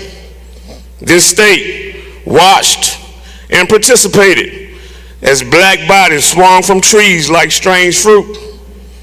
This state upheld laws that treated women as property, as subordinates, as second-class citizens whose voices did not matter. This state allowed segregationists to fight tooth and nail against the very integration of education that some of us in this room today have benefited from. And now, we are expected to believe that banning diversity, equity, and inclusion programs is about fairness. We are supposed to believe that prohibiting conversations about systematic racism and gender discrimination is about neutrality. Let me be crystal clear. Neutrality in the face of injustice is complicity. Silence in the face of oppression is participation. What exactly is so frightening about DEI? Is it the idea that black and minority students or women should have access to the same opportunity as white students? That women should be given the same chances as men? That hiring processes should be fair and unbiased? Why does that scare you? Why does that make you uncomfortable? The truth is, pushing this bill do not want fairness. You want comfort. You want the comfort of pretending that privilege does not exist. You want the comfort of believing that you got where you are solely through hard work without historical advantage. They want the comfort of ignoring the systematic inequalities that have locked so many black and brown Mississippians, locked so many of us out of opportunities. This bill is a slap in the face to every single person who has fought, bled, and died for this country. It dishonors the memory of Fannie Lou Hamer, who was beaten nearly to death for demanding that black voices be heard at the ballot box. It spits on the sacrifices of Medgar Evers, who was gunned down in his own driveway by challenging white supremacy. It disregards the resilience of every black student who walked into a hostile classroom just for the chance to learn. And let's not even talk about women. For centuries, women have been told their place is in the home, that they are too emotional for leadership, that they are not worthy of equal pay, equal representation, or equal respect. Now, even now, in 2025, legislators who still believe a woman's role is secondary, who vote against policies that protect her autonomy, and who fear the power of an educated, independent woman. This bill seeks to silence conversations about gender discrimination, to erase the reality that sexism still poisons our institutions, and to block efforts to create a more equal society. If you vote for this bill, understand what you're voting for. You're voting for a lie. You are voting to uphold a system that was meant to include people like me. You are voting to strip away protections that ensure equal opportunity. You are voting to tell black students, black workers, black families that their struggles do not matter. You are voting to tell women that their battles against discrimination are not real. You are voting to preserve the same status quo that has defined this state and this country for too long. I, like Mr. Bailey, I already got a funeral, a casket. Now I ain't got a casket, I got a plot. So I don't care. You do what you want to do to me, because I'm here to die for what I believe in. I don't know about nobody else. I'm going to urge you all to vote no on this piece of legislation. Thank you, Mr. Speaker.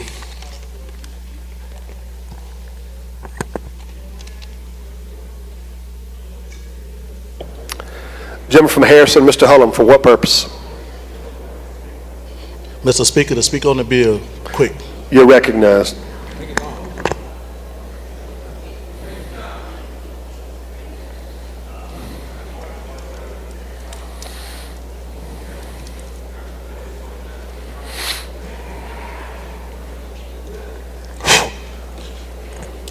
I'm going to be short because this bill is short. But I want all you all in here right now who's having questions and sidebar conversations in the great state of Mississippi, I want you to ask yourself, in the last 4 years, have you ever stared down the barrel of 12 AR-15s on a courthouse step? Have you? If you have, what would you have done? Well, I have. At a select few, no. Because at the base of that statute, 1875, it said, lest we forget. When the daughters of the Confederates say, we will tell the story of our loved ones, lest we forget. Every day I walk up here, I make friends with my enemies because I'm an American soldier. For 22 years, I gave my life for this country. And the same thing we're here laughing about is the same thing we fought overseas for. The people in Afghanistan is freer than we are. The people in Iraq is freer than we are. The people in Djibouti, Africa are freer than we are. And we continue to laugh and joke and make a mockery of the great state of Mississippi. I say again, ask yourself this question. Have anyone, any gang, any organization ever came to a Caucasian American with 15 AR-15s in this capital or in your community? And did you stand up to them? So I tell you, as I always say, when we talk about diversity, we talk about equal opportunity. When we talk about 1970, we talk about 1875, we talk about 1890. Yes, you all had the numbers, but find it in your soul. You're going to do what you're going to do because you had your marching orders. But I want to tell you, when you got marching orders, sometimes if it's illegal, unethical, or immoral, you must resist those orders.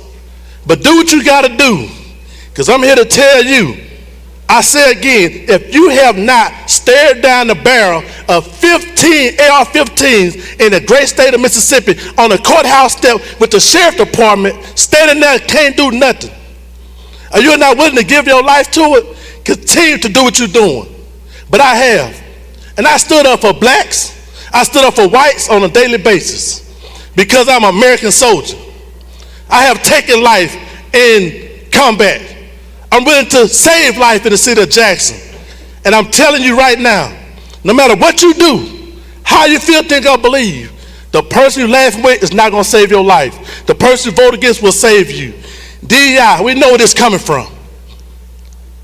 We have people right now protesting at our Capitol steps. What are we doing about that? Them people that protest is more freer than us. And they ain't moved one brick, one mortar, help nobody move no soul, no dirt. But I tell you, when you're having your sidebar conversations, think about this. Come down to the most diverse part of the state, that's the Golden Gulf Coast. And when them guys out of Alabama, that 3% militia come over there, let's see what you do. Because they don't give a damn if you, excuse my language, Mr. Speaker, they don't care if you black or white. If you stand up for right, they coming for you. So think about that. When you pass this, because it's going to be passed. All you doing is you embolden the people to come from under the rocks to speak up and try to take your life, your family life, your spouse's life, your kids' life. So let's be serious. We got a serious job to do. The gentleman who presented this bill is doing the best he can do with what he had. Because yes, it's his bill, but somebody is coaching and coercing this through a national, state, and local agenda. So let's not beat him up. He's doing his job. We got a job to do.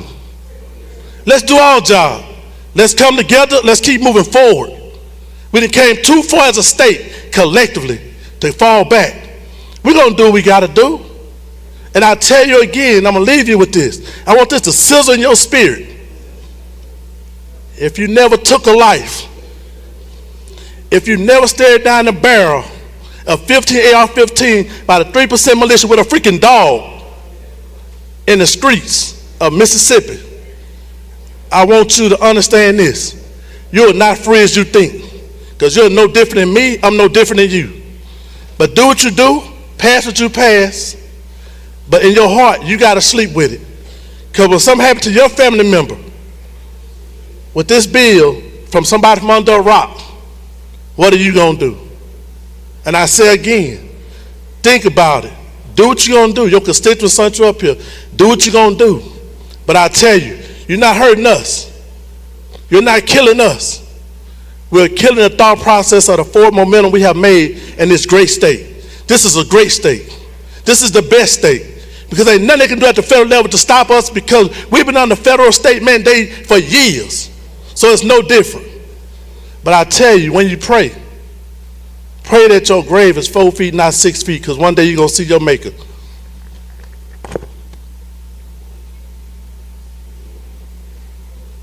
Chairman, wish to close.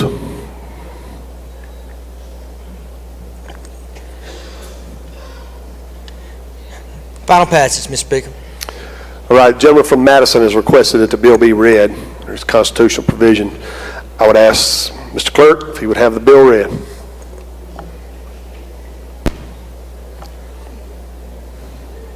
I would ask that everyone give the clerk their attention for the reading of the bill.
All right, gentlemen, move final passage. Open the machine, Madam Clerk.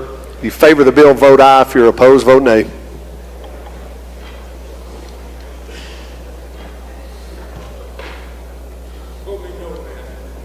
Has everyone voted? Has everyone voted? Close the machine, Madam Clerk. By a vote of 74 yeas, 41 nays, the bill passes. Anything further, Mr. Chairman? Judge A yields the floor. Gentleman from Tallahatchie, Mr. Rosebud, for what purpose? Thank you, Mr. Speaker. I want to hold House Bill 1193 on the motion to reconsider until February the 28th. If you would, please notify the chairman and the vice chairman, gentlemen.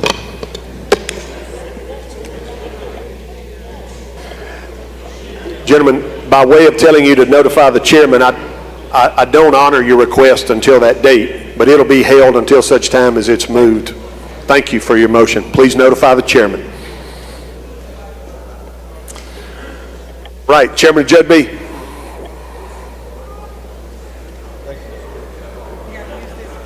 You're recognized, gentleman from Grenada. Thank you, Mr. Speaker. I'm going to pass number 3, and as item number 4, House Bill number 1340, I move to recommit it. Call it up, recommit. I'm sorry, gentlemen, where are you? Number 4, I'm sorry, Mr. Speaker, House Bill 1340.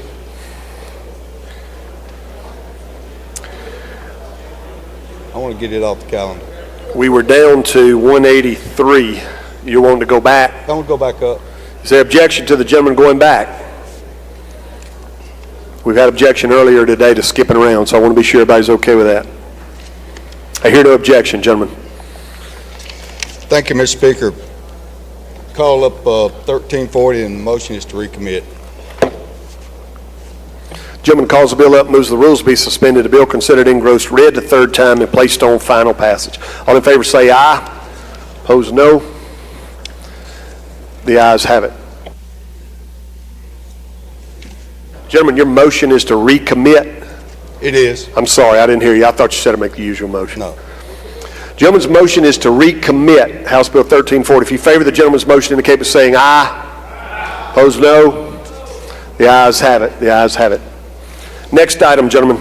Your Honor, Mr. Speaker, we're okay. What number are you on? I was going to go to the next item that I wanted to bring up would be item number 82, House Bill number 967. I want to try to get some of these off the calendar, Mr. Speaker.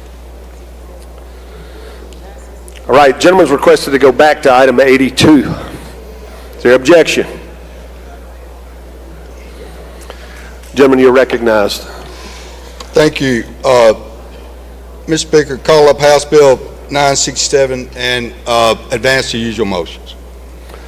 Gentleman calls the bill up, moves the rules be suspended. The bill considered engrossed read the third time and placed on final passage. All in favor say aye.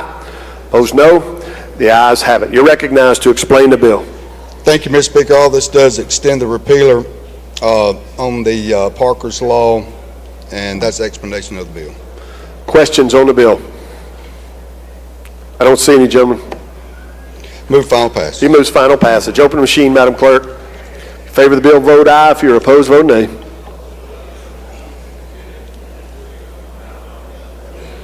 Has everyone voted? Has everyone voted? Close the machine, Madam Clerk. By a vote of 114 yeas, 0 nays, the bill passes. Next item, Mr. Chairman. Call up House Bill number 1230, item number 83. Make the usual motion. Gentleman calls the bill up, moves the rules be suspended, the bill considered engrossed, read the third time, placed on final passage. All in favor say aye. Opposed, no. The ayes have it. I believe you got a committee sub, gentlemen. Move to adopt the committee sub, Mr. Speaker. Gentleman moves to adopt the committee sub for consideration in lieu of the original bill. All in favor say aye.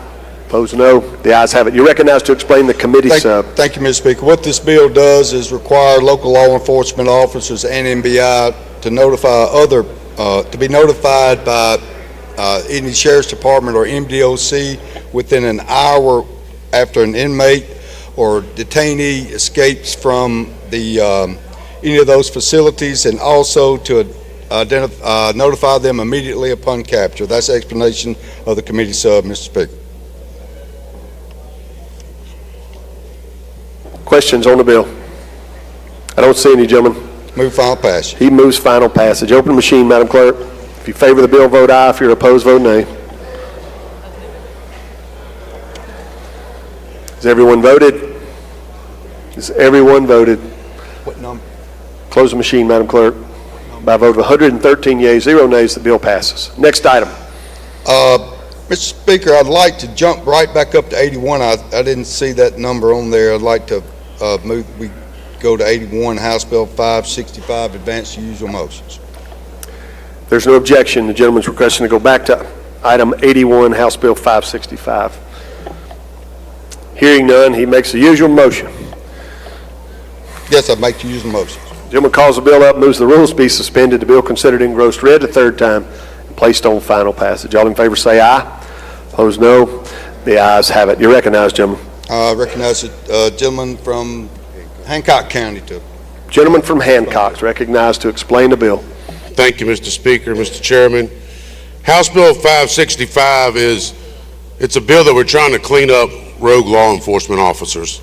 Basically, what this bill does is if a law enforcement officer is terminated or resigns due to disciplinary actions, that the agency, state agency, county agency, or municipality must send an explanation to the Minimum Standards Board within 72 hours along with their law enforcement certificate. That's a basic. They have an appeal process with Minimum Standards Board. That's a basic explanation of the bill, Mr. Speaker. Take questions. Questions on the bill. Lady from Hines, Ms. Summers. Thank you, Mr. Speaker. Would the gentleman yield? Yes, ma'am. So there was a recent incident where a city in my district hired a police officer from the next jurisdiction who had said some really foul things to some folks. I believe he was let go, but then he was hired right back by the other department. So with this, how would this information be shared to other local law enforcement agencies? Great, I thank you. So what it is, if that officer was terminated or resigns due to disciplinary actions, once they send the full explanation to Minimum Standards and his law enforcement certificate, which is supposed to be done anyway, the next agency who hires in or goes to hire him has to go through Minimum Standards to request the release of his law enforcement certificate. Minimum Standards will have the availability out of this to tell them that that officer was terminated due to whatever infraction he may have created or may have occurred with him to cause his termination from a previous agency. And to add to that, I appreciate that, is we have put some teeth in this bill where law enforcement agencies must comply, or this bill will give them the ability of the Minimum Standards Board to hold any state grants such as seatbelt grants, DUI grants. Minimum Standards also pays for a percentage of law enforcement officers who go to the academy, it would stop that payment as well. So we're going to hold other agencies who terminate not to allow these bad officers to continue to move down to other cities and continue to work. Very good. I'm sorry, lady. I have worked with the Sheriff's Association, the Police Chiefs Association, minimum standards, DPS, and as well a representative from the Attorney General's office to make sure that we start protecting our communities from rogue and bad police officers to continue to move throughout our state. Excellent. So this does not prevent that agency from hiring said rogue officer. It just gives them access to the information. That is correct, but if that officer has committed an infraction that is illegal or something, domestic violence, anything to that nature, those officers here we've dealt with in the last several years have just moved 2 doors down and gotten hired. This will actually put words in front of the Minimum Standards Board who controls those law enforcement certificates. And they can make the determination not to release that certificate. So gentlemen, why do you think these agencies are hiring these individuals anyway? I question that myself. After 16 years in law enforcement, I question that myself, and hopefully this will slow down the tarnish of the badge where good police officers are being brought into something that they shouldn't be brought into. So hopefully this will slow it down and we can get a handle on cleaning up a profession that we should respect. Gentlemen, as legislators, we are public employees, and anybody on the World Wide Web can go on our website and look at our records, see how we vote, see how we perform. Are law enforcement officers also public employees? They are. Do you to the highest regard. Do you think that the public should be able to ascertain whether or not an agency is hiring an officer that has had this kind of infraction? This bill actually protects minimum standards of releasing that employee's personal information without request through the courts and such of that nature.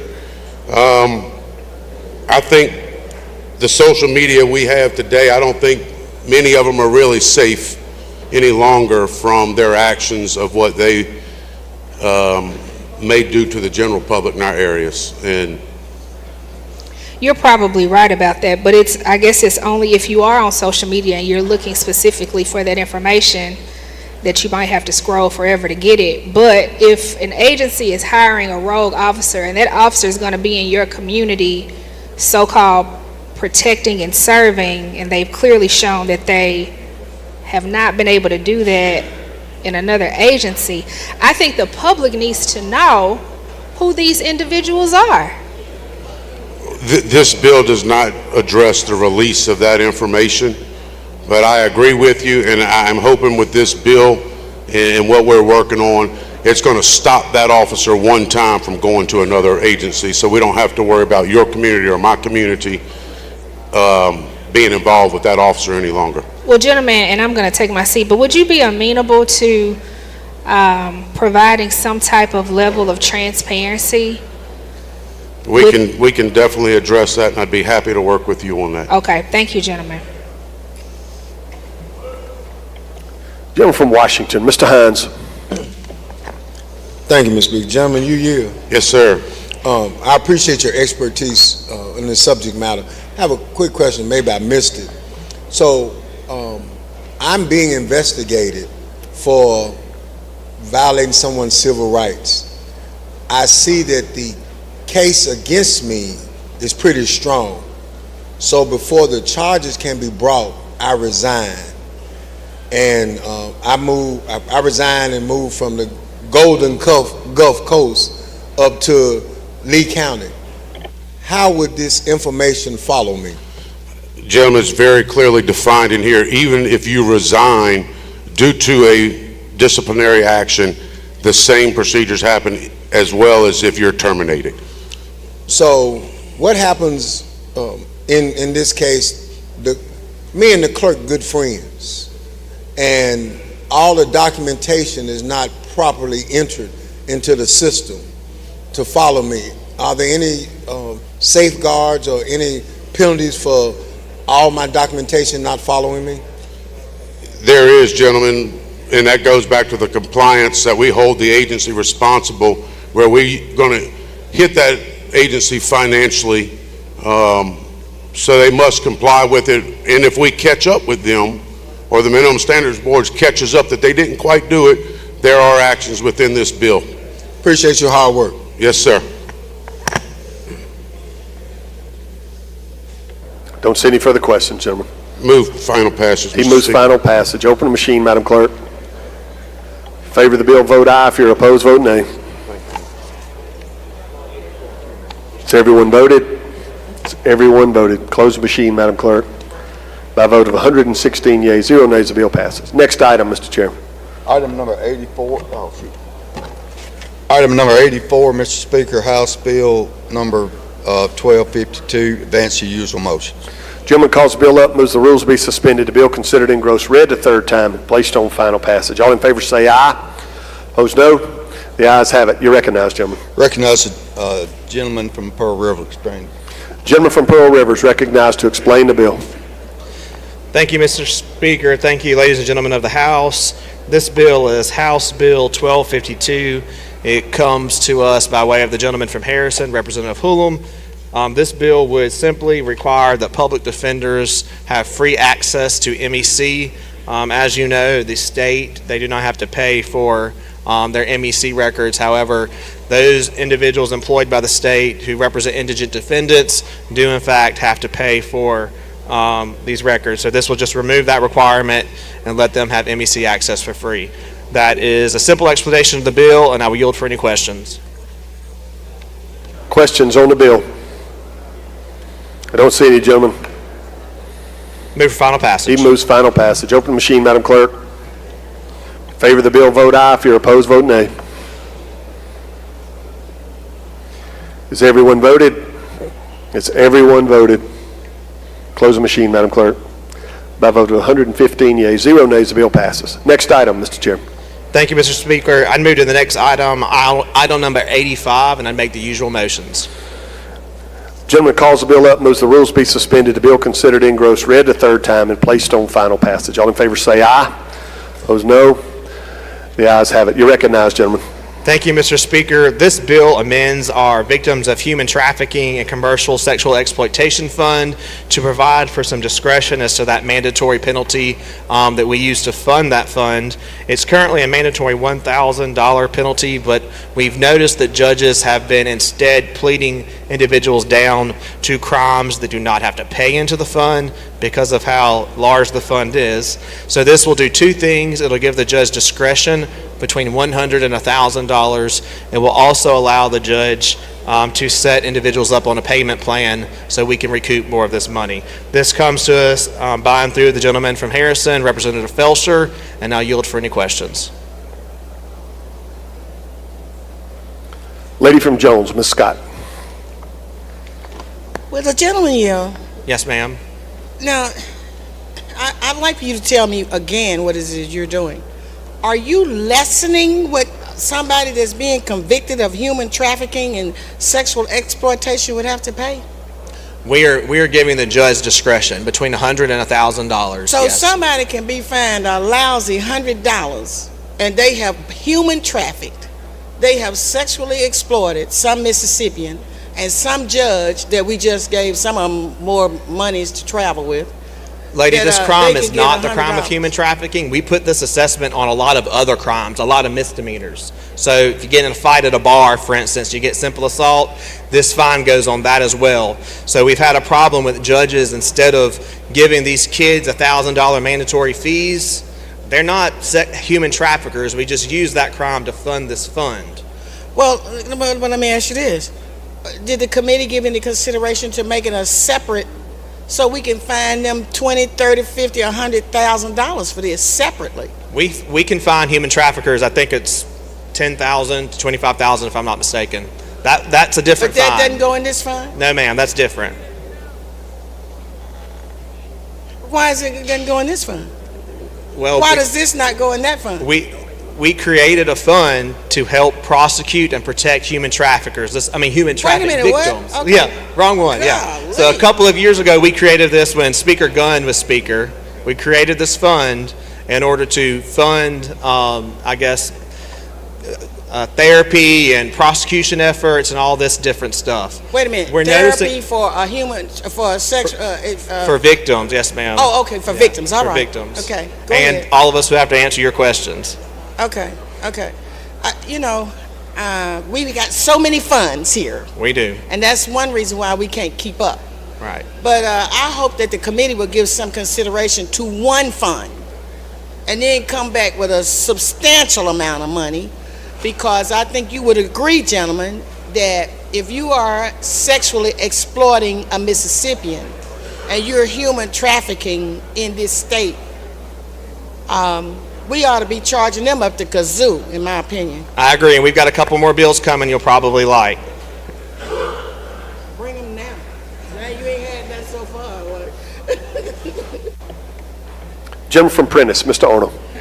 Thank you, Mr. Speaker. A question, please. You're recognized. Gentleman, you. Yes, sir. Has there been any consideration to seizing the assets of the people that are trafficking these young people and others, and using those assets to support this fund? I'm sure there has been consideration somewhere. This is just limited to the fund established that applies to other crimes that are not directly related to human trafficking, if that makes sense. But I know there's been a lot of consideration on human trafficking, increasing the penalties. We have a grooming bill coming up that's going to do some of that stuff. So yes, there's been consideration. As any of these bills move through the process, all of those code sections will be open. So if we need to make some additional amendments, we'll be willing to talk to anybody about that. Thank you, gentlemen. I don't see any further questions, gentlemen. Move for final passage. He moves final passage. Open the machine, Madam Clerk. In favor of the bill, vote aye. If you're opposed, vote nay. Has everyone voted? Has everyone voted? Close the machine, Madam Clerk. By a vote of 113 yeas, 0 nays, the bill passes. Next item, Mr. Chairman.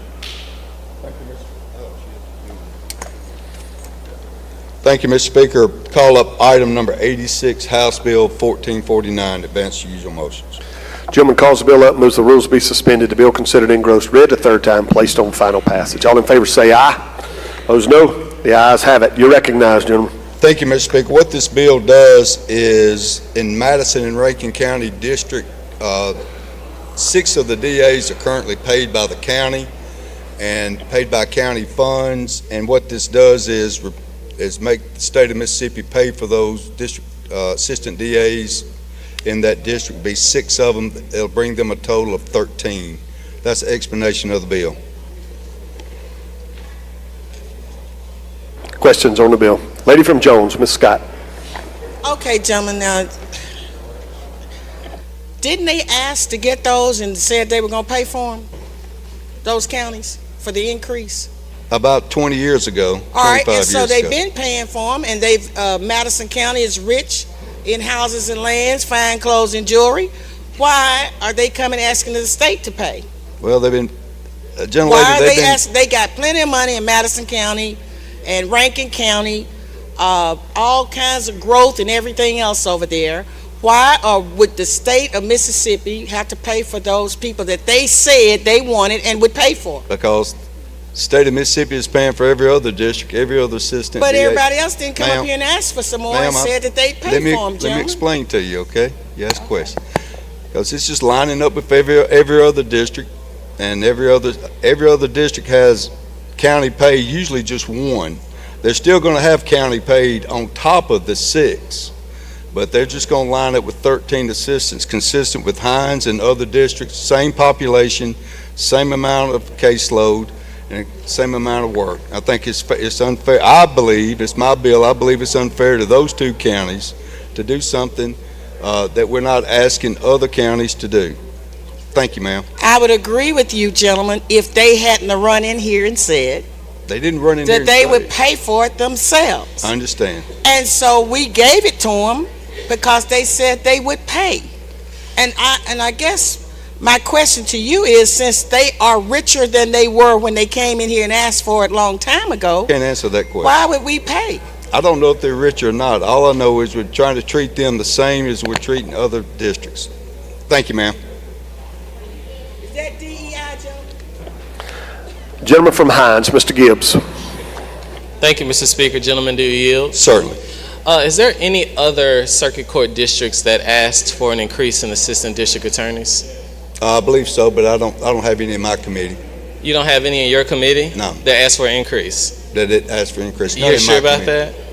Sir. Okay, so there's a bill that is, I believe, within Judiciary B that asks for the 7th Circuit Court District to increase assistant district attorneys as well? There was an ask in the 7th, that's correct, but it was also filed in other committees as well, gentlemen. Okay, but was it in your committee? There was one in my committee, but that bill was also dropped in another committee. My understanding was it was going to be addressed in that particular committee. That's why I didn't bring it out. So you didn't bring it out because you heard from someone else it was being addressed in another committee? Jim, I can't understand what you said. Okay, well, what I'm saying is there's a bill that is very similar to this one that addresses another circuit court district. You're bringing this bill out and you did not bring the other one out. That's correct. Okay, well, I just want you to understand that there is an immediate need in the 7th Circuit Court District and a huge backlog. I'm aware of that, gentlemen. Okay, well, that bill is now dead, and so I can't support this legislation. Thank you. I don't see any further questions, gentlemen. Move final passage. He moves final passage. Open the machine, Madam Clerk. Favor the bill, vote aye. If you're opposed, vote nay. Has everyone voted? Has everyone voted? Close the machine, Madam Clerk. By a vote of 93 yeas, 10 nays, the bill passes. Next item, Mr. Chairman. Number 87, House Bill 1614. Move to advance the usual motion. Gentleman calls the bill up, moves the rules be suspended. The bill considered engrossed read the third time and placed on final passage. All in favor say aye. Opposed no. The ayes have it. You're recognized, gentlemen.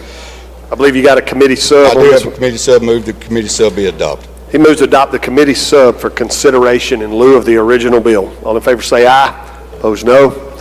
The ayes have it. You're recognized. Thank you, Mr. Speaker. What this bill does is adds two particular crimes to the non-expungible offenses, that is promoting prostitution as well as procuring prostitution. It does include additional felony expunction for those individuals that have been pardoned by the governor, allows for those records to be expunged, and also removes the language that allows only one prior conviction to be expunged. It does have a reverse repealer in it. I've talked to certain members of the Senate. We're going to work on the language pertaining to the number of expungements that will be available, and we're going to try to work on something to allow some of those misdemeanors and also some ranked felonies to have multiple expungements if the court allows for them to be done under certain circumstances. Probably going to have some time restrictions in it, but I've talked with members of the Judiciary B committee on the Senate side, and we're going to try to get some language, and it does have reverse repeal. That's explanation of the committee sub, Mr. Speaker. Questions on the bill? Gentleman from Jackson, Mr. Zuber. Thank you, Mr. Speaker. Will the chairman yield? Certainly. Gentlemen, thank you for your work on this. Real quick, do you think one day we can get all the expungements codified into one section? I hope so, gentlemen. I hope so. I don't see any further questions, gentlemen. Move final passage. He moves final passage. Open the machine, Madam Clerk. Favor the bill, vote aye. If you're opposed, vote nay. Has everyone voted? Has everyone voted? Close the machine, Madam Clerk. By a vote of 97 yeas, 2 nays, the bill passes. Anything further, Chairman Judd B?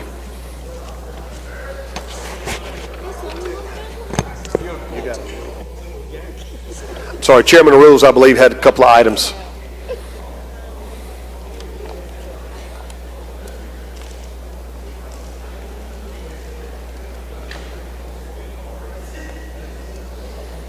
Gentleman from Rankin, you're recognized.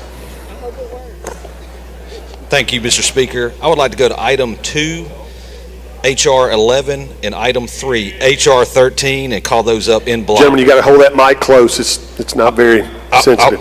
I would like to go to item 2, H.R. 11, and item 3, H.R. 13, and call those up in block. Gentleman's on the rules calendar calling up items 2 and 3 and requesting to call those up in block. Does any member wish to set either of those aside?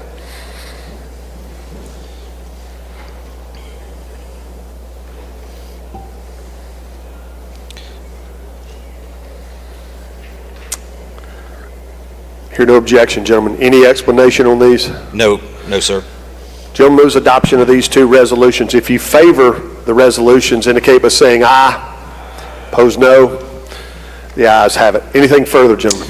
Immediate release, please. Gentlemen request immediate release of items of House Resolution 11 and 13. Is there objection? Hearing none, we will follow that procedure. Announcements by the members. Gentleman from Covington, Mr. Sanford. Thank you, Mr. Speaker. Apportionment and elections will meet 10 minutes after adjournment in room 401A. Apportionment and elections in 401A, 10 minutes after adjournment. Gentleman from Sunflower, Mr. Anthony. Thank you, Mr. Speaker. There will be a legislative rooftop reception at Cornerstone 200 North Congress for Empower, Mississippi from 4:30 to 6 o'clock. They're inviting the chamber.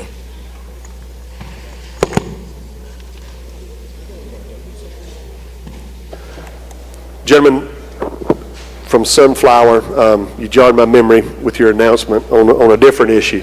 You brought up a parliamentary point earlier today about committee subs, and I want to inform the body that you are in fact correct.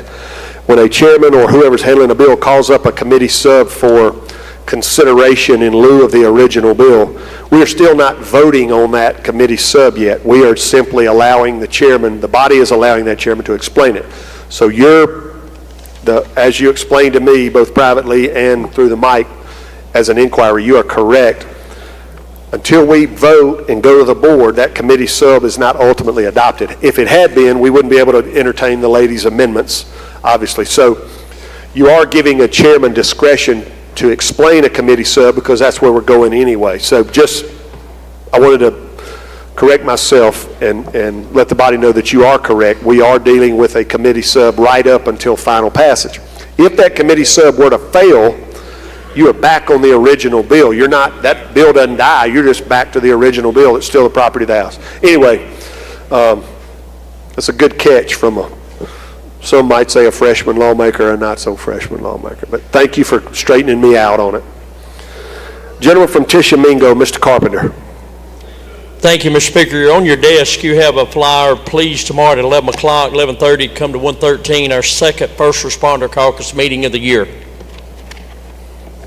Gentleman from Washington, Mr. Hines. Point of personal privilege, Mr. Speaker. You'll be granted that at the proper time. Gentleman from DeSoto, Mr. Hall. Thank you, Mr. Speaker. On item number 22 on the general calendar today, I'm requesting unanimous consent to change my vote from yea to nay. Is there objection? Hearing none, change the gentleman's vote. Gentleman from Neshoba, Mr. Bounds. Thank you, Mr. Speaker. I just want to invite all members of the House to the Farmers Market tonight for a joint cookout with Mississippi Department of Wildlife, Fisheries and Parks and Department of Marine Resources, catfish, shrimp, oysters, and all that good stuff. It's 6 o'clock tonight. Thank you, gentlemen. Gentleman from Bolivar, Mr. Sanders. Thank you, Mr. Speaker. Unanimous consent to change my vote on House Bill 1449 from no to yea. From no to yes? Yes. Is there objection? Change the gentleman's vote. Gentleman from Forest, Mr. Byrd. Thank you, Mr. Speaker. Thank you. On behalf of the Mississippi Association of Supervisors, you are invited to a legislative appreciation reception. Began at 4:30 today at the Sheridan and Flowood. Thank you, gentlemen. Gentleman from Rankin, Mr. Powell. Thank you, Mr. Speaker. On today's agenda, item number 24, HB 1203, I would like to be recorded as not voting instead of yea. Is there objection? Change the gentleman's vote. Gentleman from Rankin, Mr. Yancey. Thank you, Mr. Speaker. Adjourn in memory. Today I'd like to ask that the body adjourn in memory of Mr. Tom Freeney. Tom Freeney from Brandon, Mississippi. His daughter, Lee Freeney Brown, worked with Elbow, I believe, for many years and is known by many members of this body. And if there's no objection, I'd like to ask that the entire body be added to this. Thank you. Gentleman's asked that the entire body be added. If you wish to not be included, please go by the clerk's office and tell them to not include your name. Lady from Humphreys, Ms. James Jones. Thank you, Mr. Speaker. I rise to change my vote on House Bill 1614. I think the current vote was present, and I need to change my vote to yes. Is that on today's calendar, lady? That's today. Gotcha.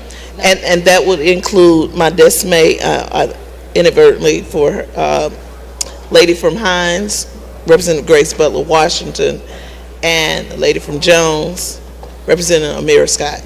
Thank you. Changing their votes. The request is to change those 3 votes. Is there objection?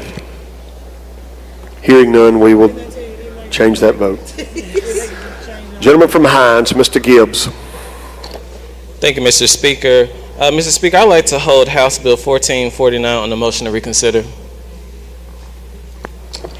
Yes, sir, we will do that. Please notify the chairman and vice chairman. Gentleman from DeSoto, Mr. Hale.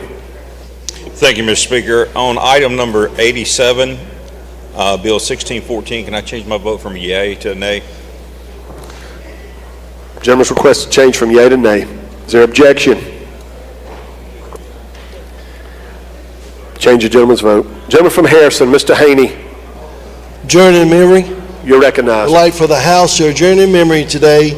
Our Mayor Billy Hughes' father, 85-year-old father, passed away. He was a community leader, insurance, real estate agent. I would like to adjourn in memory of Mr. Billy Hughes, Jr. Thank you, gentlemen. We will do that. Gentleman from Pike, Mr. Porter. Thank you, Mr. Speaker. Request. I'd like to ask unanimous consent to change my vote on House Bill, item number 87, House Bill 1614, from present to yea. Is there objection? Change the gentleman's vote. All right, don't see any further announcements. The gentleman from Washington has requested a point of personal privilege. He will be recognized at this time.